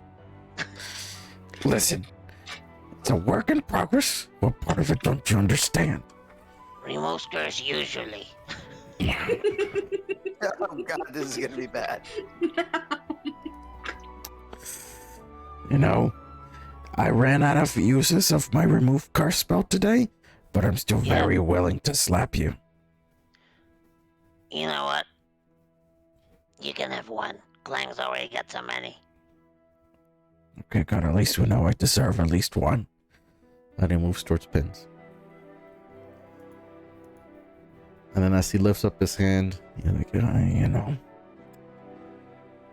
staring at your face after what you did last night makes me feel bad. You get off on this one. Oh my god, a little love. Beautiful bromance. That's what I do Alright. it for. Tolerance. Oh god. As you as you say that, you hear a firm knock on the door. We're naked. No way, is it? Yeah, I don't care. And you hear the door opens and she says, "You know, our guest is about to arrive soon. You better be there when she's there." Yeah, I have to feed the cats, and I'll be right back. All right then, hurry your asses up down. Come on. I'm already going down here. Apparently, I was getting older by the second. You are. It not was. She turns on her That's heel not and what it is. walks through the hallway back down the stairs. And you do remember you locked this door, but it didn't seem to be locked when Gera opened it. Oh, Kira, She's just that good, isn't she? you've got some pretty nifty skills. Maybe you'd one day like to share? I'm willing to pay if that's what it takes. And it just makes it sound cheap. She What? she hops down the staircase and walks back to the table. As you guys stumble down the staircase,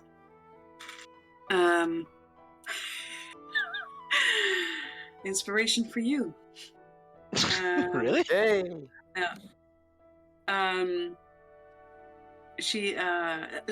You guys stumble down the stairs, and as you get to the bottom floor, get your little feet on that stone, like these really big slabs of stone that are segmented together. You feel a cold wind go through the inn. As the door opens, you hear a little bell clinging like above the door, and it closes again. And this woman, pretty sturdy in very fancy looking armor. She has white hair, short cut, kind of a few long braids that seem longer than the rest of her hair. And she's wearing this outfit that's definitely looks like it's made of some kind of heavy plate.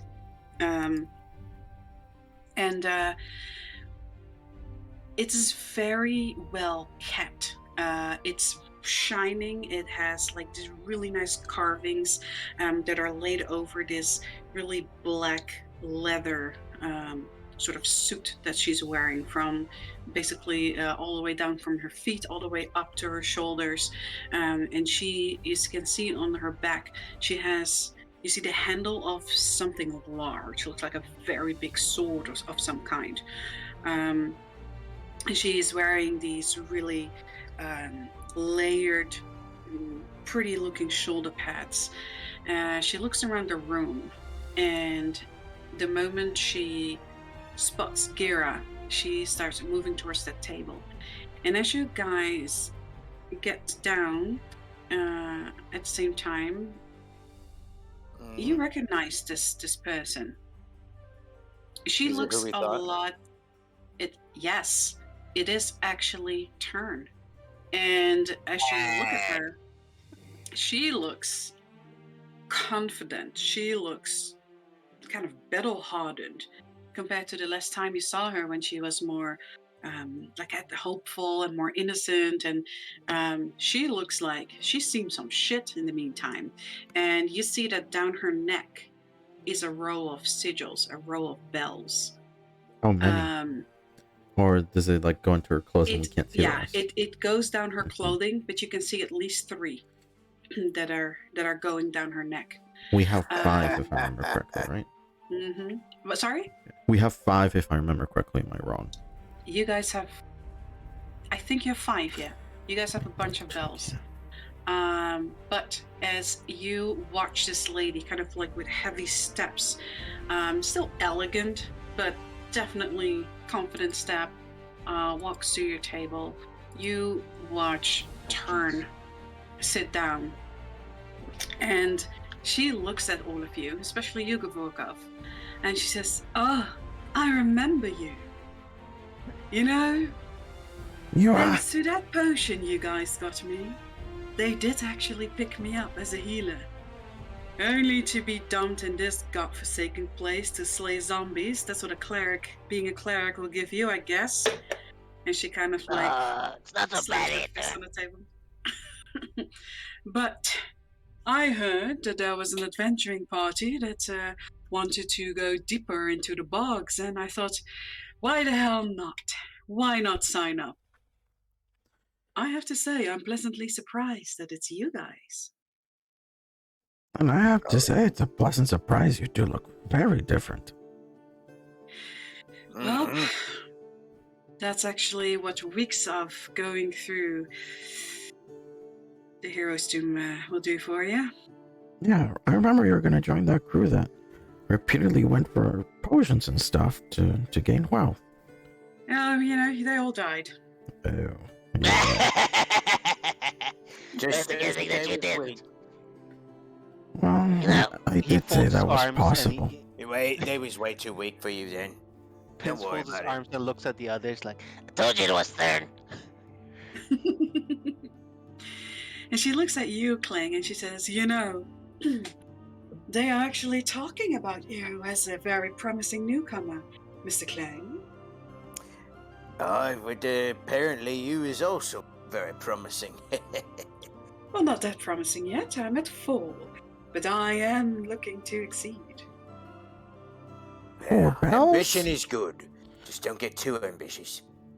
She smiles at you. She says, the only good thing in this town is that you can drink from morning to evening. And she takes one of these tankards and starts taking a really big gulp. My, have you Yeah. To a Very from different scholar from what I to day drinker. She says, after you've been here for many months, you get to learn that all you can do is kill zombies and drink. Just to make sure he said that. He thought that to himself, not said it out loud. Oh. All right. But she says, so... We could definitely use someone like you. So if you don't want to be stuck in this delightful town. It really is delightful. Reminds me of home. I'm sure it does. And she smiles at you and she says, but I would enjoy coming on a group with you. Of course, I am appreciative and I love you all, but I will require the coin that I cost. Of course. Everyone deserves pay. Wait, should we be asking people for pay for things we do? We already get paid for things we do. Should we ask more? And she looks at Clang and she looks at Clang and she says, well, don't forget to, every quest you finish, if you do it in the name of the guild, you get a bunch of gold. Yeah, Clang, I think you've been forgetting to do that. No, I hasn't. Oh, okay, never mind. Yeah, I'm pretty sure you have. But she says... No, I hasn't. Imran looks at her and she says, yes. Well, as per deal, of course. And he sort of like throws a bag of gold on the table. She grabs it and she says, fantastic. She gets absorbed in her sphere and she says, Well, in that case, I'm yours for hire. Just let me know when we're going, and I'll be happy to support you. That's amazing. You could be best friends with Shadow. You know, where is Shadow anyway, Gav? Oh, Everyone looks speaking at of you which, she wanted to read the note before he went to bed. You wanted to read the note, okay? Oh Yeah. no! I just hear pins. Time Never travel. give Gav a pet. You read the note. It says, also you read it last night, but it says, Mr. Gav, my apologies, but since we are in Riven, I do have business to attend to. I hope to see you in about 2 days' time. She has her master near Blackmire. And if not She Frankenwell, does. yeah. Yes. Okay. So, flash forward. Yep. But she's a little indisposed at the moment. How do you She's mean busy. indisposed? The last time she was indisposed, she was in peril. Look, this time around, she's busy. Okay? Also, All I right. see you gonna say this to Turn. don't pay too much attention to Benzies. He's a little imaginative. Oh, we all need a little imagination when the world's droll like this. Yep. I'll be right back. I gotta feed the mounts. Oh, is that bacon? She takes a fork Yep. and she. That is definitely bacon. No, there's That one was no mine. Ah, there's damn it. no utensils. Where'd you get the fork from? No, that's what I said. Like the big platter Right. just has like all these forks, like All right, just sort of force. pricked into it. Yeah. But you, you can go to the stables Yeah. if you want to feed the animals. Absolutely. Yeah, I'll just do When, background stuff. I'm feeding the thingies and bonding with Mauler. when you do get there, you do see that they are provided for. Like there are actual, like really thick, like slabs of meat that the Pounds Cat and I Mahler expected are that, so tearing apart. I just wanted to feed them myself as well, because that gives a bit of bonding. Oh, that's bonding. Yes, absolutely. Also, when you get to Mahler, you see that as he is just ripping this bloody piece of meat apart, please roll me an animal handling. Oh god. You would dare take from a animal while it's eating. You prepare to lose a limb. Uh-oh. Great. Amazing. You try to pet him and stuff while he's eating. He almost bites your entire arm off as he is busy doing this meat. You get another animal handling after his food is done. You realize But dessert came a little Oh early. my god. Did I tell you to roll? No, bitch, I did not. Oh, I thought you said after his food is done. After his food is done, you get another roll. But that is for later. So, Oh. yeah, because after his You food is done, I'm jumped gonna the have shark. you do something. But you guys have met. You've met up with Turn. She has gotten her payment, so she will be a party member from now on. For now, at least, as long as you're hiring her. Now, you guys, I will give you all. I will all show you her sheet.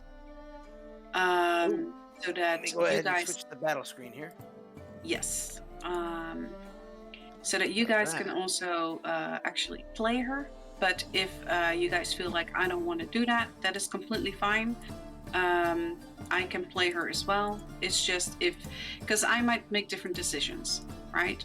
If you want her to do a certain thing, it might be different from what I would choose. Unless somebody else wants to, I can control her. That's fine. Who turn? Yeah, Yeah. the cleric. Yeah. So I'll make her RP decisions and everything. Of But course. if you guys feel like, hey, I want her to do this thing, so she is a specialized. She's kind of like a combat medic. She has a big sword. She hits things and she heals. My kind of woman. Mm-hmm.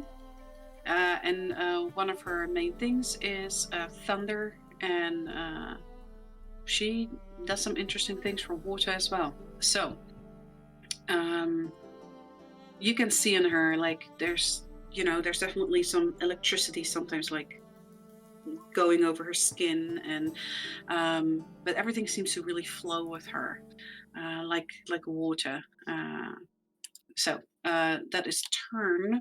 Dawn Tide is her last name. Hmm. Turn down. So Pins, as Amorla is eating, Okay. I want you to roll me an Arcana. Oh God. Your strength. No, not at all. Oh There my you God. go. Oh Holy wow! fuck.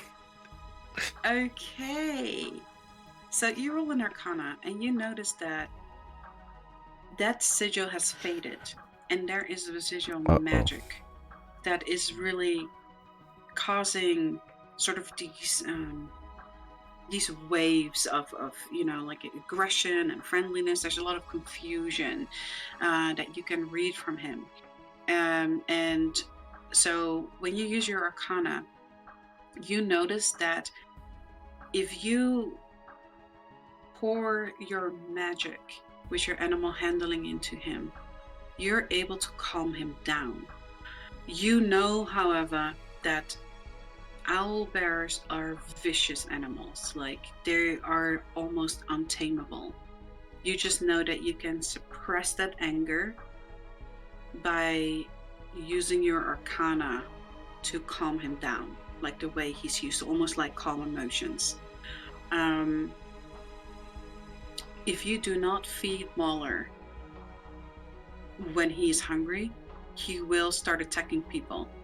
But other than that, he's actually pretty calm in your vicinity. So you're able to, from now on, handle him and calm him down if you use an action to calm him down. Ooh.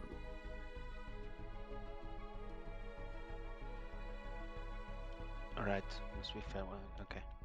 But if he's ravenous, so if he's hungry, that calming down will not work. Mm-hmm. You're going to have to feed him. Yeah. Well, I think I've been feeding him every day so far. Yeah. He's been taken care of every time he's in the stables, etc. He's fine.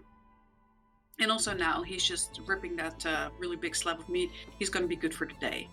Yeah. But that's just what I want to warn you about. Like, make sure he gets fed at the end of the day, or at the start of the day is probably better, so that he doesn't start attacking people. But that calming, you can basically calm him down now with an action. All right. I think Pince is going to do a vulnerability thing, and even if he almost got his arm ripped off, he's going to stay near, and he's just going to attempt to like pat his shoulder like from the side, so he's not directly in front of him or near his food. Mm-hmm. He's just going to stay close. And as you do that, as you're not like directly in his peripherals, he seems a lot calmer. He seems to accept your petting, and you have the feeling that perhaps him eating and you petting him creates a healthy connotation in his brain. That, those two things are nice together. Or mean, positive things. Yep, that's basically what Pince is doing. All right. So, you guys, so you do that. You guys make your way outside at some point where Gira and Imran, they look at you and they talk to you and they say, well, we have to go find a way to see if we are able to get to Clear Lake in any faster way than walking, because it's quite a bit away. We'll see how... Sadly, there is no portal mage in Clear Lake, and so we have to go and find a way to get there. In the meantime, whatever you guys need to do, I wish you the best of luck. Don't die. Okay, so you're staying back then, I suppose. Well, one of us needs to stay here to find another way to Clear Lake, if there is any. Well, I have a way to Clear Lake. We What do. you do? Yes, but it's one-time use. What are you talking about?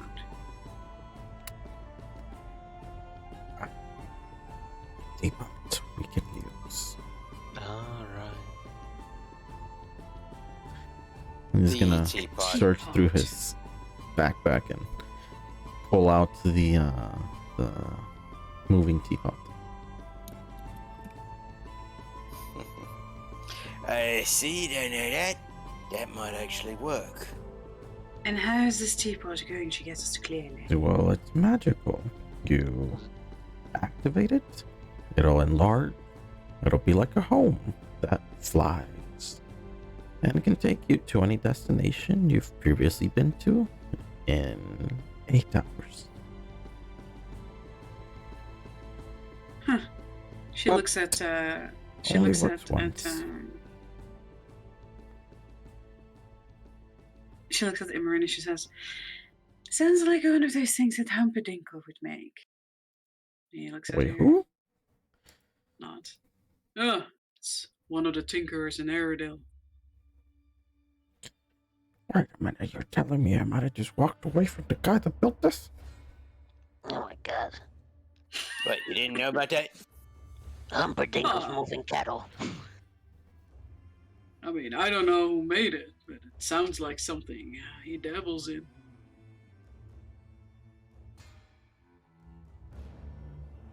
He looks at you as you're holding this teapot. He looks towards the ground with just deep regret in his life. You know, Oh, Regret, maybe regret. there's a maybe there's like a watermark at the bottom. Or a sigil or something. you can turn it over. It Gonna turn it over. does have a sigil in it, and it does say Howl on the bottom. Just howl. And I don't think it's instructions to actually howl. Yeah, well, that's a shop. Wait, this thing. Where is the shop? In Aerodale.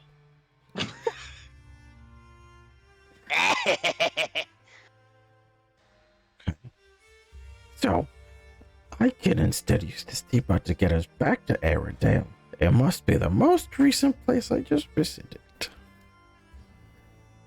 No, it needs to just be a place. you I know, have but he's visited. lying about that He's because now he lying. really wants to go Oh, back sorry. to Aerodale. Oh, I'm Through sorry. his teeth.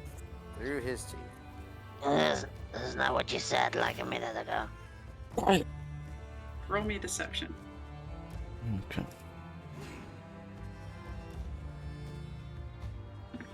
It's loading. Give me 1 second. Deception. Oh god. Gira squints her eyes. Okay, look, I'm sorry. I'm hating myself right now a lot. Quite deeply. Well, you know, on the bright side, when you do get to Aerodale, you'll be able to go to Howl's and perhaps get it fixed. Unless it shatters and disappears. Oh. Like, Jinx it now. This guy's just trying to jank us, isn't he? look, I'm not a tinkerer. I wouldn't know. But that looks pretty sturdy. It looks more like a machine than it does one of those jams that you crush and something happens. Yeah, or like this porcelain I've got. It's very fragile. Well, no, actually it isn't. It seems very magical. It looks very fragile. Yeah, well, what it looks like and what it is, not the same. Just like you. Wait, Is he saying something that normally we throw people to the blood for? I don't know. I like him, Ren. But he says, look, I can get you in contact with Humperdinckle. God, I always get it mixed up. Those twins. Wait, they're twins? There's twins. Kind of now. Look, they pop up everywhere. Don't act like it's a rare thing. Anyway, I'll make sure that, I'll get you in contact with Humperdinkle, and we can go to Howl's. And you get your teapot fixed. Okay. I'll take that. So, once we're ready to head back to Clear Lake, I'll use this, and then when we get the chance, we'll head to Airedale. Deal, everybody? Deal. Okay. I mean, sure. Absolutely. Sounds good to Well, me. that's a problem fixed at least for, getting to Clear Lake. Well, that takes that on the table, so I suppose we can all start moving. Now, we're in Riven, which is fantastic. But where's this freaking lantern actually pointing us? That's a good question. And we all look Yeah. at Vince. Where is it pointing us? Also, Clang, didn't you need to find a statue or something? Yeah, there's something here that I need to look for. And I was kind of waiting for y'all to just go ahead and finish up what you's doing, but I need to find something here. Those are I've got my arm eaten off. I'm fine. Of course. What is it that you need help with, Clang? He's gonna pull out the book of, the Joshamir book, and he's going to show them the gems that are on the cover. These. It's missing these. These will point me to the armor. The corresponding armors, and he's gonna actually tap his pauldrons to these. The actual armor of that legendary warrior Joshamir. That Joshamir. And she points behind you. Yeah, that's the one. And if Emran is actually looking at the statue, you'll probably notice that the pauldrons, they are exactly the same. They don't look replicated. They look almost The statue exactly. looks replicated. Well, the statues definitely, but these look better. So These you pauldrons look look better. back to close to where you guys were thrown out of the Bag of Holding, like right at the gate. And there's a large, kind of roundish, like the sort of a town square, basically. And the inn is one of the first things, the corner of one of the first streets that goes past. And you see that large statue of Joshamir, very similar to the piece of art that Finnerly had given you. But as you look at it, Clang, you see that its shield is encrusted with a lot of these little crystals. Seems like they have filled up the blue with these little crystals, and you see different kind of colors as well.